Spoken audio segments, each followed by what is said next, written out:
Seminar 5-7 minute 'ਚ ਆਰੰਭ ਹੋ ਜਾਏਗਾ।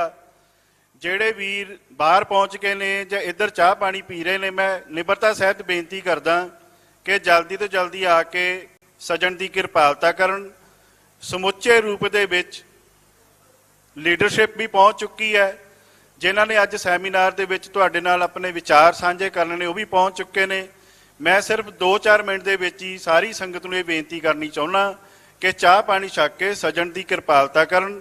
ਉਨੇ ਸਮੇਂ ਲਈ ਮੈਂ ਬੇਨਤੀ ਕਰੂੰਗਾ ਅੱਜ ਦੀ ਇਸ ਸੈਮੀਨਾਰ ਦੀ ਆਰੰਭਤਾ ਤੋਂ ਹੋਣ ਤੋਂ ਪਹਿਲਾਂ ਸਾਡੇ ਲੀਡਰ ਸਾਹਿਬਾਨ ਜਿਹੜੇ ਅੱਜ ਦੇ ਵਿਸ਼ੇਸ਼ ਬੁਲਾਰੇ ਨੇ, ਮੈਂ ਉਹਨਾਂ ਨੂੰ ਬੇਨਤੀ ਕਰੂੰਗਾ ਕਿ ਉਹ ਮੰਚ ਤੇ ਸਜਣ ਦੀ ਕਿਰਪਾਲਤਾ ਕਰਨ। ਸਭ ਤੋਂ ਪਹਿਲਾਂ ਮੈਂ ਬੇਨਤੀ ਕਰੂੰਗਾ ਸਰਦਾਰ ਅਜਮੇਰ ਸਿੰਘ ਹੋਰੀ, ਜੋ ਕਿ ਸਿੱਖ ਪੰਥ ਦੇ ਮਹਾਨ ਵਿਦਵਾਨ ਨੇ, ਸਿੱਖ ਇਤਿਹਾਸਕਾਰ ਨੇ ਔਰ ਰਾਜਨੀਤਿਕ ਵਿਸ਼ਲੇਸ਼ਕ ਨੇ, ਔਰ ਬਹੁਤ ਵੱਡੀ ਉਹਨਾਂ ਨੇ ਘਾਲਣਾ ਆਪਣੀ ਪੰਥ ਦੀਆਂ ਜਿਹੜੀਆਂ ਸਮੱਸਿਆਵਾਂ ਨੇ, ਪੰਜਾਬ ਦੀ ਸਮੱਸਿਆ, ਖਾਲਿਸਤਾਨ ਦਾ ਜਿਹੜਾ ਸਟਰਗਲ ਹੈ, ਉੱਤੇ ਕਿਤਾਬਾਂ ਲਿਖ ਕੇ ਪੰਥ ਦੀ ਝੋਲੀ ਪਾਈਆਂ ਨੇ। ਮੈਂ ਉਹਨਾਂ ਨੂੰ ਬੇਨਤੀ ਕਰਦਾ ਕਿ ਉਹ ਸਟੇਜ ਤੇ ਆ ਕੇ ਸੁਸ਼ੋਭਿਤ ਹੋਣ।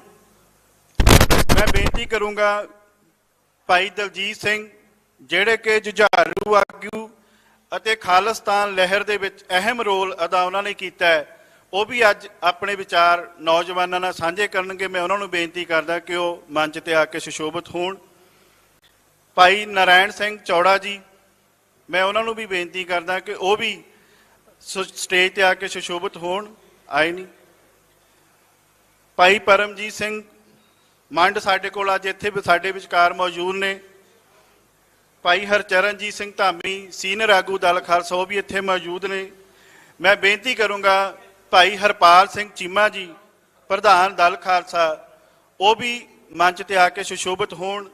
ਤੇ ਨਾਲ ਹੀ ਬੇਨਤੀ ਕਰੂੰਗਾ ਦਲ ਖਾਲਸਾ ਦੇ ਸੀਨੀਅਰ ਆਗੂ ਅਤੇ ਮੁੱਖ ਸਕੱਤਰ ਸਿਆਸੀ ਮਾਮਲੇ ਭਾਈ ਕੰਵਰਪਾਲ ਸਿੰਘ, ਕਿ ਉਹ ਵੀ ਮੰਚ ਤੇ ਆਉਣ ਤਾਂ ਕਿ ਅੱਜ ਦਾ ਜਿਹੜਾ ਇਹ ਸੈਮੀਨਾਰ ਆ ਉਹਦੀ ਆਰੰਭਤਾ ਵੀ ਆਪਾਂ ਕਰ ਸਕੀਏ।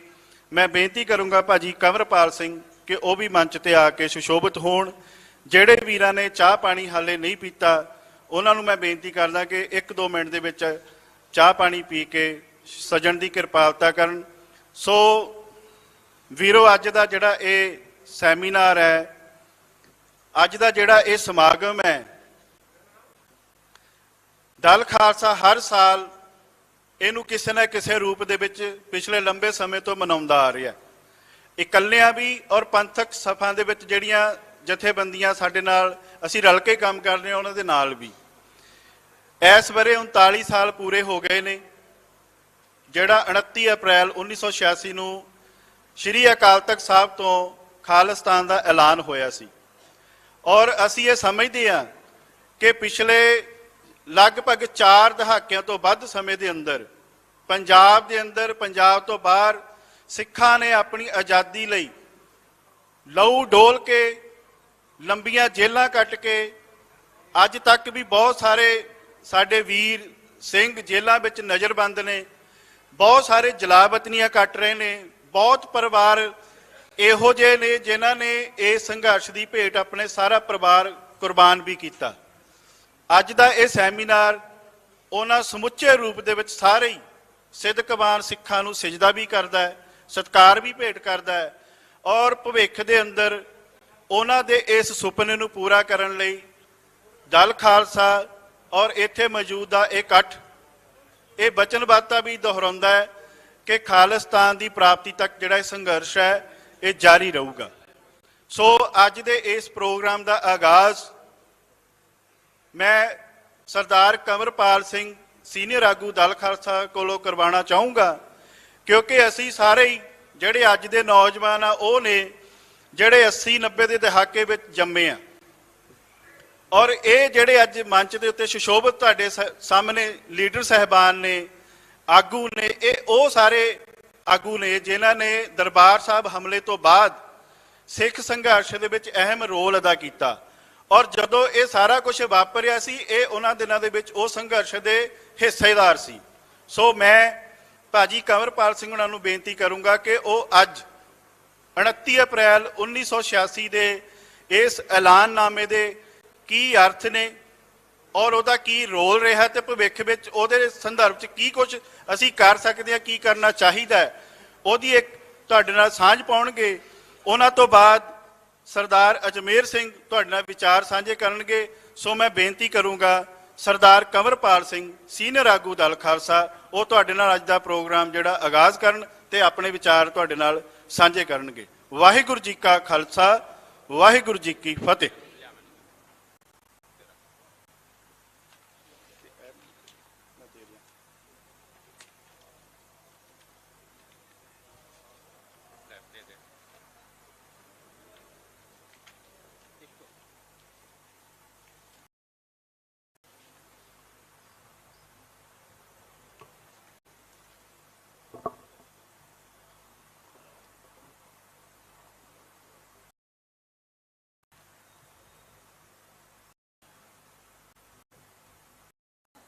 ਖਾਲਿਸਤਾਨ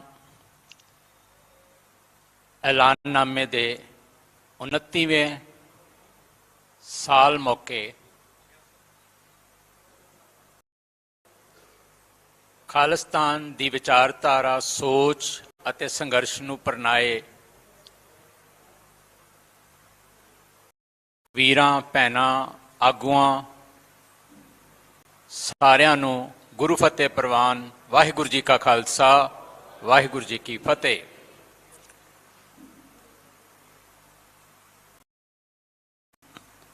ਦਰਬਾਰ ਸਾਹਿਬ ਉੱਤੇ ਵਾਪਰੇ ਘੱਲੂਘਾਰੇ ਨੂੰ 40 ਵਰ੍ਹੇ ਬੀਤ ਚੁੱਕੇ ਨੇ ਔਰ ਉਸ ਘੱਲੂਘਾਰੇ ਤੋਂ ਬਾਅਦ 1986 ਦੇ ਸਰਬੱਤ ਖਾਲਸੇ ਵੱਲੋਂ ਚੁਣੀ ਗਈ 5 ਮੈਂਬਰੀ ਪੰਥਕ ਕਮੇਟੀ ਵੱਲੋਂ ਜੋ ਅਕਾਲ ਤਖ਼ਤ ਸਾਹਿਬ ਵਿਖੇ ਖਾਲਿਸਤਾਨ ਡੈਕਲੇਰੇਸ਼ਨ ਕੀਤੀ ਗਈ ਸੀ 29 ਅਪ੍ਰੈਲ 1986 ਨੂੰ, ਉਸ ਨੂੰ ਵੀ ਅੱਜ 39 ਵਰ੍ਹੇ ਹੋ ਗਏ ਨੇ ਤੇ ਅਸੀਂ 40ਵੇਂ ਵਰ੍ਹੇ ਦੇ ਵਿੱਚ ਐਂਟਰ ਕਰ ਗਏ ਹਾਂ।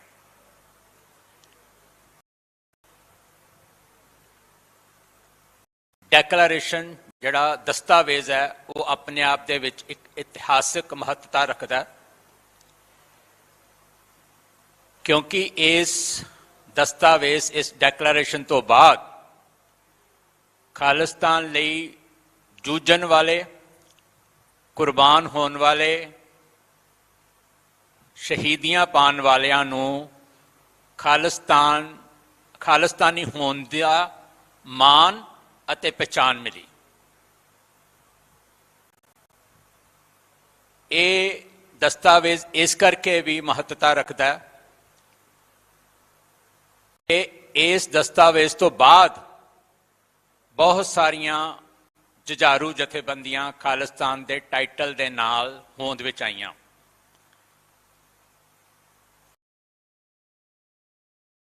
ਬੇਸ਼ੱਕ 39 ਵਰ੍ਹੇ ਪੂਰੇ ਹੋ ਚੁੱਕੇ ਨੇ ਔਰ ਕੌਮ ਨੇ 4 ਦਹਾਕਿਆਂ ਦਾ ਲੰਮਾ ਪੈਂਡਾ ਵੀ ਤੈਅ ਕਰ ਲਿਆ ਹੈ। ਜਦੋਂ ਅਸੀਂ ਇਸ ਦਸਤਾਵੇਜ਼ ਦੀ ਵਰ੍ਹੇਗੰਢ ਮਨਾ ਰਹੇ ਹਾਂ ਤੇ ਇਸ ਦਸਤਾਵੇਜ਼ ਦੇ ਨਾਲ ਜੁੜੇ ਲੋਕਾਂ ਨੂੰ ਵੀ ਯਾਦ ਕਰਨਾ ਬਹੁਤ ਜ਼ਰੂਰੀ ਹੈ, ਜੋ ਸਾਡੀ ਜਾਣਕਾਰੀ ਅਨੁਸਾਰ ਡਾਕਟਰ ਸੋਹਣ ਸਿੰਘ ਜਿਹੜੇ ਖਾਲਿਸਤਾਨ ਆਈਡੀਓਲੋਗ ਸੀ, ਪੰਥਕ ਕਮੇਟੀ ਦੇ ਸੀਨੀਅਰ ਮੈਂਬਰ ਸੀ, ਉਹਨਾਂ ਨੇ ਆਪਣੇ ਕੁਝ ਸਾਥੀਆਂ ਦੇ ਨਾਲ ਮਿਲ ਕੇ ਇਸ ਦਸਤਾਵੇਜ਼ ਨੂੰ ਲਿਖਿਆ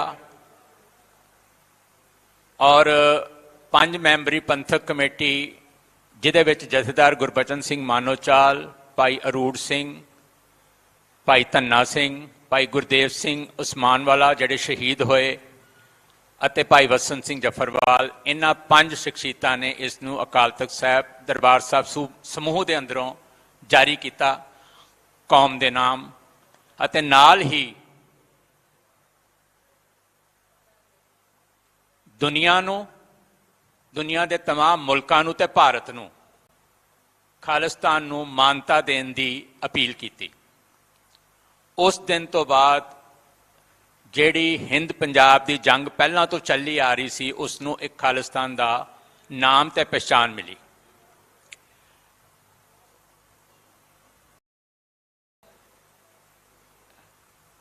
ਜੁਝਾਰੂ ਲਹਿਰ ਰਾਜਨੀਤਿਕ ਲੜਾਈ ਅਤੇ ਕੂਟਨੀਤਿਕ ਪੱਧਰ ਤੇ ਜਿਹੜੇ ਜਦੋਜਹਿਦ ਸਿੱਖ ਕੌਮ ਕਰ ਰਹੀ ਹੈ, ਉਹ ਤਿੰਨੇ ਹੀ ਜਿਹੜੇ ਖਿੱਤੇ ਨੇ, ਤਿੰਨੇ ਹੀ ਆਪਣੇ ਆਪ ਦੇ ਵਿੱਚ ਇੱਕ ਵਿਸ਼ੇਸ਼ਤਾ ਤੇ ਮਹੱਤਤਾ ਰੱਖਦੇ ਨੇ।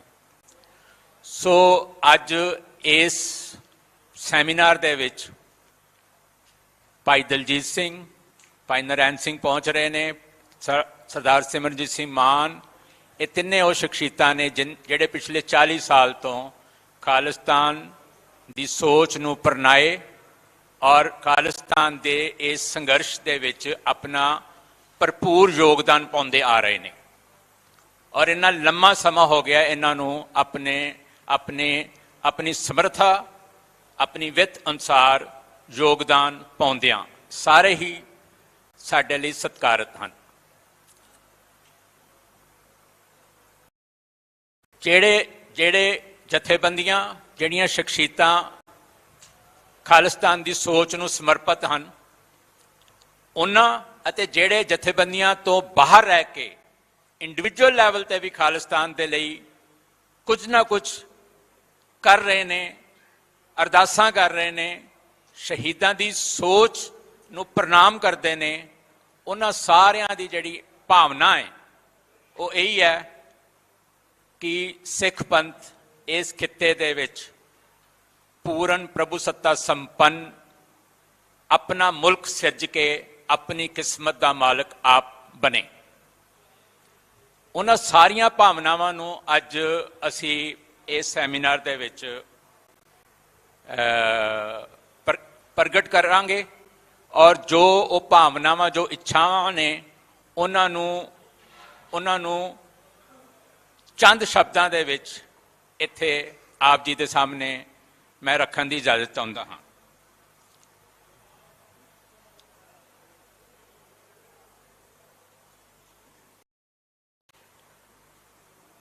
ਅੱਜ ਖਾਲਿਸਤਾਨ ਐਲਾਨਨਾਮਾ ਦਿਵਸ ਹੈ। 29 ਵਰ੍ਹੇ ਪਹਿਲਾਂ ਅੱਜ ਦੇ ਦਿਨ ਅਕਾਲ ਤਖਤ ਸਾਹਿਬ ਤੋਂ ਸਰਬੱਤ ਖਾਲਸਾ ਵੱਲੋਂ ਗਠਿਤ ਕੀਤੀ ਗਈ 5 ਮੈਂਬਰੀ ਪੰਥਕ ਕਮੇਟੀ ਨੇ ਖਾਲਿਸਤਾਨ ਦਾ ਐਲਾਨ ਕੀਤਾ ਸੀ।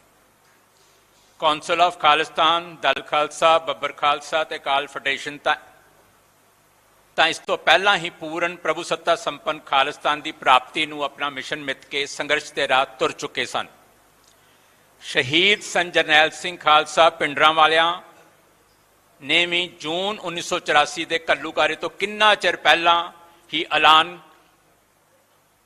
ਕੀਤਾ ਸੀ ਕਿ ਹੁਣ ਜਿੱਦਾਂ ਇਹ ਸੰਤਾਂ ਦੇ ਹੂ-ਬਹੂ ਅੱਖਰ ਨੇ, ਜਿੱਦਾਂ ਇਸ ਅਸਥਾਨ ਤੇ ਹਮਲਾ ਹੋਇਆ ਉਸ ਦਿਨ ਜ਼ਰੂਰ ਖਾਲਿਸਤਾਨ ਬਣੇਗਾ, ਦੁਨੀਆ ਵੇਖੇਗੀ ਖਾਲਿਸਤਾਨ ਬਣਿਆ। ਇਹ ਉਹਨਾਂ ਦੇ ਹੂ-ਬਹੂ ਅੱਖਰ ਨੇ ਜਿਹੜੇ ਸਪੀਚਸ ਦੇ ਵਿੱਚ ਰਿਕਾਰਡਡ ਰੂਪ ਦੇ ਵਿੱਚ ਅੱਜ ਵੀ ਅਵੇਲੇਬਲ ਨੇ। ਭਾਵ ਦਰਬਾਰ ਸਾਹਿਬ ਉੱਤੇ ਭਾਰਤੀ ਹਕੂਮਤ ਦਾ ਹਮਲਾ ਖਾਲਿਸਤਾਨ ਦੀ ਨੀਂਹ ਰੱਖੇਗਾ। ਇਤਿਹਾਸਿਕ ਦ੍ਰਿਸ਼ਟੀਕੋਣ ਤੋਂ ਵੀ ਪ੍ਰਭੂ ਸੱਤਾ ਦਾ ਸੰਕਲਪ ਸਿੱਖ ਫਲਸਫੇ ਅਤੇ ਸਿਧਾਂਤਾਂ ਦੇ ਨਾਲ ਡੂੰਘਾ ਜੁੜਿਆ ਹੋਇਆ ਹੈ।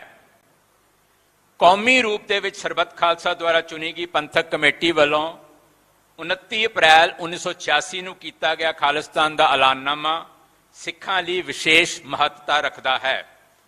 ਇਸ ਐਲਾਨਨਾਮੇ ਤੋਂ ਬਾਅਦ ਸਿੱਖ ਸੰਘਰਸ਼ ਵਿੱਚ ਯੋਗਦਾਨ ਪਾਉਣ, ਕੁਰਬਾਨੀ ਕਰਨ ਅਤੇ ਸ਼ਹੀਦ ਹੋਣ ਵਾਲਿਆਂ ਨੂੰ ਖਾਲਿਸਤਾਨੀ ਹੋਣ ਦੀ ਪਹਿਚਾਣ ਅਤੇ ਮਾਣ ਮਿਲਿਆ। ਇਸ ਐਲਾਨਨਾਮੇ ਤੋਂ ਬਾਅਦ ਖਾਲਿਸਤਾਨ ਦੇ ਟਾਈਟਲ ਹੇਠ ਦਰਜਨਾਂ ਜੁਝਾਰੂ ਜਥੇਬੰਦੀਆਂ ਹੋਂਦ ਵਿੱਚ ਆਈਆਂ। ਸਿੱਖ ਪੰਥ ਨੇ ਖਾਲਿਸਤਾਨ ਦੀ ਆਜ਼ਾਦੀ ਲਈ ਬੜਾ ਲੰਮਾ ਸੰਘਰਸ਼ ਲੜਿਆ ਹੈ, ਜੋ ਸਮੇਂ ਦੀ ਨਜ਼ਾਕਤ ਅਨੁਸਾਰ ਨਵੇਂ-ਨਵੇਂ ਪੈਂਤੜਿਆਂ ਅਤੇ ਲੋੜ ਮੁਤਾਬਕ ਬਦਲਦੇ ਰੂਪ ਵਿੱਚ ਅੱਜ ਵੀ ਜਿਉਂ-ਤਿਉਂ ਜਾਰੀ ਹੈ। ਪੰਜਾਬ ਦੀ ਸਰਜ਼ਮੀਨ ਉੱਤੇ ਖਾਲਿਸਤਾਨ ਦੇ ਨਾਂ ਉੱਤੇ ਬੇਅੰਤ ਸ਼ਹਾਦਤਾਂ ਤੇ ਕੁਰਬਾਨੀਆਂ ਹੋ ਚੁੱਕੀਆਂ ਹਨ। ਨਰਿੰਦਰ ਮੋਦੀ ਅਤੇ ਅਮਿਤ ਸ਼ਾਹ ਦੀ ਅਗਵਾਈ ਹੇਠ ਭਾਰਤੀ ਹੁਕਮਰਾਨ ਪੰਜਾਬ ਤੋਂ ਬਾਅਦ ਸਰਹੱਦਾਂ ਟੱਪ ਕੇ ਦੂਰ ਦਰਾਡੇ ਦੇ ਮੁਲਕਾਂ ਵਿੱਚ ਵੀ ਖਾਲਿਸਤਾਨ ਲਹਿਰ ਦੇ ਸੰਚਾਲਕਾਂ ਅਤੇ ਸ਼ੁਭ ਚਿੰਤਕਾਂ ਨੂੰ ਗੈਰ ਕਾਨੂੰਨੀ ਤਰੀਕਿਆਂ ਨਾਲ ਮਿੱਥ ਕੇ ਕਤਲ ਕਰ ਰਹੇ ਹਨ। ਮੌਜੂਦਾ ਸਮੇਂ ਇਹਨਾਂ ਸ਼ਹਾਦਤਾਂ ਦਾ ਦੌਰ ਅਪ੍ਰੈਲ 1978 ਦੇ ਅੰਮ੍ਰਿਤਸਰ ਖੂਨੀ ਸਾਕੇ ਤੋਂ ਆਰੰਭ ਹੋ ਕੇ ਜੂਨ 1984 ਦੇ ਘੱਲੂਘਾਰੇ ਤੋਂ ਹੁੰਦਾ ਹੋਇਆ ਵਿਦੇਸ਼ਾਂ ਦੀ ਧਰਤੀ ਤੇ ਭਾਈ ਪਰਮਜੀਤ ਸਿੰਘ ਪੰਜਵੜ, ਭਾਈ ਹਰਦੀਪ ਸਿੰਘ ਨਿੱਜਰ ਅਤੇ ਹੋਰਾਂ ਦੀ ਸ਼ਹਾਦਤ ਤੱਕ ਪਹੁੰਚ ਚੁੱਕਾ ਹੈ। ਨਿਰਸੰਦੇਹ ਇਹਨਾਂ ਸ਼ਹੀਦਾਂ ਦੇ ਡੁੱਲੇ ਲਹੂ ਨੇ ਖਾਲਿਸਤਾਨ ਦੀ ਮੰਜ਼ਿਲ ਵੱਲ ਜਾਂਦੇ ਰਾਹ ਨੂੰ ਰੁਸ਼ਨਾਇਆ ਹੈ। ਜੁਝਾਰੂ ਸਫਾ, ਰਾਜਨੀਤਿਕ ਪਿੜ ਅਤੇ ਕੂਟਨੀਤਿਕ ਪੱਧਰ ਤੇ ਖਾਲਿਸਤਾਨ ਲਈ ਕਾਰਜਸ਼ੀਲ ਸਿੱਖ ਬਰਾਬਰ ਦੀ ਅਹਿਮੀਅਤ ਰੱਖਦੇ ਹਨ ਅਤੇ ਸਾਰਿਆਂ ਦਾ ਯੋਗਦਾਨ ਆਜ਼ਾਦੀ ਦੇ ਸੰਘਰਸ਼ ਦੀ ਸਫਲਤਾ ਲਈ ਸਤਿਕਾਰ ਰੱਖਦਾ ਹੈ। ਅੰਤਰਰਾਸ਼ਟਰੀ ਪੱਧਰ ਤੇ ਖਾਲਿਸਤਾਨ ਦੀ ਸੋਚ ਅਤੇ ਸੰਘਰਸ਼ ਨੂੰ ਜਿਨ੍ਹਾਂ ਨੇ ਪ੍ਰਸਿੱਧੀ ਦਿਵਾਉਣ ਵਿੱਚ ਭਰਪੂਰ ਯੋਗਦਾਨ ਪਾਇਆ, ਉਹਨਾਂ ਵਿੱਚ ਮਰਹੂਮ ਡਾਕਟਰ ਜਗਜੀਤ ਸਿੰਘ ਚੌਹਾਨ ਅਤੇ ਮਰਹੂਮ ਡਾਕਟਰ ਗੁਰਮੀਤ ਸਿੰਘ ਔਲਖ ਦੇ ਨਾਮ ਮੋਹਰੀ ਕਤਾਰ ਵਿੱਚ ਆਉਂਦੇ ਹਨ। ਇਸੇ ਤਰ੍ਹਾਂ ਬੇਵਤਨੀ ਹੰਡਾਉਂਦਿਆਂ ਸਵਰਗਵਾਸੀ ਭਾਈ ਗਜਿੰਦਰ ਸਿੰਘ, ਭਾਈ ਲਖਬੀਰ ਸਿੰਘ, ਭਾਈ ਮਹਿਲ ਸਿੰਘ ਬੱਬਰ ਦਾ ਨਾਮ ਹੀ ਖਾਲਿਸਤਾਨ ਲਈ ਕੁਰਬਾਨ ਹੋਣ ਵਾਲਿਆਂ ਦੀ ਸੂਚੀ ਵਿੱਚ ਸੁਨਹਿਰੀ ਅੱਖਰਾਂ ਵਿੱਚ ਦਰਜ ਹੋ ਚੁੱਕਾ ਹੈ। ਇਸੇ ਤਰ੍ਹਾਂ ਪ੍ਰੋਫੈਸਰ ਦਵਿੰਦਰਪਾਲ ਸਿੰਘ ਭੁੱਲਰ, ਭਾਈ ਬਲਵੰਤ ਸਿੰਘ ਰਾਜੋਆਣਾ, ਭਾਈ ਜਗਤਾਰ ਸਿੰਘ ਹਵਾਰਾ, ਭਾਈ ਜਗਤਾਰ ਸਿੰਘ ਤਾਰਾ ਤੇ ਉਹਨਾਂ ਦੇ ਸਾਥੀਆਂ ਤੋਂ ਲੈ ਕੇ ਜਗਤਾਰ ਸਿੰਘ ਜੱਗੀ ਜੋਲ, ਭਾਈ ਸੰਦੀਪ ਸਿੰਘ ਤੱਕ ਸਾਰੇ ਹੀ ਹਿੰਦ ਪੰਜਾਬ ਦੀ ਜੰਗ ਦੇ ਰਾਜਨੀਤਿਕ ਕੈਦੀ ਹਨ ਜੋ ਪੰਥ ਦੀ ਆਜ਼ਾਦੀ ਖਾਤਰ ਦਹਾਕਿਆਂ ਤੋਂ ਭਾਰਤੀ ਕੈਦਖਾਨਿਆਂ ਵਿੱਚ ਬੰਦ ਹਨ। ਹਰ ਉਹ ਪਰਿਵਾਰ ਅਤੇ ਹਰ ਉਹ ਜੀ ਜਿਸ ਨੇ ਕਿਸੇ ਵੀ ਢੰਗ ਨਾਲ ਖਾਲਿਸਤਾਨ ਦੇ ਸੰਘਰਸ਼ ਵਿੱਚ ਹਿੱਸਾ ਪਾਇਆ, ਜੇਲ੍ਹ ਕੱਟੀ ਜਾਂ ਥਾਣਿਆਂ ਦੇ ਤਸੀਹੇ ਕੇਂਦਰਾਂ ਵਿੱਚ ਅਕਹਿ ਤੇ ਅਸਹਿ ਤਸੀਹੇ ਸਹੇ ਤੇ ਝੱਲੇ ਅਤੇ ਜਲਾਲਤ ਝੱਲੀ, ਉਹਨਾਂ ਸਾਰਿਆਂ ਦੇ ਯੋਗਦਾਨ ਸਾਹਮਣੇ ਅਸੀਂ ਸੀਸ ਝੁਕਾਉਂਦੇ ਹਾਂ। America, Canada, Germany, UK, France, Australia, New Zealand, Switzerland, Singapore ਅਤੇ ਯੂਰਪ ਦੇ ਹੋਰ ਥਾਵਾਂ ਉੱਤੇ ਅੰਦਰ ਸਰਗਰਮ ਖਾਲਿਸਤਾਨੀ ਧਿਰਾਂ ਅਤੇ ਸ਼ਖਸੀਅਤਾਂ ਸਾਡੇ ਲਈ ਹੌਸਲੇ ਅਤੇ ਹਮਾਇਤ ਦੇ ਥੰਮ ਹੋਣ ਦੇ ਨਾਲ-ਨਾਲ ਸਿੱਖ ਕੌਮ ਦੇ ਅੰਬੈਸਡਰ ਵੀ ਹਨ। ਉਹਨਾਂ ਦੀਆਂ ਅੰਥਕ ਘਾਲਨਾਵਾਂ ਕਾਰਨ ਅੱਜ ਖਾਲਿਸਤਾਨ ਦੀ ਆਜ਼ਾਦੀ ਦਾ ਮੁੱਦਾ ਅੰਤਰਰਾਸ਼ਟਰੀ ਮੰਚ ਉੱਤੇ ਦੁਨੀਆ ਦੇ ਤਾਕਤਵਰ ਮੁਲਕਾਂ ਦਾ ਧਿਆਨ ਖਿੱਚਣ ਵਿੱਚ ਕਾਮਯਾਬ ਰਿਹਾ ਹੈ। ਪਿਛਲੇ ਅਰਸੇ ਦੌਰਾਨ ਪੰਜਾਬ ਅੰਦਰ ਬੇਤਹਾਸ਼ਾ ਖੂਨ ਡੁੱਲਿਆ ਹੈ। ਹਰ ਉਹ ਵਿਅਕਤੀ ਚਾਹੇ ਉਹ ਕਿਸੇ ਵੀ ਧਰਮ ਜਾਂ ਖਿੱਤੇ ਨਾਲ ਸੰਬੰਧ ਰੱਖਦਾ ਸੀ, ਪਰ ਵਿਦੋਸ਼ਾ ਹੀ ਜੰਗ ਹਿੰਦ ਪੰਜਾਬ ਦੀ ਬਲੀ ਚੜਿਆ, ਉਸ ਦਾ ਸਾਨੂੰ ਦੁੱਖ ਹੈ, ਅਫਸੋਸ ਹੈ। ਅੱਜ ਲੋੜ ਹੈ ਬੀਤੇ ਦੀਆਂ ਘਟਨਾਵਾਂ ਉੱਤੇ ਸੰਜੀਦਗੀ ਅਤੇ ਹਮਦਰਦੀ ਨਾਲ ਵਿਚਾਰ ਕਰਕੇ ਅੱਗੇ ਵਧਣ ਦੀ। ਆਲਮੀ ਭਾਈਚਾਰੇ ਵਾਂਗ ਪੰਜਾਬ ਦੇ ਹਿੰਦੂ ਵੀਰਾਂ ਦੇ ਮਨਾਂ ਵਿੱਚ ਵੀ ਖਾਲਿਸਤਾਨ ਬਾਰੇ ਕਈ ਤਰ੍ਹਾਂ ਦੇ ਭੰਬਲ ਭੂਸੇ ਪੈਦਾ ਕੀਤੇ ਗਏ ਹਨ, ਪਰ ਅਸੀਂ ਉਹਨਾਂ ਸਾਰੇ ਖਦਸ਼ਿਆਂ ਨੂੰ ਸਪਸ਼ਟ ਕਰਨ ਲਈ ਸਦਾ ਤਿਆਰ ਹਾਂ। ਅੱਜ ਵੀ ਪੰਜਾਬ ਦੇ ਕੁਦਰਤੀ ਸੋਮੇ, ਦਰਿਆਈ ਪਾਣੀ, ਜ਼ਮੀਨ, ਮਾਨ ਸਨਮਾਨ, ਸਵੈਮਾਨ ਅਤੇ ਆਜ਼ਾਦੀ ਨੂੰ ਸਰਕਾਰੀ ਜ਼ਬਰ ਅਤੇ ਅੰਨੀ ਤਾਕਤ ਦੇ ਜ਼ੋਰ ਨਾਲ ਲਤਾੜਿਆ ਤੇ ਖੋਇਆ ਜਾ ਰਿਹਾ ਹੈ। ਪੰਜਾਬ ਦੀ ਨੌਜਵਾਨੀ ਨੂੰ UAPA ਤੇ NSA ਵਰਗੇ ਕਾਲੇ ਕਾਨੂੰਨਾਂ ਦੀ ਮਾਰ ਹੇਠ ਦਰੜਿਆ ਜਾ ਰਿਹਾ ਹੈ। ਦਿੱਲੀ ਦੀ ਕੇਂਦਰੀ ਸਰਕਾਰ ਨੇ ਭਾਰਤੀ ਸੰਵਿਧਾਨ ਦੇ ਸੰਘਾਤਮਕ ਢਾਂਚੇ ਨੂੰ ਇਕਾਤਮਕ ਢਾਂਚੇ ਵਿੱਚ ਬਦਲਣ ਦੀ ਡਿਕਟਰਾਨਾ ਪਹੁੰਚ ਅਪਣਾ ਕੇ ਸੂਬਿਆਂ ਦੀਆਂ ਸਾਰੀਆਂ ਸੰਵਿਧਾਨਕ ਤਾਕਤਾਂ ਨੂੰ ਆਪਣੇ ਕੰਟਰੋਲ ਵਿੱਚ ਲੈ ਲਿਆ ਹੈ। ਇਹ ਧੱਕੇ, ਅਤਿਆਚਾਰ ਅਤੇ ਲੁੱਟ ਸਿੱਖਾਂ ਤੋਂ ਇਲਾਵਾ ਹੋਰਨਾਂ ਪੰਜਾਬੀਆਂ ਨੂੰ ਕਿਉਂ ਪਰੇਸ਼ਾਨ ਤੇ ਬੇਚੈਨ ਨਹੀਂ ਕਰਦੀ, ਇਹ ਗੱਲ ਸਾਨੂੰ ਤੰਗ ਕਰ ਰਹੀ ਹੈ। ਭਾਰਤੀ ਨਿਜ਼ਾਮ ਨੇ ਖਾਲਿਸਤਾਨ ਦੀ ਵਿਚਾਰਧਾਰਾ ਅਤੇ ਸੰਕਲਪ ਨੂੰ ਭਾਰਤੀ ਲੋਕਾਂ ਤੇ ਅੰਤਰਰਾਸ਼ਟਰੀ ਭਾਈਚਾਰੇ ਦੀਆਂ ਨਜ਼ਰਾਂ ਚੋਂ ਡੇਗਣ ਅਤੇ ਧੁੰਦਲਾ ਕਰਨ ਲਈ ਖਾਲਿਸਤਾਨੀ ਸਿੱਖਾਂ ਦੇ ਨਾਮ ਦੇ ਨਾਲ ਦਹਿਸ਼ਤਗਰਦ, ਅੱਤਵਾਦੀ ਅਤੇ ਵੱਖਵਾਦੀ ਵਿਸ਼ੇਸ਼ਣ ਜੋੜ ਰੱਖੇ ਹਨ। ਸਟੇਟ ਨੇ ਜਿਵੇਂ ਗੋਦੀ ਮੀਡੀਆ ਨੂੰ ਲਾਲਚ ਦੇ ਕੇ ਜਾਂ ਉਹਨਾਂ ਦੇ ਖੰਭ ਕੁਤਰ ਕੇ ਖਾਲਿਸਤਾਨ ਦੀ ਆਜ਼ਾਦੀ ਦੀ ਲਹਿਰ ਵਿਰੁੱਧ ਜ਼ਹਿਰੀਲਾ ਬਿਰਤਾਂਤ ਸਿਰਜ ਰੱਖਿਆ ਹੈ, ਉਸ ਤੋਂ ਆਮ ਹਿੰਦੁਸਤਾਨੀ ਦਾ ਪ੍ਰਭਾਵਿਤ ਹੋਣਾ ਕੁਦਰਤੀ ਸੀ। ਦਿੱਲੀ ਦੀ ਹਿੰਦ ਸਰਕਾਰ ਦਾ ਸਾਡੇ ਨਾਲ ਦੁਸ਼ਮਣੀ ਨਿਭਾਉਣਾ ਅਤੇ ਮੱਕਾਰੀ ਕਰਨਾ ਤਾਂ ਸਮਝ ਪੈਂਦਾ ਹੈ, ਪਰ ਦੁੱਖ ਉਦੋਂ ਹੁੰਦਾ ਹੈ ਜਦੋਂ ਸਿੱਖੀ ਸਰੂਪ ਵਿੱਚ ਅਕਾਲੀ ਅਖਵਾਉਣ ਵਾਲੇ ਦਿੱਲੀ ਦੇ ਹੱਥਾਂ ਦਾ ਖਿਡੌਣਾ ਬਣ ਕੇ ਆਪਣੀ ਹੀ ਕੌਮ ਦੀ ਜੜੀ ਤੇਲ ਪਾਉਣ ਨੂੰ ਆਪਣਾ ਧਰਮ ਕਰਮ ਸਮਝ ਲੈਂਦੇ ਹਨ। ਅੱਜ ਦੇ ਇਸ ਵਿਸ਼ੇਸ਼ ਇਤਿਹਾਸਿਕ ਦਿਹਾੜੇ ਉੱਤੇ ਅਸੀਂ ਹਿੰਦੁਸਤਾਨੀਆਂ ਸਮੇਤ ਪੂਰੀ ਦੁਨੀਆ ਦੇ ਲੋਕਾਂ ਅੰਤਰਰਾਸ਼ਟਰੀ ਭਾਈਚਾਰੇ ਤੇ ਸਰਕਾਰਾਂ ਨੂੰ ਸਪਸ਼ਟ ਕਰਨਾ ਚਾਹੁੰਦੇ ਹਾਂ ਕਿ ਅਸੀਂ ਅੱਤਵਾਦੀ, ਗੈਂਗਸਟਰ ਜਾਂ ਵੱਖਵਾਦੀ ਨਹੀਂ, ਫਰੀडम फाइटर ਹਾਂ, ਆਪਣੀ ਕੌਮ ਦੀ ਆਜ਼ਾਦੀ ਲਈ ਲੜ ਰਹੇ ਹਾਂ। ਅਸੀਂ 1849 ਦੇ ਗੁਆਚੇ ਸਿੱਖ ਰਾਜ ਨੂੰ ਮੁੜ ਸਥਾਪਿਤ ਕਰਨ ਲਈ ਸੰਘਰਸ਼ਸ਼ੀਲ ਲੋਕ ਹਾਂ। ਇਹ ਦਰੁਸਤ ਹੈ ਕਿ ਅੱਜ ਹਾਲਾਤ ਉਹ ਨਹੀਂ ਰਹੇ ਜੋ ਅੱਜ ਤੋਂ 39 ਵਰ੍ਹੇ ਪਹਿਲਾਂ ਜਦੋਂ ਖਾਲਿਸਤਾਨ ਡਿਕਲੇਰੇਸ਼ਨ ਹੋਈ ਸੀ। ਦੁਨੀਆ, ਭਾਰਤ ਅਤੇ ਸਾਡੇ ਅੰਦਰੂਨੀ ਹਾਲਾਤਾਂ ਅੰਦਰ ਵੀ ਇੱਕ ਵੱਡੀ ਤਬਦੀਲੀ ਆਈ ਹੈ। ਦੁਨੀਆ ਅੰਦਰ ਅਤੇ ਸਾਡੇ ਅੰਦਰੂਨੀ ਹਾਲਾਤਾਂ ਅੰਦਰ ਵੀ ਇੱਕ ਵੱਡੀ ਤਬਦੀਲੀ ਆਈ ਹੈ। ਇਸ ਬਦਲੇ ਹੋਏ ਮਾਹੌਲ ਵਿੱਚ ਕੌਮ ਦੇ ਇੱਕ ਹਿੱਸੇ ਨੂੰ ਖਾਲਿਸਤਾਨ ਦੀ ਗੱਲ ਇੱਕ ਗੁਆਚੇ ਸੁਪਨੇ ਵਾਂਗ ਲੱਗ ਰਹੀ ਹੈ। ਉਹਨਾਂ ਨੂੰ ਆਜ਼ਾਦੀ ਦੀ ਗੱਲ ਬੇਵਕਤੀ ਤੇ ਓਪਰੀ ਲੱਗਦੀ ਹੈ। ਪਰ ਸਾਡੇ ਲਈ ਇਹ ਬਦਲੇ ਹੋਏ ਹਾਲਾਤ, ਫੈਲੀ ਉਦਾਸੀ ਜਾਂ ਮਾਯੂਸੀ ਸਾਡੀ ਵਚਨਬੱਧਤਾ ਦੇ ਰਸਤੇ ਦੀ ਰੁਕਾਵਟ ਨਹੀਂ ਬਣ ਸਕਦੇ। ਅਸੀਂ ਹਰ ਤਰ੍ਹਾਂ ਦੀਆਂ ਔਕੜਾਂ ਸਹਿਣ ਅਤੇ ਦੁਸ਼ਵਾਰੀਆਂ ਵਿੱਚੋਂ ਨਿਕਲਣ ਲਈ ਮਾਨਸਿਕ ਤੌਰ ਤੇ ਤਿਆਰ ਹਾਂ। ਅੱਜ ਦਾ ਇਹ ਪੰਥਕ ਇਕੱਠ ਮਜ਼ਬੂਤ ਸੰਕਲਪ ਅਤੇ ਦ੍ਰਿੜ ਇਰਾਦੇ ਨਾਲ ਇਹ ਐਲਾਨ ਕਰਦਾ ਹੈ ਕਿ ਖਾਲਿਸਤਾਨ ਦੀ ਸਿਰਜਣਾ ਸਾਡੀ ਜਿੰਦ-ਜਾਨ ਹੈ। ਖਾਲਿਸਤਾਨ ਸਾਰੇ ਪੰਜਾਬੀਆਂ ਦਾ ਤੇ ਪੰਜਾਬੀਆਂ ਲਈ ਹੋਵੇਗਾ ਅਤੇ ਇਸ ਦਾ ਸਿਧਾਂਤ, ਜਿਸ ਤਰ੍ਹਾਂ ਐਲਾਨਨਾਮੇ ਵਿੱਚ ਵੀ ਦਰਜ ਹੈ, ਗੁਰਬਾਣੀ ਅਨੁਸਾਰ ਨਾ ਕੋ ਵੈਰੀ ਨਹੀਂ ਬੇਗਾਨਾ, ਸਗਲ ਸੰਗ ਹਮਕੋ ਬਨ ਆਈ ਉੱਤੇ ਆਧਾਰਿਤ ਹੋਵੇਗਾ। ਸਿੱਖ ਕੌਮ ਉਥਲ ਪੁਥਲ ਅਤੇ ਅਜਾਈ ਲਹੂ ਡੋਲਣ ਦੇ ਹੱਕ ਵਿੱਚ ਨਹੀਂ ਹੈ। ਅਸੀਂ ਪੰਜਾਬ ਅਤੇ ਦਿੱਲੀ ਦਰਮਿਆਨ ਟਕਰਾਓ ਨੂੰ ਗੱਲਬਾਤ ਰਾਹੀਂ ਸੁਲਝਾਉਣ ਦੇ ਹਮਾਇਤੀ ਹਾਂ। ਭਾਰਤ ਦੇ ਹੁਕਮਰਾਨਾਂ ਤੋਂ ਦਮਨਕਾਰੀ ਤਰੀਕਿਆਂ ਅਤੇ ਤਾਨਾਸ਼ਾਹੀ ਨੀਤੀਆਂ ਨੂੰ ਤਿਆਗਣ ਦੀ ਉਮੀਦ ਕਰਦੇ ਹਾਂ। ਖਾਲਿਸਤਾਨ ਕਿਸ ਤਰ੍ਹਾਂ ਦਾ ਹੋਵੇਗਾ, ਉਸ ਦਾ ਆਕਾਰ, ਉਸ ਦੀ ਬਣਤਰ, ਉਸ ਦਾ ਪ੍ਰਬੰਧਕੀ ਢਾਂਚਾ, ਰਾਜਨੀਤਿਕ ਸਿਸਟਮ, ਆਰਥਿਕ ਮਾਡਲ ਆਦਿ ਹਰ ਸਵਾਲ ਜੋ ਖਾਲਿਸਤਾਨ ਦੀ ਹੋਂਦ ਹਸਤੀ ਨਾਲ ਜੁੜਿਆ ਹੈ, ਉਸ ਦਾ ਖਰੜਾ ਬਲੂਪ੍ਰਿੰਟ ਤਿਆਰ ਕਰਕੇ ਪੰਜਾਬ ਦੇ ਲੋਕਾਂ ਤੇ ਦੁਨੀਆ ਸਾਹਮਣੇ ਪੇਸ਼ ਕਰਨ ਲਈ ਅਸੀਂ ਸਿੱਖ ਵਿਦਵਾਨਾਂ, ਇਤਿਹਾਸਕਾਰ ਅਤੇ ਸਿੱਖ ਦਾਨਿਸ਼ਵਰਾਂ ਨੂੰ ਅੱਗੇ ਆਉਣ ਦੀ ਪੁਰਜ਼ੋਰ ਅਪੀਲ ਕਰਦੇ ਹਾਂ। ਭਾਰਤ ਅਤੇ ਪਾਕਿਸਤਾਨ ਦੋ ਪਰਮਾਣੂ ਮੁਲਕਾਂ ਦੇ ਵਿਚਾਲੇ ਪਿਸ ਰਹੀ ਸਿੱਖ ਕੌਮ ਆਪਣੀ ਹੋਂਦ ਹਸਤੀ ਅਤੇ ਆਪਣੇ ਭਵਿੱਖ ਨੂੰ ਸੁਰੱਖਿਅਤ ਕਰਨ ਲਈ ਵਚਨਬੱਧ ਹੈ। ਸਾਡੇ ਗੁਆਂਢ ਵਿੱਚ ਕਸ਼ਮੀਰੀ ਕੌਮ ਵੀ ਆਪਣੀ ਆਜ਼ਾਦੀ ਅਤੇ ਆਪਣੀ ਕਿਸਮਤ ਦੀ ਮਾਲਕ ਬਣਨ ਲਈ ਕਈ ਦਹਾਕਿਆਂ ਤੋਂ ਜਦੋਜਹਿਦ ਕਰ ਰਹੀ ਹੈ। ਕਸ਼ਮੀਰ ਦੇ ਅਣਸੁਲਝੇ ਵਿਵਾਦ ਨੂੰ ਲੈ ਕੇ ਭਾਰਤ ਅਤੇ ਪਾਕਿਸਤਾਨ ਵਿੱਚ ਵਿਸਫੋਟਕ ਸਥਿਤੀ ਬਣੀ ਹੀ ਰਹਿੰਦੀ ਹੈ, ਜਿਸ ਦਾ ਮਾਰੂ ਪ੍ਰਭਾਵ ਗੁਆਂਢੀ ਪੰਜਾਬ ਤੇ ਪੈਣਾ ਕੁਦਰਤੀ ਹੈ।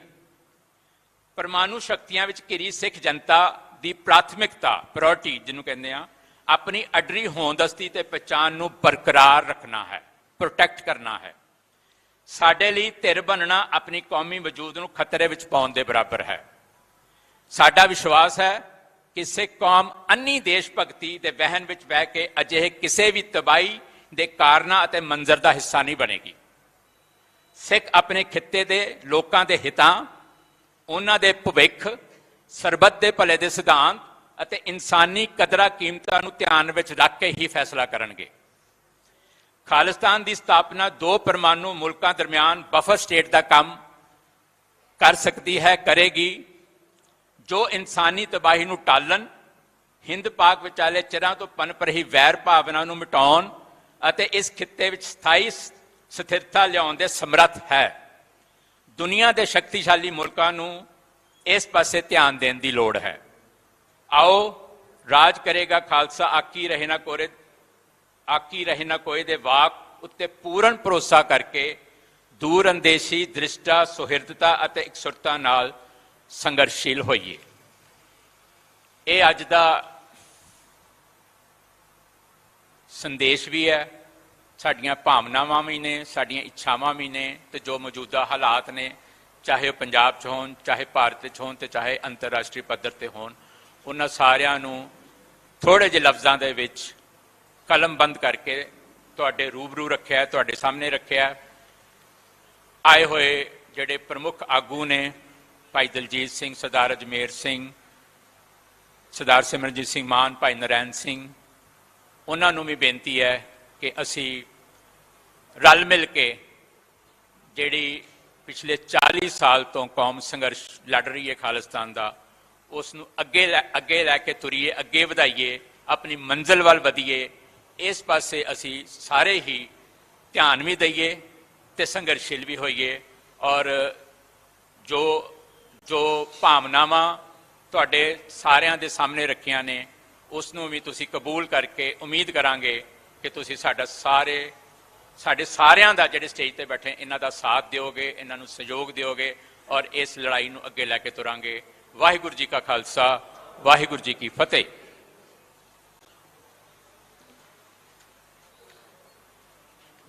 ਵਾਹਿਗੁਰੂ ਜੀ ਕਾ ਖਾਲਸਾ, ਵਾਹਿਗੁਰੂ ਜੀ ਕੀ ਫਤਿਹ। ਇਹ ਸਨ ਸਰਦਾਰ ਕੰਵਰਪਾਲ ਸਿੰਘ, ਜਿਨ੍ਹਾਂ ਨੇ ਤੁਹਾਡੇ ਨਾਲ ਬਹੁਤ ਸੰਖੇਪ ਦੇ ਵਿੱਚ ਅੱਜ ਦੇ ਹਾਲਾਤਾਂ ਤੇ ਪਿਛੋਕੜ ਦੇ ਵਿੱਚ ਜਾ ਕੇ ਔਰ ਭਵਿੱਖ ਦੇ ਲਈ ਸਾਰਾ ਨਜ਼ਰੀਆ ਜਿਹੜਾ ਇੱਕ ਬਣਾਉਣ ਦੀ ਕੋਸ਼ਿਸ਼ ਕੀਤੀ ਹੈ ਔਰ ਤੁਹਾਡੇ ਨਾਲ ਸਾਂਝੀ ਕੀਤੀ ਹੈ। ਸੋ ਮੈਂ ਉਹਨਾਂ ਤੋਂ ਬਾਅਦ ਨਿਮਰਤਾ ਸਹਿਤ ਬੇਨਤੀ ਕਰੂੰਗਾ ਸਰਦਾਰ ਅਜਮੇਰ ਸਿੰਘ ਜੀ ਕਿ ਉਹ ਆਉਣ ਤੇ ਤੁਹਾਡੇ ਨਾਲ ਆਪਣੇ ਵਿਚਾਰ ਸਾਂਝੇ ਕਰਨ। ਮੈਂ ਬੇਨਤੀ ਕਰੂੰਗਾ ਸਰਦਾਰ ਅਜਮੇਰ ਸਿੰਘ ਜੀ।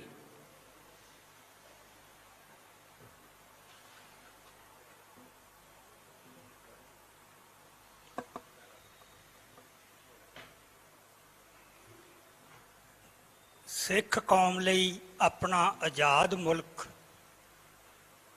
ਦੀ ਚਾਹ ਰੱਖਣ ਵਾਲੇ ਤੇ ਇਹਦੇ ਲਈ ਜੂਝ ਰਹੇ ਸਮੂਹ ਸੂਝਵਾਨ ਔਰ ਚਤਨ ਖਾਲਸਾ ਜੀਓ, ਸਭ ਤੋਂ ਪਹਿਲਾਂ ਫਤਿਹ ਦੀ ਸਾਂਝ ਪਾਈਏ। ਵਾਹਿਗੁਰੂ ਜੀ ਕਾ ਖਾਲਸਾ, ਵਾਹਿਗੁਰੂ ਜੀ ਕੀ ਫਤਿਹ। ਅੱਜ ਆਪਾਂ ਖਾਲਿਸਤਾਨ ਦੇ ਐਲਾਨ ਦੀ ਇਹ ਕਹਿ ਲਓ ਕਿ 39ਵੀਂ ਵਰ੍ਹੇਗੰਢ ਮਨਾ ਰਹੇ ਹਾਂ। ਬਹੁਤ ਸਮਾਂ ਲੰਘ ਗਿਆ। ਇਹ 39 ਸਾਲਾਂ ਦਾ ਜਿਹੜਾ ਇਤਿਹਾਸਕ ਅਮਲ ਹੈ ਉਹ ਵੀ ਬੜਾ ਗੂੜਾ ਤੇ ਤਜਰਬੇ ਭਰਿਆ, ਸਬਕਾਂ ਭਰਿਆ ਵੀ ਹੈ। ਪਰ ਜਿਹੜਾ ਖਾਲਿਸਤਾਨ ਦਾ ਐਲਾਨ ਹੋਇਆ ਸੀ 29 ਅਪ੍ਰੈਲ 1986 ਨੂੰ, ਉਹ ਕਿਸੇ ਅਚਾਨਕ ਕਿਸੇ ਖਲਾਅ ਚੋਂ ਪੈਦਾ ਨਹੀਂ ਸੀ ਹੋਇਆ। ਉਹਦਾ ਇੱਕ ਇਤਿਹਾਸਕ ਪਿਛੋਕੜ ਸੀ। ਇੱਕ ਇਤਿਹਾਸਕ ਅਮਲ ਦੇ ਵਿੱਚੋਂ ਲੰਘ ਕੇ ਇਹ ਜਿਹੜਾ ਹੈਗਾ ਖਾਲਿਸਤਾਨ ਦਾ ਵਿਚਾਰ ਉਹ ਸੰਘਰਸ਼ ਦੇ ਏਜੰਡੇ ਦੇ ਉੱਤੇ ਆਇਆ। ਸੋ ਆਪਾਂ ਕਹਿ ਸਕਦੇ ਹਾਂ ਕਿ ਸਾਰੀ ਦੁਨੀਆ ਦੀਆਂ ਜਿਹੜੀਆਂ ਕੌਮਾਂ ਨੇ, ਜਿੰਨੀਆਂ ਵੀ ਗੁਲਾਮ ਕੌਮਾਂ ਆਪਣੀ ਆਜ਼ਾਦੀ ਵਾਸਤੇ ਲੜੀਆਂ ਜਾਂ ਲੜ ਰਹੀਆਂ, ਉਹਨਾਂ ਦਾ ਜਿਹੜਾ ਅਮਲ ਹੈ ਉਹ ਤਕਰੀਬਨ ਇਸੇ ਤਰ੍ਹਾਂ ਸਟੇਜਾਂ ਤੇ ਪੜਾਵਾਂ ਚੋਂ ਨਿਕਲਦਾ ਹੈ। ਸਭ ਤੋਂ ਪਹਿਲਾਂ ਕੌਮੀ ਆਜ਼ਾਦੀ ਦਾ ਜਿਹੜਾ ਆਈਡੀਆ ਵਿਚਾਰ ਹੈ ਉਹ ਪੈਦਾ ਹੁੰਦਾ ਹੈ। ਉਹ ਪੈਦਾ ਇੱਕਦਮ ਸਾਰੀ ਕੌਮ ਦੇ ਮਨ ਵਿੱਚ ਨਹੀਂ ਹੁੰਦਾ। ਉਹ ਕੁਛ ਕੁ ਜਿਹੜੇ ਉਹਦੇ ਸੂਝਵਾਨ ਤੇ ਚਤਨ ਹਿੱਸੇ ਹੈ, ਜਿਹਨੂੰ ਅਸੀਂ ਕੌਮ ਦਾ ਹਿਰਾਵਲ ਦਸਤਾ, ਉਹਦਾ ਵੈਨਗਾਰਡ ਕਹਿ ਸਕਦੇ ਹਾਂ। ਪਹਿਲਾਂ ਉਹਦੇ ਮਨ ਦੇ ਵਿੱਚੋਂ ਵਿਚਾਰ ਪੈਦਾ ਹੁੰਦਾ ਹੈ। ਪਰ ਇਕੱਲੇ ਆਈਡੀਏ ਨਾਲ ਕਦੇ ਕੋਈ ਮੰਜ਼ਿਲ ਸਰ ਨਹੀਂ ਕੀਤੀ ਜਾ ਸਕਦੀ।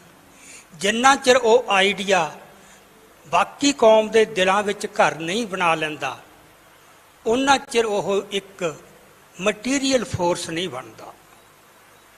ਸੋ ਇਹ ਫਿਰ ਇੱਕ ਅਮਲ ਚੱਲਦਾ ਹੈ ਕਿ ਜਿਹੜਾ ਆਈਡੀਆ ਕੁਛ ਕੁ ਬੰਦਿਆਂ ਦੇ ਪਹਿਲਾਂ ਮਨ 'ਚ ਪੈਦਾ ਹੋਇਆ, ਉਹਨੂੰ ਲੋਕਾਂ ਦੇ ਅੰਦਰ ਲਿਜਾਇਆ ਜਾਵੇ, ਡਿਸੈਮੀਨੇਟ ਕੀਤਾ ਜਾਵੇ, ਜਿਹਦੇ ਵਿੱਚੋਂ ਸਾਰੀ ਕੌਮ ਜਿਹੜੀ ਹੈ ਉਹ ਉਹਦੇ ਬਾਰੇ ਜਾਗਰੂਕ ਹੋਵੇ, ਚਤਨ ਹੋਵੇ, ਲਾਮਬੰਦ ਹੋਵੇ ਤੇ ਲਾਮਬੰਦ ਹੋ ਕੇ ਸੰਘਰਸ਼ ਦੇ ਰਾਹ ਪਏ।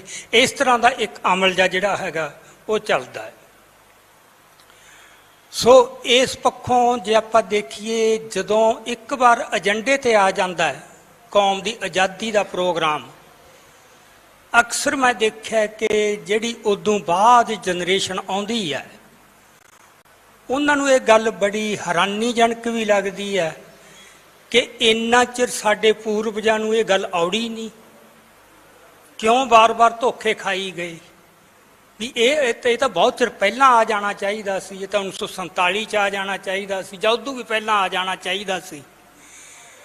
ਪਰ ਜੇ ਆਪਾਂ ਦੇਖੀਏ ਹਰ ਸੰਘਰਸ਼ ਦਾ, ਹਰ ਕੌਮ ਦੀ ਆਜ਼ਾਦੀ ਦੀ ਲੜਾਈ ਦਾ ਇੱਕ ਆਪਦਾ ਇਤਿਹਾਸਕ ਅਮਲ ਹੁੰਦਾ ਹੈ ਤੇ ਉਹ ਕੁਛ ਨੇਮਾਂ ਅਧੀਨ ਹੀ ਚੱਲਦਾ ਹੈ। ਉਹ ਨੇਮਾਂ ਤੋਂ ਬਾਹਰ ਹੋ ਕੇ ਨਹੀਂ ਚੱਲ ਸਕਦਾ। ਸੋ ਇਸ ਕਰਕੇ ਇੱਕਦਮ ਸਾਰੀ ਕੌਮ ਦੇ ਵਿੱਚ ਕਦੇ ਵੀ ਨਹੀਂ, ਦੁਨੀਆ 'ਚ ਕਿਸੇ ਵੀ ਜਗ੍ਹਾ ਇਸ ਤਰ੍ਹਾਂ ਨਹੀਂ ਹੋਇਆ। ਆਹੀ ਅਮਲ ਹੰਢਾਉਣਾ ਪੈਂਦਾ, ਪਹਿਲਾਂ ਕੁਝ ਲੋਕਾਂ ਦੇ ਦਿਮਾਗ 'ਚ ਆਉਂਦਾ ਹੈ ਤੇ ਉਦੋਂ ਬਾਅਦ ਫਿਰ ਇਹ ਪ੍ਰੋਗਰਾਮ ਦੇ ਸੰਘਰਸ਼ ਦਾ ਇੱਕ ਏਜੰਡਾ ਬਣ ਜਾਂਦਾ ਬਕਾਇਦਾ। ਫਿਰ ਇੱਕ ਅਗਲਾ ਪੜਾਅ, ਅਗਲਾ ਇਤਿਹਾਸਕ ਅਮਲ ਸ਼ੁਰੂ ਹੋ ਜਾਂਦਾ ਹੈ। ਹੁਣ ਇਹਦੇ ਵਿੱਚੋਂ ਮੇਰਾ ਖਿਆਲ ਹੈ ਕਿ ਕੁਝ ਗੱਲਾਂ ਸਾਨੂੰ ਪਤਾ ਹੈ, ਪਰ ਸਾਨੂੰ ਹੋਰ ਵੱਧ ਗਹਿਰਾਈ 'ਚ ਸਮਝਣ ਦੀ ਲੋੜ ਹੈ।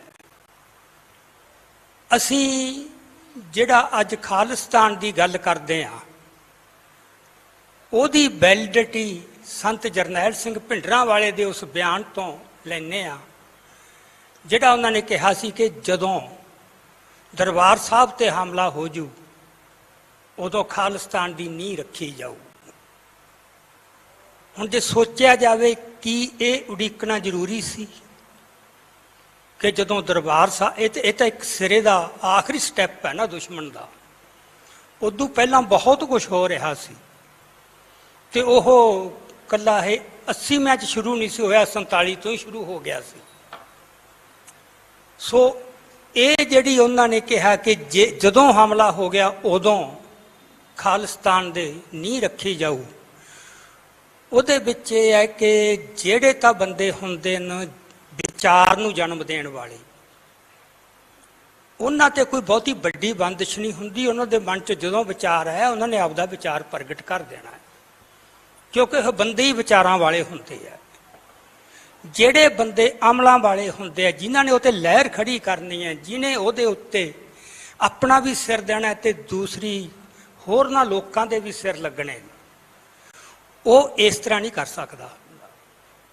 ਉਹਨੇ ਬਹੁਤ ਕੁਝ ਦੇਖਣਾ ਹੁੰਦਾ ਕਿ ਕਿਹੜਾ ਢੁਕਵਾਂ ਮੌਕਾ ਹੈ, ਜਦੋਂ ਜਿਹੜਾ ਆਈਡੀਆ ਸਾਡਾ ਦਿਲ ਨੂੰ ਪਿਆਰਾ ਹੈ ਪਰ ਉਹ ਏਜੰਡੇ ਦੇ ਉੱਤੇ ਕਦੋਂ ਆਊਗਾ। ਇਹ ਇੱਕ ਸੂਝ-ਬੂਝ ਦੀ ਗੱਲ ਹੈ। ਸਾਇੰਸ ਇਹ ਵਿਦਵਤਾ ਨਾਲ ਨਹੀਂ ਆਉਂਦੀ, ਇਹ ਪੜ੍ਹਾਈਆਂ ਨਾਲ ਵੀ ਨਹੀਂ ਆਉਂਦੀ। ਇਹ ਜਿਹੜੇ ਬੰਦੇ ਅਨੁਭਵੀ ਹੁੰਦੇ ਹਨ, ਇੰਟਿਊਟਿਵ ਹੁੰਦੇ ਆ, ਉਹਨਾਂ ਨੂੰ ਕਿਤੋਂ ਇਹ ਪਤਾ ਲੱਗ ਜਾਂਦਾ ਹੈ ਕਿ ਆਹ ਇੱਕ ਸਮਾਂ ਹੈ, ਆਹ ਇੱਕ ਫਰਕ ਹੈ ਦੋ ਗੱਲਾਂ ਦੇ ਵਿੱਚ। ਮੈਂ ਕੱਲ੍ਹ ਹੀ ਇੱਕ ਕੁਛ ਲਿਖਤ ਲਿਖ ਰਿਹਾ ਸੀਗਾ ਭਗਤ ਸਿੰਘ ਬਾਰੇ ਕਿ ਭਗਤ ਸਿੰਘ ਤੇ ਕਰਤਾਰ ਸਿੰਘ ਸਰਾਭੇ 'ਚ ਕੀ ਫਰਕ ਸੀ। ਉਹਦੇ ਵਿੱਚ ਮੈਨੂੰ ਬੜੀ ਸਿੱਕੇਬੰਦ ਗਵਾਹੀ ਮਿਲ ਗਈ। ਬੰਗਾਲ ਦਾ ਇੱਕ ਇਨਕਲਾਬੀ ਆਗੂ ਸੀ ਸਚਿੰਦਰ ਨਾਥ ਸਨਿਆਲ, ਉਹਨੇ ਪਹਿਲਾਂ ਗਦਰੀਆਂ ਨਾਲ ਕੰਮ ਕੀਤਾ ਕਾਫੀ, ਫਿਰ ਬਾਅਦ ਦੇ ਵਿੱਚ ਸਰਾਭੇ ਨਾਲ ਉਹਦਾ ਬਹੁਤ ਮੇਲ ਜੋਲ ਹੋਇਆ, ਸਰਾਭੇ ਨਾਲ ਉਹਦਾ ਬਹੁਤ ਮੇਲ ਮਿਲਾਪ ਚੱਲਦਾ ਰਿਹਾ। ਉਸ ਤੋਂ ਬਾਅਦ ਉਹਨੇ ਭਗਤ ਸਿੰਘ ਨੂੰ ਵੀ, ਇੱਕ ਤਰ੍ਹਾਂ ਉਹ ਭਗਤ ਸਿੰਘ ਦਾ ਮੈਂਟਰ ਸੀ, ਉਹਦਾ ਉਸਤਾਦ ਹੀ ਸੀ, ਉਹਨੇ ਦੋਹਾਂ ਨਾਲ ਕੰਮ ਕੀਤਾ। ਫਿਰ ਉਹਨੇ ਆਪਦੀ ਜੇਲ੍ਹ 'ਚ ਬੈਠੇ ਨੇ ਸਵੈ ਜੀਵਨੀ ਲਿਖੀ, ਬੰਦੀ ਜੀਵਨ। ਉਹਦੇ ਵਿੱਚ ਮੈਂ ਇੱਕੋ ਹੀ ਗੱਲ ਜਿਹੜੀ ਇਹ 'ਚ ਬੜਾ ਵਿਸਥਾਰ 'ਚ ਨਾ ਜਾਈਏ, ਉਹਨੇ ਦੋਹਾਂ ਦੇ ਵਿੱਚ ਫਰਕ ਕੀ ਸੀ। ਉਹ ਕਹਿੰਦਾ ਵੀ ਕਰਤਾਰ ਸਿੰਘ ਸਰਾਭਾ ਦੇ ਵਿੱਚ ਬਹੁਤ ਆਤਮ ਵਿਸ਼ਵਾਸ ਸੀ ਤੇ ਇਹ ਆਤਮ ਵਿਸ਼ਵਾਸ ਕਈ ਵਾਰ ਹੰਕਾਰ 'ਚ ਵੀ ਬਦਲ ਜਾਂਦਾ। ਇੱਥੇ ਫਰਕ ਹੈ ਕਿ ਜਿਹੜਾ ਬੰਦਾ ਅਨੁਭਵੀ ਹੈ, ਇੰਟਿਊਟਿਵ ਹੈ, ਉਹਦਾ ਆਤਮ ਵਿਸ਼ਵਾਸ ਹੰਕਾਰ 'ਚ ਨਹੀਂ ਬਦਲਦਾ। ਜਿਹੜਾ ਬੰਦਾ ਅਨੁਭਵੀ ਨਹੀਂ, ਉਹਦਾ ਆਤਮ ਵਿਸ਼ਵਾਸ, ਇਹ ਬੜੀ ਬਰੀਕ ਜੀ ਲਾਈਨ ਹੁੰਦੀ ਹੈ ਦੋਹਾਂ 'ਚ। ਉਹਨੇ ਇਹ ਗੱਲ ਬੜੀ ਕੈਟੇਗੋਰੀਕਲ ਲਿਖੀ ਹੈ ਕਿ ਕਰਤਾਰ ਸਿੰਘ ਸਰਾਭਾ ਬਹਾਦਰ ਹੋਣ ਦੇ ਨਾਲ ਨਾਲ ਅਨੁਭਵੀ ਸੀ, ਸ਼ਹੀਦ ਭਗਤ ਸਿੰਘ ਬਹੁਤ ਯੋਗ ਬੰਦਾ ਸੀ ਪਰ ਅਨੁਭਵੀ ਨਹੀਂ ਸੀ। ਹੁਣ ਤੁਸੀਂ ਦੇਖੋ ਦੋਹਾਂ ਦੀ ਸੰਗਤ ਦਾ ਕਿੰਨਾ ਫਰਕ ਹੈ। ਸਰਾਭੇ ਨੇ ਕਿੰਨਾ ਰੂਹਾਂ ਦੀ ਸੰਗਤ ਮਾਣੀ, ਕਿਹੋ ਜਿਹੇ ਧਰਮੀ ਬੰਦਿਆਂ ਦੇ ਨਾਲ ਉਹ ਸਾਰੀ ਉਮਰ ਵਿਚਰਿਆ, ਤੇ ਭਗਤ ਸਿੰਘ ਦੀ ਸਾਰੀ ਸੰਗਤ ਆਰੀਆ ਸਮਾਜੀਆਂ ਤੇ ਅਨਾਰਕਿਸਟਾਂ ਨਾਲ ਸੀ। ਇਹ ਇੱਕ ਬਹੁਤ ਵੱਡਾ ਫਰਕ ਹੈ। ਸੋ ਮੈਂ ਜਿੱਥੇ ਗੱਲ ਕਰ ਰਿਹਾ ਕਿ ਇਕੱਲਾ ਵਿਦਵਾਨ ਹੋਣਾ ਕਾਫੀ ਨਹੀਂ ਹੁੰਦਾ। ਜੇ ਲਹਿਰ ਦਾ ਆਗੂ ਅਨੁਭਵੀ ਨਹੀਂ ਨਾਲ, ਉਹਨੂੰ ਇਹ ਪਤਾ ਹੀ ਨਹੀਂ ਲੱਗਦਾ ਕਿ ਕਿਹੜੀ ਗੱਲ ਕਦੋਂ ਕਹਿਣੀ ਹੈ ਤੇ ਕਿਵੇਂ ਕਹਿਣੀ ਹੈ। ਹਰ ਸੰਘਰਸ਼ ਦੇ ਵਿੱਚ ਦੁਸ਼ਮਣ ਦਾ ਇਹ ਯਤਨ ਹੁੰਦਾ ਹੈ ਕਿ ਇਹ ਤੋਂ ਕੁਝ ਕਹਾਇਆ ਜਾਵੇ ਜਿਹਦੇ ਨਾਲ ਸਾਨੂੰ ਇਹਨਾਂ ਤੇ ਤਸ਼ੱਦਦ ਕਰਨਾ, ਜ਼ੁਲਮ ਕਰਨਾ ਸੌਖਾ ਹੋ ਜੇ। ਸੋ ਅਨੁਭਵੀ ਬੰਦੇ ਨੂੰ ਇਹ ਪਤਾ ਹੁੰਦਾ ਜਦੋਂ ਦੁਸ਼ਮਣ ਕਹਾਉਣਾ ਚਾਹੁੰਦਾ ਹੈ ਤੇ ਜਿਵੇਂ ਕਹਾਉਣਾ ਚਾਹੁੰਦਾ ਹੈ, ਅਸੀਂ ਉਦੋਂ ਨਹੀਂ ਕਹਿਣਾ, ਤੇ ਜਿਵੇਂ ਉਹ ਕਹਾਉਣਾ ਚਾਹੁੰਦਾ ਉਵੇਂ ਨਹੀਂ ਕਹਿਣਾ। ਅਸੀਂ ਕਹਿਣਾ ਹੈ, ਪਰ ਕਿਵੇਂ ਕਹਿਣਾ ਹੈ ਤੇ ਕਦੋਂ ਕਹਿਣਾ ਹੈ। ਸੋ ਇਸ ਕਰਕੇ ਸੰਤਾਂ ਨੂੰ ਇਹ ਨਹੀਂ ਕਿ ਪਹਿਲਾਂ ਪਤਾ ਨਹੀਂ ਸੀ ਕਿ ਕੌਮ ਦੀ ਲੋੜ ਕਿਹੜੀ ਗੱਲ ਦੀ ਹੈ। ਉਹ ਤਾਂ ਜਦੋਂ ਉਹਨਾਂ ਨੇ ਪੈਰ ਧਰ ਲਿਆ ਸੀਗਾ 78 ਤੋਂ ਬਾਅਦ ਰਾਜਨੀਤੀ ਦੇ ਵਿੱਚ, ਉਹਨਾਂ ਨੂੰ ਇਹ ਅਹਿਸਾਸ ਹੋ ਗਿਆ ਸੀ। ਉਹਨਾਂ ਦਾ ਇੱਕ ਇੱਕ ਕਰਮ, ਇੱਕ ਇੱਕ ਬਚਨ ਇਸ ਗੱਲ ਦੀ ਪੁਸ਼ਟੀ ਕਰਦਾ ਹੈ। ਹੁਣ ਅੱਗੇ ਸੀ ਕਿ ਦੋ ਗੱਲਾਂ, ਕਿ ਕੌਮ ਨੂੰ ਤਿਆਰ ਕਰਨਾ ਇਹਦੇ ਵਾਸਤੇ, ਸਮਝ ਲਓ ਆਗੂ ਨੂੰ ਤਾਂ ਪਤਾ ਲੱਗ ਗਿਆ ਵੀ ਕੌਮ ਵੀ ਤਿਆਰ ਹੋਵੇ। ਇੱਕ ਅਗਲੀ ਗੱਲ, ਆਮ ਲੋਕਾਂ ਵਾਸਤੇ ਵੀ ਉਹਦੀ ਇੱਕ ਜਸਟੀਫਿਕੇਸ਼ਨ ਦਰਸਾਉਣੀ ਹੁੰਦੀ ਹੈ। ਤੁਸੀਂ ਦੇਖੋ ਜਿਹੜਾ ਭਾਰਤ ਦੀ ਆਜ਼ਾਦੀ ਦੀ ਲੜਾਈ ਚੱਲੀ ਹੈ, ਉਹਦੇ 'ਚ ਆਜ਼ਾਦੀ ਦਾ ਏਜੰਡਾ ਕਦੋਂ ਆਇਆ ਜਾ ਕੇ? ਜਲਿਆਂਵਾਲੇ ਬਾਗ ਤੋਂ ਬਾਅਦ 'ਚ ਆਇਆ। ਹਾਲਾਂਕਿ ਜਿਹੜੀ ਉਹ ਗੁਲਾਮੀ ਸੀ ਉਹ 'ਚ ਤਾਂ ਉਹਲਾ ਹੀ ਕੋਈ ਨਹੀਂ ਸੀ। 7 ਸਮੁੰਦਰੋਂ ਪਾਰ ਆ ਕੇ ਤੁਹਾਡੇ ਦੇਸ਼ ਤੇ ਕਬਜ਼ਾ ਕੀਤਾ, ਬਿਲਕੁਲ ਬਗਾਨੇ ਬੰਦੇ ਨੇ, ਉਹਨਾਂ ਨੇ ਤੁਹਾਨੂੰ ਗੁਲਾਮ ਬਣਾਇਆ ਹੋਇਆ। ਮਤਲਬ ਇਹ ਤਾਂ ਨੰਗੀ ਅੱਖ ਨਾਲ ਦੇਖਣ ਵਾਲੀ ਗੱਲ ਸੀ ਨਾ, ਕੋਈ ਬਹੁਤੀ ਤੀਖਣ ਬੁੱਧੀ ਦੀ ਲੋੜ ਨਹੀਂ ਸੀ। ਤੇ ਜੇ ਗੁਲਾਮ ਆ ਤਾਂ ਫਿਰ ਗੁਲਾਮੀ ਤੋਂ ਆਜ਼ਾਦੀ ਦਾ ਤਾਂ ਉਹਦਾ ਜਨਮ ਸਿੱਧ ਅਧਿਕਾਰ ਹਰ ਕੌਮ ਦਾ ਹੀ ਹੈਗਾ। ਇੰਨਾ ਚਿਰ ਕਿਉਂ ਲਿਆ? ਸੋ ਉਹੀ ਗੱਲ ਜਿਵੇਂ ਰਵਿੰਦਰਨਾਥ ਟੈਗੋਰ ਨੇ ਲਿਖਿਆ ਸੀ ਕਿ ਸ਼ਾਇਦ ਸਾਨੂੰ ਜਲਿਆਂਵਾਲੇ ਬਾਗ ਦੀ ਲੋੜ ਸੀ। ਜਲਿਆਂਵਾਲੇ ਬਾਗ ਨੇ ਸੁਰਤ ਨੂੰ ਹਲੂਣਾ ਦਿੱਤਾ, ਤੇ ਜਦੋਂ ਫਿਰ ਪੂਰੀ ਆਜ਼ਾਦੀ ਦਾ ਪ੍ਰੋਗਰਾਮ ਲਿਆਂਦਾ ਕਾਂਗਰਸ ਪਾਰਟੀ ਨੇ, ਚਲੋ ਜਿਹੋ ਜਿਹਾ ਵੀ ਸੀ ਆਪਾਂ ਉਸ ਗੱਲ 'ਚ ਨਾ ਜਾਈਏ, ਪਰ ਕਾਂਗਰਸ ਪਾਰਟੀ ਵੀ ਪਹਿਲਾਂ ਸਿਰਫ ਅੰਸ਼ਕ ਮੰਗਾਂ ਹੀ ਰੱਖਦੀ ਰਹੀ ਸੀ।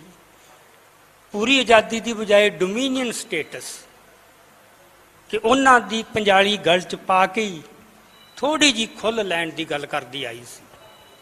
ਸੋ ਮੇਰਾ ਕਹਿਣ ਤੋਂ ਉਹੀ ਭਾਵ ਜਿਹੜਾ ਹੈਗਾ ਕਿ ਇੱਕ ਤਾਂ ਕੌਮ ਦੇ ਕਾਫੀ ਹਿੱਸੇ ਦੇ ਉਹਦੇ ਮਨ ਤਿਆਰ ਹੋ ਚੁੱਕੇ ਹੋਣ ਜਿਨ੍ਹਾਂ ਨੇ ਲੜਨਾ ਹੈ। ਦੂਜੀ ਗੱਲ, ਆਮ ਦੁਨੀਆ ਦੀਆਂ ਨਜ਼ਰਾਂ 'ਚ ਵੀ ਉਹਦੀ ਕੋਈ ਜਸਟੀਫਿਕੇਸ਼ਨ ਤਾਂ ਬਣਦੀ ਹੋਵੇ ਵੀ ਕਿਉਂ ਹੁਣ, ਵੀ ਸਾਡਾ ਹੁਣ ਮੋਰਲ ਰਾਈਟ ਬਣਦਾ, ਅਸੀਂ ਨਹੀਂ ਰਹਿਣਾ ਇਹਨਾਂ ਸ਼ਰਤਾਂ ਤੇ ਇੰਨਾ ਜਲੀਲ ਹੋ ਕੇ, ਅਸੀਂ ਨਹੀਂ ਰਹਿਣਾ। ਚਤੰਨ ਬੰਦੇ ਨੂੰ ਆਪ ਮਹਿਸੂਸ ਹੋ ਜਾਂਦਾ, ਦੂਜਿਆਂ ਨੂੰ ਵੀ ਕਰਵਾਉਣਾ ਤੁਸੀਂ। ਸੋ ਮੇਰਾ ਖਿਆਲ ਹੈ ਕਿ ਸੰਤਾਂ ਨੇ ਇਸ ਮਸਲੇ ਨੂੰ ਜਿਵੇਂ ਨਜਿੱਠਿਆ, ਪੱਤਰਕਾਰ ਜ਼ੋਰ ਲਾਉਂਦੇ ਰਹੇ ਖਾਲਿਸਤਾਨ ਬਾਰੇ ਕੀ ਵਿਚਾਰ ਹੈ, ਕਿੰਨੇ ਆਤਮ ਸੰਜਮ ਨਾਲ, ਕਿੰਨੇ ਗਿਣਵੇਂ ਤੋਲਵੇਂ ਸ਼ਬਦ।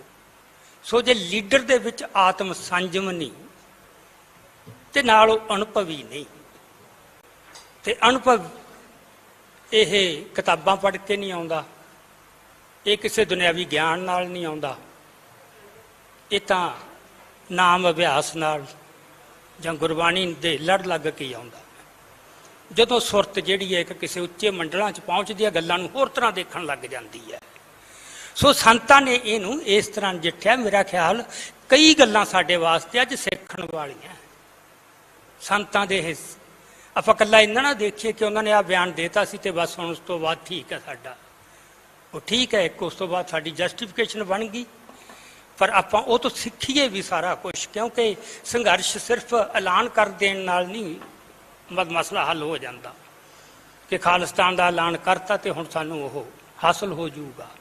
ਉਹਦੇ ਵਾਸਤੇ ਇੱਕ ਲੜਾਈ ਬੜੀ ਕਠਿਨ ਤੇ ਜੋਖਮ ਭਰੀ ਲੜਾਈ ਲੜਨੀ ਪੈਂਦੀ ਹੈ। ਜਦੋਂ ਭਾਰਤ ਦੇ ਲੋਕ ਆਪਦੀ ਆਜ਼ਾਦੀ ਵਾਸਤੇ ਲੜ ਰਹੇ ਸੀ, ਉਹ ਤਾਂ ਬਹੁਤ ਸੌਖਾ ਸੀ ਕੰਮ।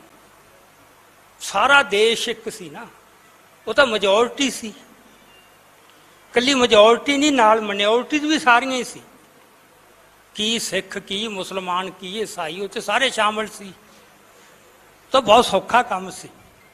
ਸਾਡਾ ਕੰਮ ਜਿਹੜਾ ਹੈਗਾ, ਪਹਿਲਾਂ ਤਾਂ ਇਹ ਸੋਝੀ ਆਉਣੀ, ਇਹ ਵਿਚਾਰ ਪੈਦਾ ਹੋਣਾ, ਉਹਦੇ ਵਿੱਚ ਵੀ ਬੜੀ ਔਖਾ ਕੰਮ ਸੀ, ਬੜੀਆਂ ਗੁੰਝਲਾਂ ਸੀ।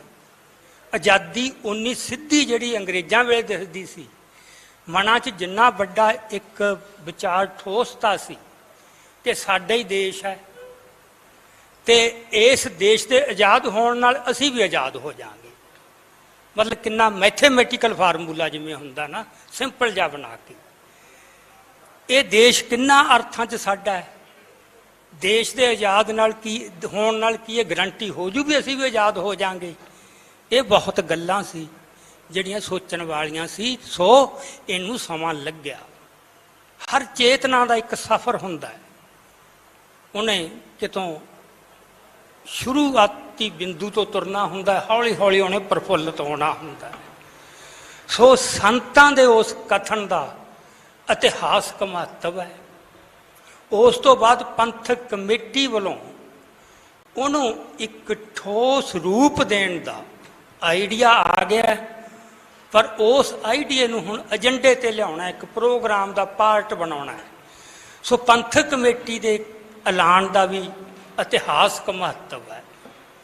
ਸੋ ਉਹ ਡਾਕੂਮੈਂਟ, ਉਹ ਦਸਤਾਵੇਜ਼ ਜਿਹੜਾ ਉੱਥੇ ਜਾਰੀ ਕੀਤਾ ਗਿਆ, ਉਸ ਦੀ ਇਵੈਲੂਏਸ਼ਨ, ਉਹਦਾ ਮੁਲਾਂਕਣ ਇਸ ਪੱਖੋਂ ਹੀ ਹੋਣਾ ਚਾਹੀਦਾ ਹੈ ਕਿ ਉਹਦੀ ਇੱਕ ਇਤਿਹਾਸਕ ਮਹੱਤਤਾ ਹੈ।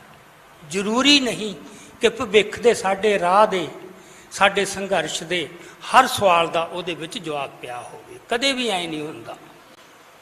ਸੋ ਇਤਿਹਾਸਕ ਮਹੱਤਵ ਦੇ ਤੌਰ 'ਤੇ ਉਹ ਸਾਡੇ ਵਾਸਤੇ ਬੜਾ ਫਖਰਯੋਗ ਹੈ, ਪਰ ਲੜਾਈ ਲੜਨ ਵਾਸਤੇ ਅੱਗੇ ਹੋਰ ਬਹੁਤ ਕੁਝ ਕਰਨਾ ਪੈਣਾ ਹੈ। ਸੋ ਮੇਰਾ ਖਿਆਲ ਹੈ ਕਿ ਜੇ ਆਪਾਂ ਸਾਰੇ ਰਲ ਮਿਲ ਕੇ ਇਸੇ ਸਮਰਪਣ ਦੀ ਭਾਵਨਾ ਨਾਲ ਚੱਲੀਏ ਤਾਂ ਹੌਲੀ ਹੌਲੀ ਬੜਾ ਫਰਕ ਪੈ ਰਿਹਾ ਹੈ। ਮੈਂ ਪਿਛਲੇ 15-20 ਸਾਲਾਂ 'ਚ ਬਹੁਤ ਕੁਝ ਬਦਲਦਾ ਦੇਖਿਆ ਹੈ, ਬਹੁਤ ਕੁਝ ਚੰਗੇ ਪਾਸੇ ਵੀ ਬਦਲਦਾ ਦੇਖਿਆ ਹੈ। ਬਹੁਤ ਸਾਡੀ ਜਿਹੜੀ ਅਗਲੀਆਂ ਜਨਰੇਸ਼ਨ ਉਹ ਪਹਿਲਾਂ ਦੇ ਮੁਕਾਬਲੇ ਜ਼ਿਆਦਾ ਪੜ੍ਹ ਲਿਖ ਗਏ, ਬੜੀ ਖੁੱਲ੍ਹੀ ਦੁਨੀਆ ਦੇ ਵਿੱਚ ਵਿਚਰੇ ਨੇ, ਆਜ਼ਾਦ ਫਿਜ਼ਾ ਦੇ ਵਿੱਚ ਸਾਹ ਲਏ ਨੇ ਉਹਨਾਂ ਨੇ, ਅਤੇ ਉਹਨਾਂ ਨੂੰ ਕਾਫੀ ਗੱਲਾਂ ਬੌਧਿਕ ਤੌਰ 'ਤੇ ਵੀ ਸਪਸ਼ਟ ਨੇ। ਸੋ ਇਸ ਕਰਕੇ ਆਉਣ ਵਾਲੇ ਸਮੇਂ 'ਚ ਆਪਾਂ ਤਾਂ, ਮੇਰਾ ਖਿਆਲ ਜਿਹੜੇ, ਮੈਂ ਤਾਂ ਆਪਦੇ ਆਪ ਨੂੰ ਇਹੀ ਸਮਝਦਾ ਕਿ ਆਪਾਂ ਤਾਂ ਇੱਕ ਪ੍ਰੇਰਨਾ ਦੇਣ ਤੱਕ ਹੀ ਗੱਲ ਹੈਗੀ ਹੈ, ਇੰਸਪੀਰੇਸ਼ਨ, ਜਿੰਨਾ ਕਿ ਜਿਹਦੇ 'ਚ ਜਿੰਨੀ ਸਮਰੱਥਾ ਹੈ ਉਹ ਆਪਣੀ ਅੰਤਰਦ੍ਰਿਸ਼ਟੀ ਤੁਹਾਡੀ ਜੋ ਹੈ, ਤੁਹਾਡੀਆਂ ਇਨਸਾਈਟਸ ਹੈ, ਉਹ ਲੋਕਾਂ ਨਾਲ ਸਾਂਝੀਆਂ ਸੰਗਤ ਨਾਲ ਕੀਤੀਆਂ ਜਾਣ, ਆਪਦੇ ਤਜਰਬੇ ਸੰਗਤਾਂ ਨਾਲ ਸਾਂਝੇ ਕੀਤੇ ਜਾਣ। ਬਾਕੀ ਤਾਂ ਅਗਲਾ ਵਾਹਿਗੁਰੂ ਦੇ ਹੱਥ ਹੈ, ਕੌਣ ਕਦੋਂ ਕਿਸ ਤਰ੍ਹਾਂ ਸੰਘਰਸ਼ ਅੱਗੇ ਚੱਲਦਾ ਹੈ। ਸੋ ਇਸ ਪੋਜ਼ੀਟਿਵ ਨੋਟ 'ਤੇ ਮੈਂ ਆਪਣੀ ਗੱਲ ਬੰਦ ਕਰਦਾ ਕਿ ਹੁਣ ਜੋ ਦੁਨੀਆ ਦਾ ਮਾਹੌਲ ਬਣ ਰਿਹਾ ਹੈ, ਕਿਉਂਕਿ ਸਿੱਖ ਜਿਸ ਕਿਸਮ ਦੀ ਸਥਿਤੀ 'ਚ ਫਸੇ ਹੋਈ ਕਹਿ ਸਕਦਾ ਮੈਂ। ਜਦੋਂ ਭਾਰਤ ਲੜ ਰਿਹਾ ਸੀ ਆਜ਼ਾਦੀ ਵਾਸਤੇ, ਉਹਨਾਂ ਦੀ ਗੱਲ ਹੀ ਹੋਰ ਸੀ।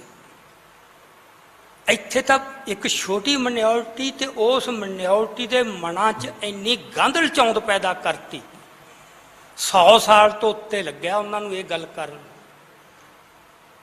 ਵੀ ਸਿੱਖਾਂ ਨੂੰ, ਮਤਲਬ ਇਹ ਗੱਲ ਹੀ ਨਹੀਂ ਵੀ ਇਹ ਸਾਡਾ ਦੇਸ਼ ਹੈ ਜੇ ਇਸ ਤਾਂ ਮਰ ਮਿਟਾਂਗੇ ਇਹਦੇ ਵਾਸਤੇ। ਸਾਡੇ ਗੁਰੂਆਂ ਨੇ ਵੀ ਇਸ ਤਰ੍ਹਾਂ ਕੀਤਾ। ਸਭ ਤੋਂ ਜਿਹੜੀ ਖਤਰਨਾਕ ਗੱਲ ਹੋਈ ਹੈ ਕਿ ਉਹਨਾਂ ਨੇ ਸਾਡੇ ਗੁਰੂਆਂ ਨੂੰ ਆਪਦੇ ਹਿਸਾਬ ਨਾਲ ਇੰਟਰਪ੍ਰੈਟ ਕੀਤਾ, ਗੁਰੂਆਂ ਨੂੰ ਦੇਸ਼ ਭਗਤ ਦਿਖਾਤਾ। ਹਾਲਾਂਕਿ ਗੁਰੂ ਨੂੰ ਦੇਸ਼ ਭਗਤ ਕਹਿਣਾ, ਮੇਰੇ ਖਿਆਲ ਉਹ ਤਾਂ ਇੱਕ ਬਹੁਤ ਹੀ ਦੁਨਿਆਵੀ ਪੱਧਰ 'ਤੇ ਇੱਕ ਛੋਟੀ ਬਣਾ ਕੇ ਪੇਸ਼ ਕਰਨਾ ਹੈ। ਸੋ ਗੁਰੂ ਦੀ ਜੋ ਇੱਕ ਦੈਵੀ ਅਜ਼ਮਤ ਹੈ, ਉਹਦੀ ਜੋ ਡਿਵਾਈਨ ਗ੍ਰੇਸ ਹੈ, ਉਹ ਜੇ ਸਾਡੇ ਹਿਰਦੇ 'ਚ ਨਹੀਂ ਰਹੂ ਤਾਂ ਫਿਰ ਉਹ ਸਾਡੇ ਅੰਦਰ ਉਸ ਕਿਸਮ ਦੀ ਪ੍ਰੇਰਨਾ ਨਹੀਂ ਜਗਾ ਸਕੂ, ਉਨੀ ਰੌਸ਼ਨੀ ਪੈਦਾ ਨਹੀਂ ਕਰ ਸਕੂ। ਸੰਤਾਂ ਦਾ ਇਹ ਫਰਕ ਸੀ। ਸੰਤਾਂ ਨੇ ਗੁਰੂਆਂ ਨੂੰ ਦੇਸ਼ ਭਗਤ ਦੇ ਤੌਰ 'ਤੇ ਨਹੀਂ ਸੀ ਕੀਤਾ, ਉਹਨਾਂ ਨੇ ਉਹਨਾਂ ਨੂੰ ਇੱਕ ਦੈਵੀ ਹਸਤੀ ਦੇ ਤੌਰ 'ਤੇ, ਇੱਕ ਜੋਤ ਦੇ ਤੌਰ 'ਤੇ ਦੇਖਿਆ, ਪ੍ਰੇਰਨਾ ਲਈ, ਤੇ ਉਹਦੇ ਵਿੱਚੋਂ ਆਪਣੇ ਨਿਰਣੇ ਤੇ ਸਿੱਟੇ ਕੱਢੇ। ਸੋ ਇਸ ਕਰਕੇ ਇਹ ਜਿਹੜੇ ਸਾਡੇ ਇੰਨੇ ਮਨਾਂ ਦੇ ਉੱਤੇ ਸੰਗਲ ਪਾ ਲਏ ਨਾ ਉਹਨਾਂ ਨੇ, ਆਪਦੀ ਬੌਧਿਕਤਾ ਨਾਲ ਵੀ ਤੇ ਮਨੋਵਿਗਿਆਨਕ ਤੌਰ 'ਤੇ ਵੀ, ਇਹ ਬਹੁਤ ਔਖਾ ਹੁੰਦਾ। ਗੁਲਾਮ ਮਾਨਸਿਕਤਾ ਨੂੰ ਬਦਲਣਾ ਬੜਾ ਔਖਾ ਹੁੰਦਾ।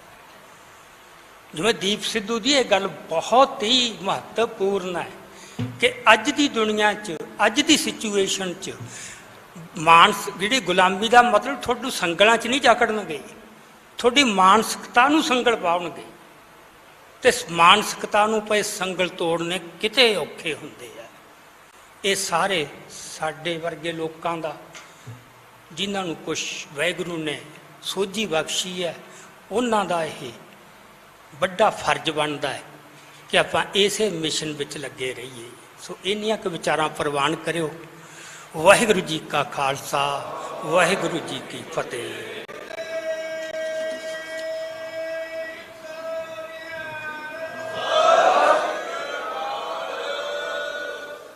ਸੋ ਇਹ ਸਨ ਸਿੱਖ ਪੰਥ ਦੇ ਮਹਾਨ ਵਿਦਵਾਨ ਸਰਦਾਰ ਅਜਮੇਰ ਸਿੰਘ ਜੀ। ਉਹਨਾਂ ਨੇ ਬਹੁਤ ਗੰਭੀਰ ਤੇ ਵਡਮੁੱਲੇ ਵਿਚਾਰ ਤੁਹਾਡੇ ਨਾਲ ਸਾਂਝੇ ਕੀਤੇ ਨੇ।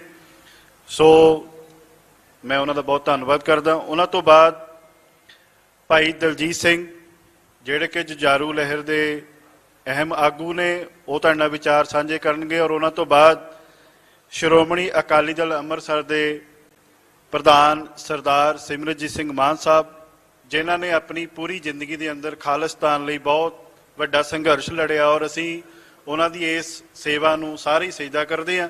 ਉਹਨਾਂ ਨੇ ਆਪਣੇ ਵਿਚਾਰ ਤੁਹਾਡੇ ਨਾਲ ਸਾਂਝੇ ਕਰਨੇ ਨੇ। ਸੋ ਮੈਂ ਬੇਨਤੀ ਕਰੂੰਗਾ ਭਾਈ ਦਲਜੀਤ ਸਿੰਘ ਹੋਰਾਂ ਨੂੰ ਕਿ ਉਹ ਆਉਣ ਤੇ ਆਪਣੇ ਵਿਚਾਰ ਤੁਹਾਡੇ ਨਾਲ ਸਾਂਝੇ ਕਰਨ। ਉਹਨਾਂ ਤੋਂ ਬਾਅਦ ਸਰਦਾਰ ਸਿਮਰਨਜੀਤ ਸਿੰਘ ਮਾਨ, ਪ੍ਰਧਾਨ ਸ਼੍ਰੋਮਣੀ ਅਕਾਲੀ ਦਲ ਅੰਮ੍ਰਿਤਸਰ, ਸੰਬੋਧਨ ਹੋਣਗੇ। ਵਾਹਿਗੁਰੂ ਜੀ ਕਾ ਖਾਲਸਾ, ਵਾਹਿਗੁਰੂ ਜੀ ਕੀ ਫਤਿਹ।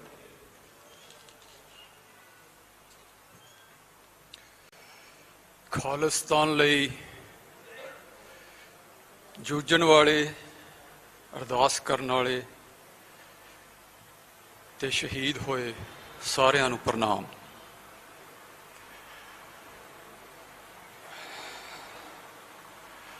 ਜਿਹੜੀ ਖਾਲਿਸਤਾਨ ਦੀ ਗੱਲ ਆ, 29 ਤਰੀਕ ਨੂੰ ਆਪਾਂ ਐਲਾਨਨਾਮੇ ਦੀ ਗੱਲ ਕਰਦੇ ਹਾਂ।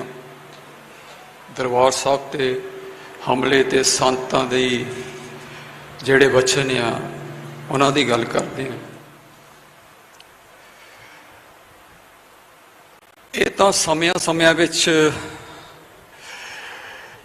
ਕਿਸੇ ਵਿਚਾਰ ਜਾਂ ਜੋ ਇੱਕ ਵਿਚਾਰ ਆਇਆ ਹੁੰਦਾ, ਉਹਨੂੰ ਪ੍ਰਗਟਾਉਣ ਦਾ ਇੱਕ ਤਰੀਕਾ ਹੁੰਦਾ, ਜਾਂ ਯਾਦ ਕਰਾਉਣਾ ਹੁੰਦਾ, ਦ੍ਰਿੜ ਕਰਾਉਣਾ ਹੁੰਦਾ, ਨਵੇਂ ਸਿਰੋਂ ਜਾਗ ਲਾਉਣਾ ਹੁੰਦਾ, ਹੋਕਾ ਦੇਣਾ ਹੁੰਦਾ। ਅਸਲ ਵਿੱਚ ਤਾਂ ਖਾਲਿਸਤਾਨ ਦੀ ਗੱਲ ਤਾਂ ਪਹਿਲੇ ਪਾਤਸ਼ਾਹ ਤੋਂ ਹੀ ਸ਼ੁਰੂ ਹੁੰਦੀ ਆ। ਜਦੋਂ ਉਹ ਗੱਲ ਕਰਦੇ ਆ, ਨਾਨਕ ਰਾਜ ਚਲਾਇਆ ਕੋਟ ਸਤਾਣੀ ਨਹੀਂ ਹੁੰਦੇ, ਤੇ ਕਰਤਾਰਪੁਰ ਵਿਖੇ ਜਿਹੜਾ ਸਮਾਜ ਤੇ ਰਾਜ ਆ ਸਾਂਝੀ ਵਾਲਤਾ ਦਾ, ਸਰਬਤ ਦੇ ਭਲੇ ਵਾਲਾ। ਉਸ ਤੋਂ ਬਾਅਦ ਸਾਰੇ ਗੁਰੂਆਂ ਨੇ, 6ਵੇਂ ਪਾਤਸ਼ਾਹ ਦਾ ਮੀਰੀ ਪੀਰੀ ਦਾ ਸਿਧਾਂਤ, 10ਵੇਂ ਪਾਤਸ਼ਾਹ ਦਾ ਖਾਲਸਾ ਦਾ ਸਾਜਣਾ, ਖਾਲਸੇ ਦਾ ਪ੍ਰਗਟ ਹੋਣਾ, ਤੇ ਉਸ ਤੋਂ ਬਾਅਦ ਖਾਲਸੇ ਨੂੰ ਗਰਿਆਈ ਬਖਸ਼ਣੀ, ਗੁਰੂ ਗ੍ਰੰਥ ਸਾਹਿਬ ਨੂੰ ਗਰਿਆਈ ਬਖਸ਼ਣੀ।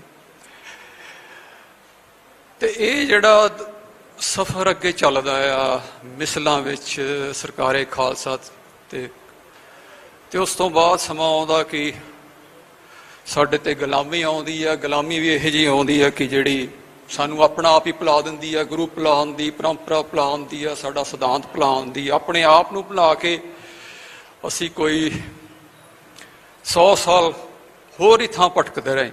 ਸਾਡੇ ਤੇ ਹੋਰਾਂ ਸੱਭਿਅਤਾਵਾਂ, ਹੋਰਾਂ ਵਿਚਾਰਾਂ ਦਾ, ਜੋ ਪੱਛਮੀ ਬਾਅਦ ਹਿੰਦੂਤਵ ਜਾਂ ਲੈਫਟ, ਉਹਨਾਂ ਦਾ ਇਹੋ ਜਿਹਾ ਅਸਰ ਪਿਆ ਕਿ ਸਾਨੂੰ ਆਪਣਾ ਆਪ ਵੀ ਉਹਨਾਂ ਦੇ ਰਾਹੀਂ ਆਪਾਂ ਪਛਾਣਨ ਲੱਗ ਪਏ।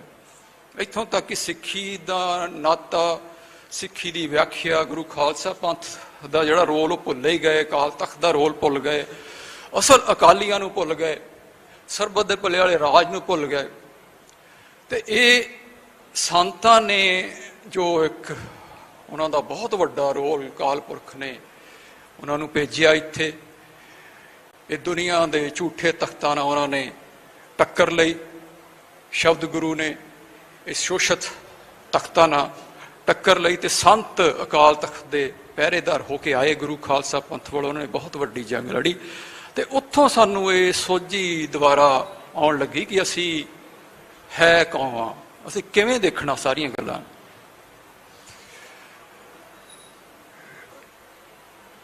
ਗੁਰੂਆਂ ਨੇ ਬੜਾ ਸਪਸ਼ਟ ਕੀਤਾ, ਪਹਿਲੇ ਪਾਤਸ਼ਾਹ ਨੇ, ਕਿ ਉਹਨਾਂ ਦਾ ਜਿਹੜਾ ਆਦੇਸ਼ ਆ ਗੁਰਮੁਖ ਨੂੰ ਲੱਭਣਾ ਆ, ਗੁਰਮੁਖਾਂ ਵਾਲਾ ਇੱਕ ਸਮਾਜ ਪੈਦਾ ਕਰਨਾ, ਗੁਰਮਤਾਈ ਵਾਲਾ, ਸਰਬਤ ਦੇ ਭਲੇ ਵਾਲਾ, ਆਪ ਗੁਰਮਤਿ ਦੇ ਰਾਹ ਤੇ ਚੱਲਣਾ, ਹੋਰਾਂ ਨੂੰ ਚਲਾਉਣਾ।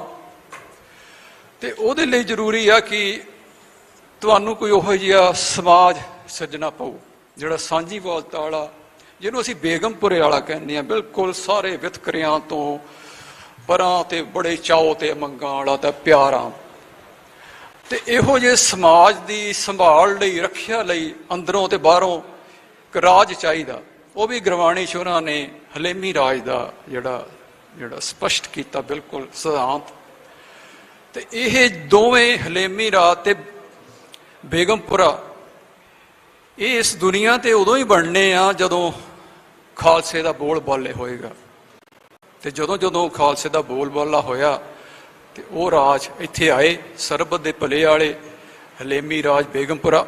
ਤੇ ਅੱਜ ਦੇ ਸਮਿਆਂ 'ਚ ਜਿਹੜਾ ਅਸੀਂ ਭੁੱਲ ਗਏ ਸੀ ਸਾਰੀ ਗੱਲ ਨੂੰ, ਰਾਜ ਨੂੰ, ਗੁਰੂ ਨੂੰ, ਆਪਣੇ ਜੀਵਨ ਨੂੰ, ਆਪਣੇ ਆਪ ਨੂੰ, ਸਾਡਾ ਸੰਸਾਰ ਕੀ ਸੀ ਮੁੱਲਾਂ ਦਾ, ਸਾਡੇ ਸੁਪਨਿਆਂ ਦਾ, ਉਹ ਵੀ ਭੁੱਲ ਗਏ ਸੀ। ਉਹ ਸੰਤਾਂ ਦੇ ਜੰਗ ਤੇ ਸ਼ਹਾਦਤ ਰਾਹੀਂ ਸਾਨੂੰ ਸਮਝ ਆਇਆ। ਤੇ ਜਿਵੇਂ ਪਹਿਲਾਂ ਬੁਲਾਰਿਆਂ ਨੇ ਕਿਹਾ, ਜਿਹੜਾ ਇਹ ਸ਼ਬਦ ਖਾਲਿਸਤਾਨ ਹੈ, ਇਹ ਕੋਈ ਨਾਰਾ ਜਾਂ ਇੱਕ ਸਿੰਪਲ ਸ਼ਬਦ ਨਹੀਂ, ਇਹਦੇ ਪਿੱਛੇ ਬਹੁਤ ਹੀ ਕੁਝ ਜੁੜਿਆ ਆ, ਬਹੁਤ ਕੁਛ, ਸਾਰਾ ਇਤਿਹਾਸ ਜੁੜਿਆ ਆ।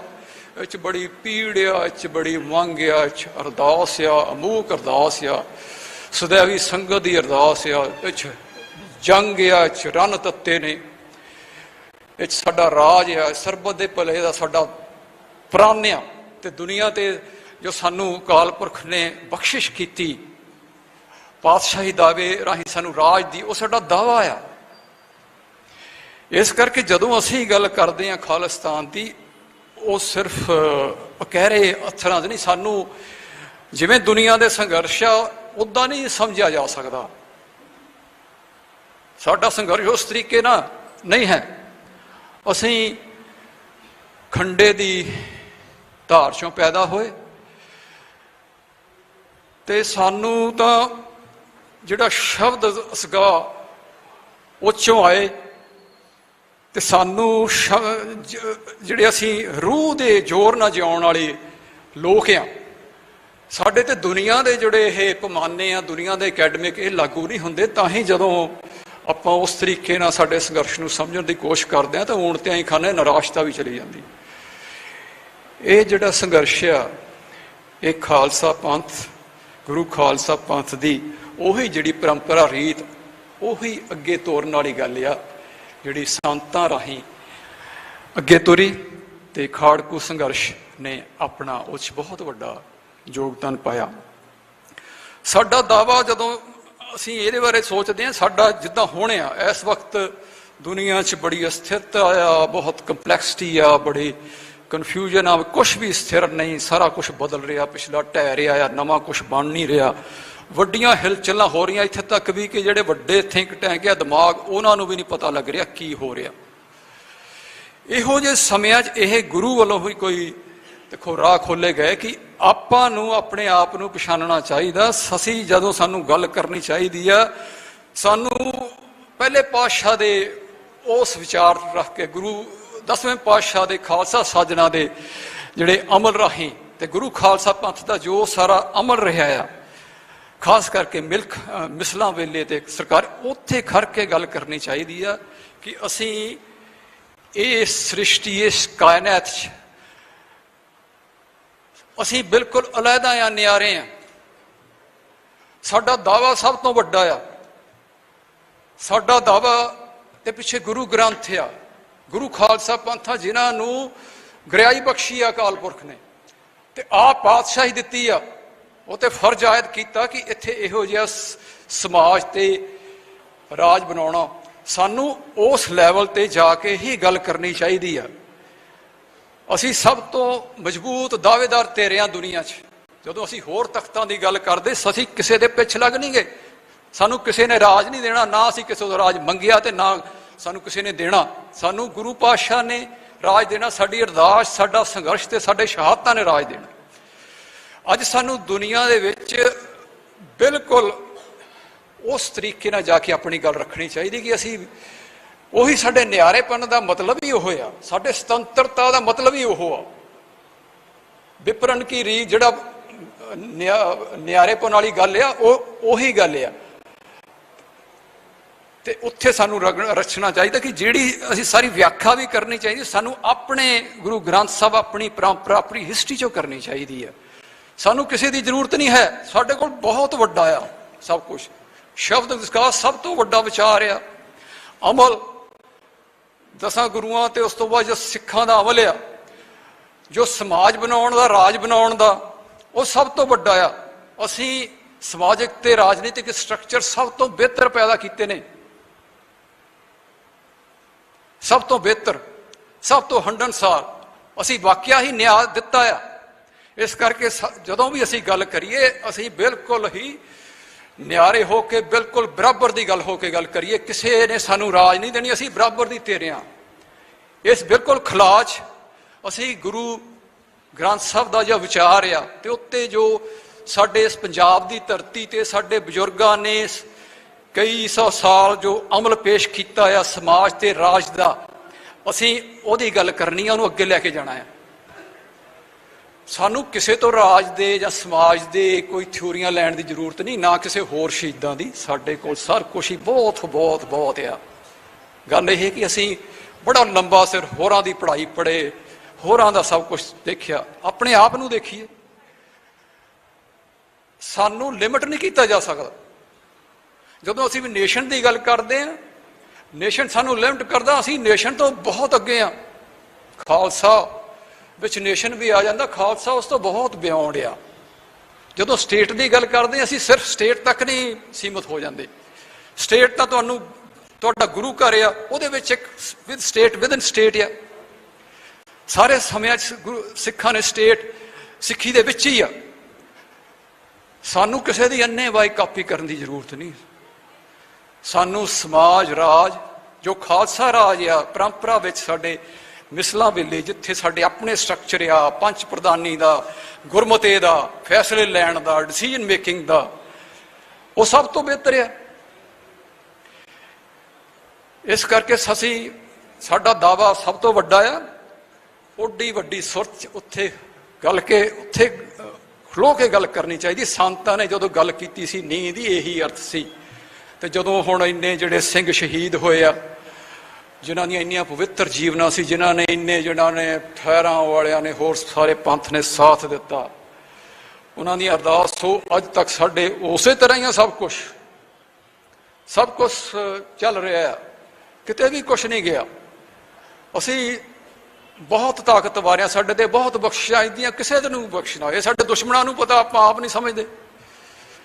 ਆ ਜੋ ਕੁਛ ਸਾਡੇ ਬਾਰੇ ਉਹ ਕਰ ਰਹੇ, ਇਸ ਕਰਕੇ ਕਰਦੇ ਕਿ ਉਹਨਾਂ ਨੂੰ ਪਤਾ ਕਿ ਕ੍ਰਾਈਸਿਸ ਵੇਲੇ, ਕੱਲ ਦੇ ਇੰਸਟੀਟਿਊਸ਼ਨ, ਇਹ ਕੁਛ ਵੀ ਕਰ ਸਕਦੇ ਆ ਬਿਨਾਂ ਲੀਡਰਸ਼ਿਪ ਤੋਂ। ਇਹਨਾਂ ਕੋਲ ਇਤਿਹਾਸ ਆ, ਇੱਥੇ ਕੁਛ ਵੀ ਬਣਾ ਲੈਣਗੇ। ਇੱਕ ਤਾਂ ਇਹ ਗੱਲ ਆ ਕਿ ਬਹੁਤ ਹੀ ਅਹਿਮ ਗੱਲ ਆ ਕਿ ਜਿਹੜੀ ਖਾਲਸੇ ਲਈ ਸਭ ਤੋਂ ਗੱਲ ਆ ਕਿ ਆਜ਼ਾਦੀ ਦੀ ਗੱਲ ਕਰਦੇ ਆ, ਸਭ ਤੋਂ ਪਹਿਲਾਂ ਖਾਲਸੇ 'ਚ ਸੁਤੰਤਰ ਵਿਚਰਨਾ ਆ। ਨਿਆਰੇਪਨਾ ਵੀ ਉਹੀ ਆ ਕਿ ਆਪਾਂ ਆਪਣੇ ਆਪ ਨੂੰ ਗੁਲਾਮੀਆਂ ਤੋਂ ਲਾਈਏ।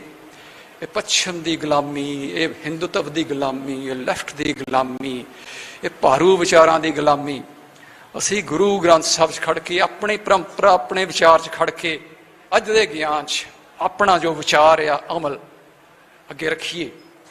ਇਹੀ ਬਣਦਾ। ਸਾਡੇ ਸ਼ਹੀਦਾਂ ਨੇ ਉਹਨਾਂ ਦਾ ਮਤਲਬ ਹੀ ਇਹ ਆ। ਤੇ ਬਾਕੀ ਜਿਹੜੀ ਗੱਲ ਆ ਕਿ ਕੰਵਰਪਾਲ ਨੇ ਕੀਤੀ ਕਿ ਬੜਾ ਇਸ ਵਕਤ ਬੜਾ ਵੋਲਟਾਈਲ ਸਮਾਂ ਆ, ਕਿ ਕਿਸੇ ਨੂੰ ਕੁਛ ਨਹੀਂ ਪਤਾ। ਇਹੋ ਜਿਹੇ ਸਮੇਂ 'ਚ ਸਾਡੇ ਲਈ ਬਹੁਤ ਜ਼ਰੂਰੀ ਆ ਕਿ ਅਸੀਂ, ਜਦੋਂ ਇੰਨੀ ਤੇਜ਼ੀ ਨਾਲ ਸਭ ਕੁਛ ਵਾਪਰ ਰਿਹਾ, ਘਟਨਾਵਾਂ ਤੇ ਐਕਟੀਵਿਟੀਜ਼, ਉਹ 'ਚ ਸਾਨੂੰ ਬਹੁਤ ਹੀ ਸੰਭਲਣਾ ਚਾਹੀਦਾ ਆ। ਸਭ ਕੁਛ ਆਪ ਹੋ ਰਿਹਾ, ਤੁਸੀਂ ਤਾਂ ਆਪਣੇ ਨੂੰ ਸੰਭਾਲੋ। ਇਹ ਸਮਾਂ ਸਾਨੂੰ ਆਪ ਕੋਈ ਆਪਣੀ ਹਾਈਪਰ ਐਕਟੀਵਿਟੀ ਜਾਂ ਬਿਨਾਂ ਫਸਾਦ 'ਚ ਫਸਣ ਦੀ, ਸਾਨੂੰ ਤਿਆਰੀ ਤੇ ਆਪਣੀ ਕੈਪੈਸਿਟੀ ਬਿਲਡ, ਸਟਰੈਂਥ ਬਿਲਡ ਦਾ ਸਮਾਂ ਆ। ਇਹ ਸਮਾਂ ਇਹ ਆ। ਤੇ ਜਿਹੜਾ ਸਟੇਟ ਆ, ਜਿਵੇਂ ਗੱਲ ਆਈ ਕਿ ਸਟੇਟ ਨੂੰ ਜਿਹੜਾ ਖਾਲਿਸਤਾਨ ਦੀ ਗੱਲ ਆ, ਕਿ ਸਟੇਟ ਨੂੰ ਤਾਂ ਪਤਾ ਆ ਖਾਲਿਸਤਾਨ ਬਾਰੇ। ਸਟੇਟ ਸਾਡੇ ਤੋਂ ਕਿਉਂ ਡਰਦਾ? ਉਹ ਇਸ ਕਰਕੇ ਡਰਦਾ, ਗੁਰੂ ਗ੍ਰੰਥ ਸਾਹਿਬ ਤੋਂ ਡਰਦਾ, ਸਾਡੇ ਇਤਿਹਾਸ ਤੋਂ ਡਰਦਾ, ਸਾਡੀ ਪਰੰਪਰਾ, ਸਾਡੇ ਰਾਜ ਦੇ ਦਾਅਵੇ ਤੋਂ ਡਰਦਾ। ਜੇ ਕਿਸੇ ਕੋਲ ਇੱਥੇ ਸਬ ਕੰਟੀਨੈਂਟ 'ਚ ਕੋਈ ਦਾਅਵਾ ਜਾਂ ਮਾਡਲ ਹੈ, ਉਹ ਸਾਡੇ ਕੋਲ, ਹੋਰ ਕਿਸੇ ਕੋਲ ਨਹੀਂਗਾ। ਤੇ ਜਿੰਨੇ ਦਬੇ ਕੁਚਲੇ ਪ੍ਰੈਸ ਲੋਕ ਸਾਡੇ ਥੱਲੇ ਇਕੱਠੇ ਹੋਣ ਨੂੰ ਤਿਆਰ ਆ, ਤੁਸੀਂ ਦਿੱਲੀ ਮੋਰਚੇ 'ਚ ਦੇਖ ਲਏ। ਇਸ ਕਰਕੇ ਉਹ ਤੁਹਾਨੂੰ ਅੱਜ ਦੇ ਦਿਨਾਂ 'ਚ ਉਹਨਾਂ ਦੀ ਪੂਰੀ ਕੋਸ਼ਿਸ਼ ਲੱਗੀ ਆ। ਜਿਵੇਂ ਪਹਿਲਾਂ ਜੋ ਸੰਘਰਸ਼ ਚੱਲ ਰਿਹਾ ਸੀ, ਉਹ ਸਿੱਖਾਂ ਨੂੰ ਅੱਤਵਾਦੀ ਤੇ ਦਹਿਸ਼ਤਗਰਦ ਕਹਿੰਦੇ ਸੀ, ਹੁਣ ਉਹਨਾਂ ਨੇ ਸਾਨੂੰ ਨਿਖੇੜਨ ਲਈ ਖਾਲਸੇ ਨੂੰ ਚੁਣਿਆ ਆ, ਖਾਲਿਸਤਾਨ ਨੂੰ ਚੁਣਿਆ। ਜਦੋਂ ਇੱਕ ਪਾਸੇ ਤੇ ਦੁਨੀਆ 'ਚ ਗੁਰੂ ਦੀ ਕਲਾ, ਨਈ ਅਨਸਾਰ ਤੇ ਜੀਓ ਪੋਲਿਟਿਕਸ ਦੇ ਜਿਹੜੇ ਵਰਤਾਰੇ, ਉਹਦੇ ਨਾਲ ਖਾਲਸੇ ਤੇ ਖਾਲਿਸਤਾਨ ਦੀ ਗੱਲ ਹੋਰ ਅੱਗੇ ਵੱਧ ਕੇ ਆ ਰਹੀ ਹੈ, ਜਿਹੜੀ ਆਉਣੀ ਹੀ ਹੈ ਇਹਨਾਂ ਸ਼ਹਾਦਤਾਂ ਤੇ ਇਹਨਾਂ ਕਮਾਈਆਂ ਕਰਕੇ। ਉਸ ਵਕਤ ਇਸ ਸਟੇਟ ਦੀ ਪੂਰੀ ਕੋਸ਼ਿਸ਼ ਲੱਗੀ ਹੈ ਕਿ ਕਿਸ ਤਰੀਕੇ ਨਾਲ ਸਿੱਖਾਂ ਨੂੰ, ਖਾਲਸੇ ਨੂੰ ਫਿਰ ਬਿਲਕੁਲ ਭੁਲਾ ਦਿੱਤਾ ਜਾਵੇ, ਭੰਬਲ ਭੂਸੇ 'ਚ ਪਾ ਦਿੱਤਾ, ਫਰੈਗਮੈਂਟੇਸ਼ਨ ਕਰ ਦਿੱਤੀ ਜਾਵੇ, ਪੋਲਰਾਈਜੇਸ਼ਨ ਕਰ ਦਿੱਤੀ ਜਾਵੇ, ਡੈਮੋਨਾਈਜੇਸ਼ਨ ਕਰ ਦਿੱਤੀ ਜਾਵੇ। ਕਦੀ ਉਹ ਕੁਛ ਕਰਦੇ ਆ, ਸਭ ਤੋਂ ਜ਼ਿਆਦਾ ਵੰਡ ਰਹੇ ਆ ਸਭ ਕੁਛ। ਉਹ ਤੁਸੀਂ ਦੇਖੋ ਕਿ ਜਿਹੜੇ ਉਹਨਾਂ ਨਾਲ ਸਦਾ ਚੱਲਦੇ ਆਏ, ਆਹ ਬਾਦਲ ਵਾਲੇ, ਉਹ ਇਹਨਾਂ ਨੂੰ ਵੀ ਨਹੀਂ, ਉਹ ਤਾਂ ਇਹਨਾਂ ਨੂੰ ਵੀ ਵੰਡ ਰਹੇ ਆ, ਅਕਾਲੀ ਦਲ ਨੂੰ ਤੋੜ ਰਹੇ ਆ, ਜਿਹੜਾ ਸਦਾ ਉਹਨਾਂ ਦਾ ਇੱਕ ਹਿੱਸਾ ਬਣ ਕੇ ਚੱਲਦਾ ਆਇਆ ਹੈ।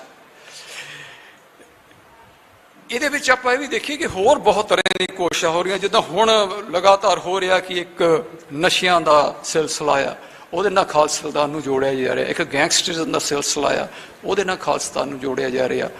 ਹਰ ਰੋਜ਼ ਕਈ ਥਾਂ ਤੇ ਹੋਰ ਹੀ ਤਰ੍ਹਾਂ ਦੀਆਂ ਘਟਨਾਵਾਂ ਹੁੰਦੀਆਂ, ਕਿਤੇ ਕੋਈ ਬਲਾਸਟ ਹੁੰਦਾ, ਕਿਤੇ ਕੋਈ ਖਾਲੀ ਥਾਂ ਤੇ ਆ, ਕਿਤੇ ਕੁਛ ਹੁੰਦਾ ਆ, ਉਹ ਖਾਲਿਸਤਾਨ ਨਾਲ ਜੋੜੀ ਜਾ ਰਹੇ। ਇੱਕ ਮਾਹੌਲ ਜੋ ਇਹ ਚਾਹੁੰਦੇ ਆ ਉਹ ਬਣਾ ਰਹੇ ਆ, ਜੋ ਦਹਿਸ਼ਤ ਦਾ, ਜਿੱਥੇ ਸਭ ਕੁਛ ਐਕਟ ਕਰਦਾ ਸਾਨੂੰ ਨੱਪ ਸਕਣ ਤੇ ਬਦਨਾਮ ਕਰ ਸਕਣ। ਮੈਂ ਬਹੁਤ ਸਪਸ਼ਟ ਕਹਿਣਾ ਕਿ ਨਸ਼ਿਆਂ ਨਾਲ ਤੇ ਫਰੌਤੀਆਂ ਨਾਲ, ਗੈਂਗਸਟਰਿਜ਼ਮ ਨਾਲ ਖਾਲਿਸਤਾਨ ਦਾ, ਸਿੱਖਾਂ ਦਾ ਕੋਈ ਸੰਬੰਧ ਨਹੀਂ। ਸੰਘਰਸ਼ ਵੇਲੇ ਕੋਈ ਨਸ਼ਾ ਨਹੀਂ ਸੀ ਹੁੰਦਾ। ਜੇ ਕੋਈ ਸ਼ਰਾਬ ਜਾਂ ਕੋਈ ਫੀਮ ਖਾਂਦਾ ਸੀ, ਠੀਕ ਆ, ਉਹ ਆਪਣੇ ਲੈਵਲ ਤੇ ਸੀ। ਮਾਸਸ ਕੋਈ ਕਿਤੇ ਕੋਈ ਨਸ਼ਾ ਅਵੇਲੇਬਲ ਨਹੀਂ ਸੀ। ਕਿੰਨਾ ਕੁ ਕੋਈ ਜ਼ੋਰ ਲਾਇਆ ਸੀ, ਕਿਸੇ ਨਾਲ ਕੋਈ ਵਧੀਕੀ ਨਹੀਂ ਸੀ ਹੁੰਦੀ, ਕੋਈ ਗੈਂਗਸਟਰਿਜ਼ਮ ਨਹੀਂ ਸੀ। ਕਿਤੇ ਕੋਈ ਔਰਤ ਨਾਲ, ਕਿਸੇ ਧੀ ਭੈਣ ਨਾਲ ਵਧੀਕੀ ਹੁੰਦੀ ਸੀ ਤੇ ਉਹ ਉੱਥੇ ਰਹਿ ਨਹੀਂ ਸੀ ਸਕਦਾ, ਉਹਨੂੰ ਇੱਥੋਂ ਭੱਜਣਾ ਪੈਂਦਾ ਸੀ। ਇਹ ਹੱਲ ਸੰਘਰਸ਼ ਵਿੱਚ ਹੋਏ ਹੋਏ ਆ। ਇਹ ਦੁਬਾਰਾ ਉਹ ਲਿਆ ਕੇ ਸਾਨੂੰ ਇਹ ਨਾਲ ਜੋੜ ਕੇ ਆਪਣੇ ਹਿਸਾਬ ਨਾਲ ਸਾਨੂੰ ਬਦਨਾਮ ਕਰ ਰਹੇ ਤੇ ਸਾਡੇ ਨੌਜਵਾਨਾਂ ਨੂੰ ਹੀ ਗੁੰਮਰਾਹ ਕਰਕੇ ਕਤਲ ਕਰ ਰਹੇ ਨੇ। ਹੁਣ ਤਾਂ ਬਹੁਤ ਬੇਸ਼ਰਮੀ ਨਾਲ ਕਰਦੇ ਆ। ਸੰਘਰਸ਼ ਵੇਲੇ ਤਾਂ ਵੀ ਬੜੇ ਤਰ੍ਹਾਂ ਦੇ ਬਹਾਨੇ ਜਿਹੇ ਬਣਾਉਂਦੇ ਹੁੰਦੇ ਸੀ ਕਿ ਮੁਕਾਬਲਾ ਬਣਾਇਆ, ਆਹ ਕਰ ਲਿਆ, ਉਹ ਕਰ ਲਿਆ। ਹੁਣ ਤਾਂ ਸਿੱਧਾ ਹੀ ਲੈ ਕੇ ਜਾਂਦੇ ਆ, ਉੱਦਾਂ ਹੀ ਗੋਲੀ ਮਾਰ ਦਿੰਦੇ ਆ, ਜਾਂ ਮਾਰ ਦਿੰਦੇ ਆ ਜਾਂ ਗੋਡੇ 'ਚ ਗੋਲੀ ਮਾਰ ਦਿੰਦੇ ਆ। ਤੇ ਸਾਰਾ ਲੋਕ ਉਹਨਾਂ ਨੇ ਮੀਡੀਆ ਰਾਹੀਂ ਪ੍ਰੋਪੇਗੈਂਡੇ ਲੈ ਆਪਣੇ ਨਾਲ ਲਾ ਰਹੇ ਕਿ ਇਹਦੀ ਜ਼ਰੂਰਤ ਆ। ਇਹ ਆਪਣੇ ਲਈ ਤਿਆਰੀ ਹੋ ਰਹੀ ਆ। ਇਸ ਕਰਕੇ ਇਹੋ ਜਿਹੀਆਂ ਗੱਲਾਂ ਤੋਂ ਆਪਾਂ ਨੂੰ ਬਚਣਾ ਵੀ ਚਾਹੀਦਾ ਤੇ ਇਹਦੇ ਵਿਰੁੱਧ ਖੜਨਾ ਚਾਹੀਦਾ। ਤੇ ਜਿਹੜੇ ਸਾਡੇ ਨੌਜਵਾਨ ਉੱਧਰ ਗਏ, ਉੱਧਰ ਨੂੰ ਲੈ ਕੇ ਆਉਣਾ ਚਾਹੀਦਾ। ਸਾਡੇ ਨੌਜਵਾਨਾਂ ਦਾ, ਇੱਥੋਂ ਪੰਜਾਬ ਦੇ ਯੂਥ ਦਾ ਜਿਹੜਾ ਪਰੰਪਰਾ ਆ, ਇਤਿਹਾਸ ਆ, ਉਹ ਜਰਵਾਨੇ ਦੇ ਖਿਲਾਫ, ਜ਼ੁਲਮ ਦੇ ਖਿਲਾਫ ਲੜਨ ਦਾ ਆ। ਕਿਸੇ ਨਾਲ ਧੱਕਾ ਕਰਨ ਦਾ ਨਹੀਂ ਹੈ, ਕੋਈ ਪੈਸੇ ਤੇ ਕੰਮ ਕਰਨ ਦਾ ਨਹੀਂ ਹੈ। ਨਿਸ਼ਕਾਮ ਸੰਘਰਸ਼ ਕਰਨ ਦਾ ਆ, ਸਰਬਤ ਦੇ ਭਲੇ ਲਈ। ਉਹ ਸਾਡੇ ਬਜ਼ੁਰਗਾਂ ਨੇ ਕੀਤਾ, ਹੁਣ ਦੇ ਸਮੇਂ ਸਾਡੇ ਸਿੰਘਾਂ ਨੇ ਕੀਤਾ। ਇੱਥੇ ਕਿੰਨੇ ਸਿੰਘਾਂ ਨੇ ਸ਼ਹਾਦਤਾਂ ਦਿੱਤੀਆਂ। ਭਾਈ ਫੌਜਾ ਸਿੰਘ, ਕੁਲਵੰਤ ਸਿੰਘ, ਭਾਈ ਦਲਵੀਰ ਸਿੰਘ ਹੋਣੀ, ਭਾਈ ਨਵਨੀਤ ਸਿੰਘ, ਭਾਈ ਅਨੋਖ ਸਿੰਘ, ਮਥੁਰਾ ਸਿੰਘ, ਬਾਬਾ ਸੁਰਿੰਦਰ ਸਿੰਘ, ਜਿਨ੍ਹਾਂ ਨੇ ਯਾਨੀ ਕਿ ਉਹਨਾਂ ਨੇ ਸਾਰਾ ਕੁਛ ਹੀ ਉਹਨਾਂ ਤੋਂ ਉਧੇੜ ਦਿੱਤਾ। ਉਹਨਾਂ ਨੇ ਪਾਠ ਕਰਦੇ ਰਹੇ।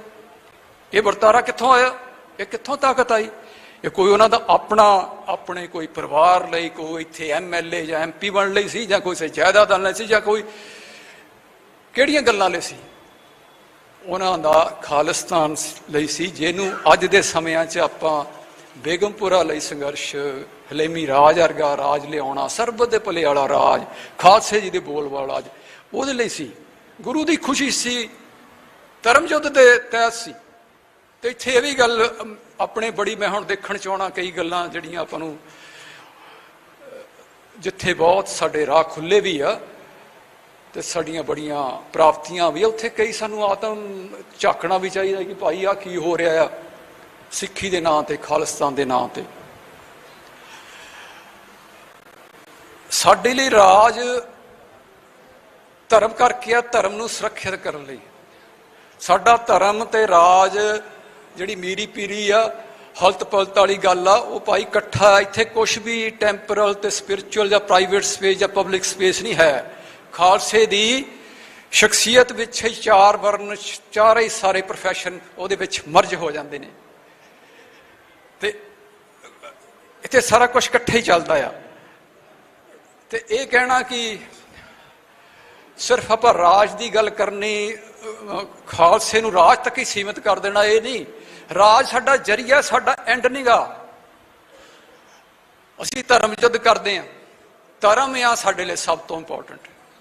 ਜਦੋਂ ਅਸੀਂ ਮੇਰੀ ਪੀਰੀ ਦੀ ਗੱਲ ਕਰਦੇ ਹਾਂ, ਜੇ ਧਰਮ ਨਹੀਂ ਹੋਏਗਾ ਕੋਈ ਵੀ ਰਾਜ ਅਨਿਆਂ 'ਚ ਬਦਲ ਜਾਏਗਾ। ਉਹ ਧਰਮ ਕਰਕੇ ਹੀ ਉਹ ਨਿਆਂ ਵਾਲਾ ਰਾਜ ਰਹਿੰਦਾ ਹੈ।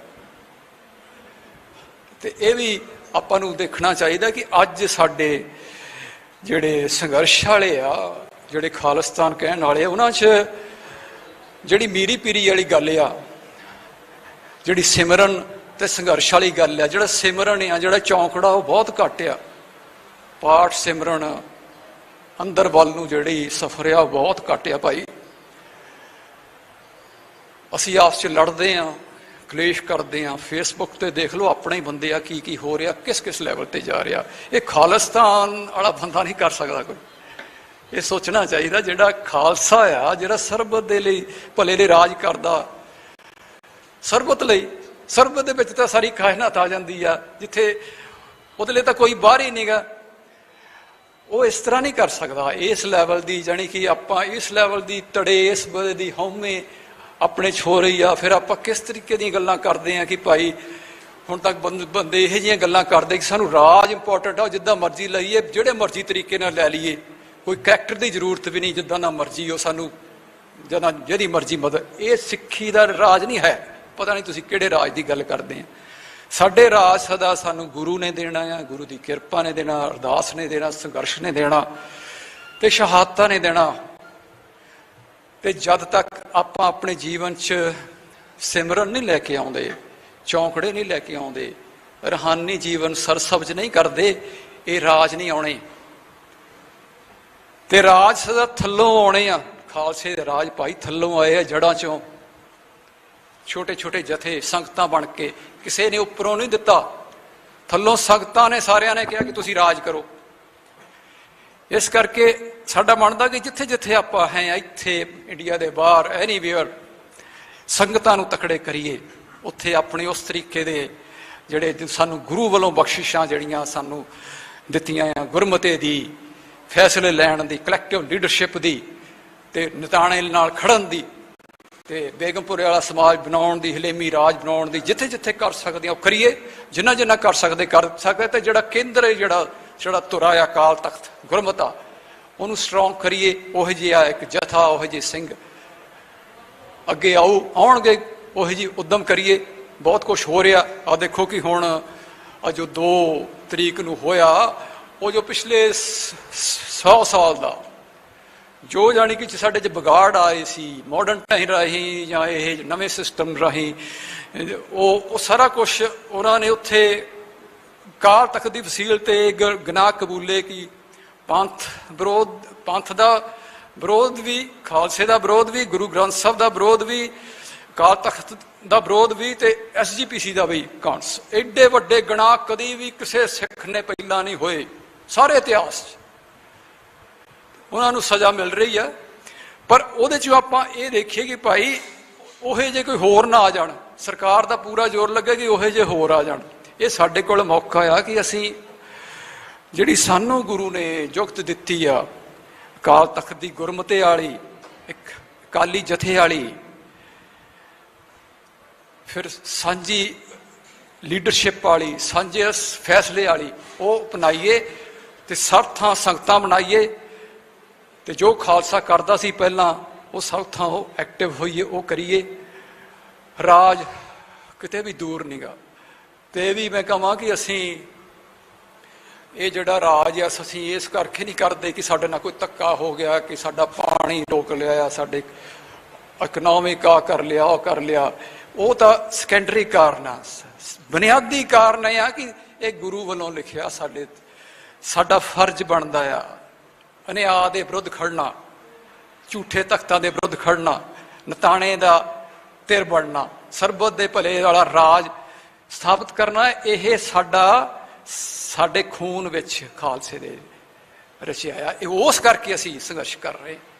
ਬਾਕੀ ਸਭ ਕੁਝ ਉਹ 'ਚੋਂ ਨਿਕਲਦਾ।